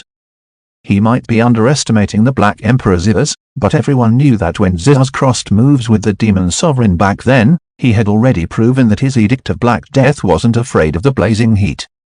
The Great Sun Monarch art wasn't able to deal with his Edict of Black Death, but Ziyas was ultimately defeated by the Heaven Demon Blood and Great Heaven Demon Hand. Was the demon cult master overconfident in his superior cultivation realm and wished to suppress Ziyas with his greater power? The force exhibited right now might be formidable, but it didn't seem to be stronger than the Black Emperor. Ziyas was the only person to look straight at the golden sun with unprecedentedly sharp eyes. He knows. How is that possible? He picked the Thousand Tides Mountain because of this? Ziyas was extremely shocked. However, the situation didn't allow him to reconsider. Chen Luoyang, who was now the Great Sun Monarch, had raised his fist and smashed down ruthlessly. That golden sun had also descended from the sky and smashed into the ground. It was targeting Ziyas and his Black God of Death. The Black God of Death that was already flying up was now going to collide with the pure golden sun that was smashing down. The two parties had an intense confrontation in midair. However, something happened that was out of everyone's expectation. The imposing and apocalyptic Black God of Death was abruptly smashed by the golden sun. Streaks of pure golden flames had burst out and penetrated into the Black God of Death. Subsequently, it exploded. The golden flames had burst the Black God of Death open from within. It had incinerated all the Black Ki and turned them into black smoke. After smashing the Black God of Death, the golden sun didn't stop as it continued descending to press down on Black Emperor Ziyas. Ziyas took a deep breath. When the materialized form of the Black God was shattered, he had also suffered a backlash. Due to losing out in this move, Ziyas had lost the decisive opportunity. The power of the golden sun was too immense. The air in the surroundings was already warping and had formed a massive suction force that gathered everything from the surroundings. Ziyas felt that his body was involuntarily trying to go over. In such a moment, it was already too late to evade, and Ziyas could only endure it forcefully. He lifted both his hands to withstand the pure golden sun that was pressing down, while the golden flames were constantly eroding his body. When attacked by the golden flames, Ziyas's Black Death evil force wasn't useful at all, and he was simply suppressed. Chen Luoyang had launched a powerful attack, but it wasn't able to penetrate the final defenses. After the golden sun destroyed the Black God of Death and injured Ziyas, all of the golden sun's strength had been used up, and it wasn't able to continue. However, Ziyas wasn't happy at all. The horrific descending force of the golden sun had caused the ground below Ziyas's feet to collapse and crumble. Earlier on, Ziyas had forcefully buried the Thousand Tides Mountain to extinguish the volcano and suppress the lava under the ground. Right now, the ground below had been shattered, and all the coal seam fire that was suppressed was now erupting again. Ziyas was then smashed into the sea of lava along with the golden sun. The golden flames dispersed, but the coal seam fire erupted again. Due to the isolation from the shattered cliffs and debris, Ziyas's weakness wasn't exposed yet. Now that Ziyas was in contact with the coal seam fire, his Black Death evil force wasn't able to resist at all. When burned by the coal seam fire, the ink-like black mist was rapidly dispersing. Ziyaz's body then caught on fire, his pure black overcoat was transformed into a ball of flames. When engulfed by the lava, Ziyaz's injuries were getting worse, and his cultivation technique was getting weaker. It was as if he had sunk into quicksand and was unable to rescue himself. From far away, both parties were stunned by this scene and were simply stupefied. One move. It took only one move. The Demon Sovereign defeated the Black Emperor again. Black Emperor Ziyaz, who challenged the Demon Sovereign with overwhelming prowess, had lost again. Furthermore, he had lost in a much more miserable manner than the previous time. During the previous battle, the two had gone through an intense battle before Ziyaz was defeated. Now that Ziyaz's cultivation had improved greatly, he wanted to make a comeback and take his revenge. Who would have expected for him to lose even more miserably? Instead of being humiliated, it was more like a baffling defeat. The demon cult master couldn't be said to have exerted his full strength. He didn't even use any strength. How can this happen? Ziyaz's subordinate, Murengzing, had transformed from a golden eagle into a wooden chicken as he lifelessly said, "Since our king reached the completion state for the Edict of Black Death, he shouldn't be afraid of any blazing flames. Right now, his strength is even greater, and he has even self-created the 11th level of the Edict of Black Death. He has reached an unprecedented level." How? Murengzing suddenly stopped talking. Ghost Sword Guo Ninglong said in a deep voice, "I'm afraid that the problem is due to our king reaching the 11th level of the Edict of Black Death. The creation of our king isn't that comprehensive yet. Ziyaz's strength might have improved greatly, but as compared to before, he became afraid of blazing flames.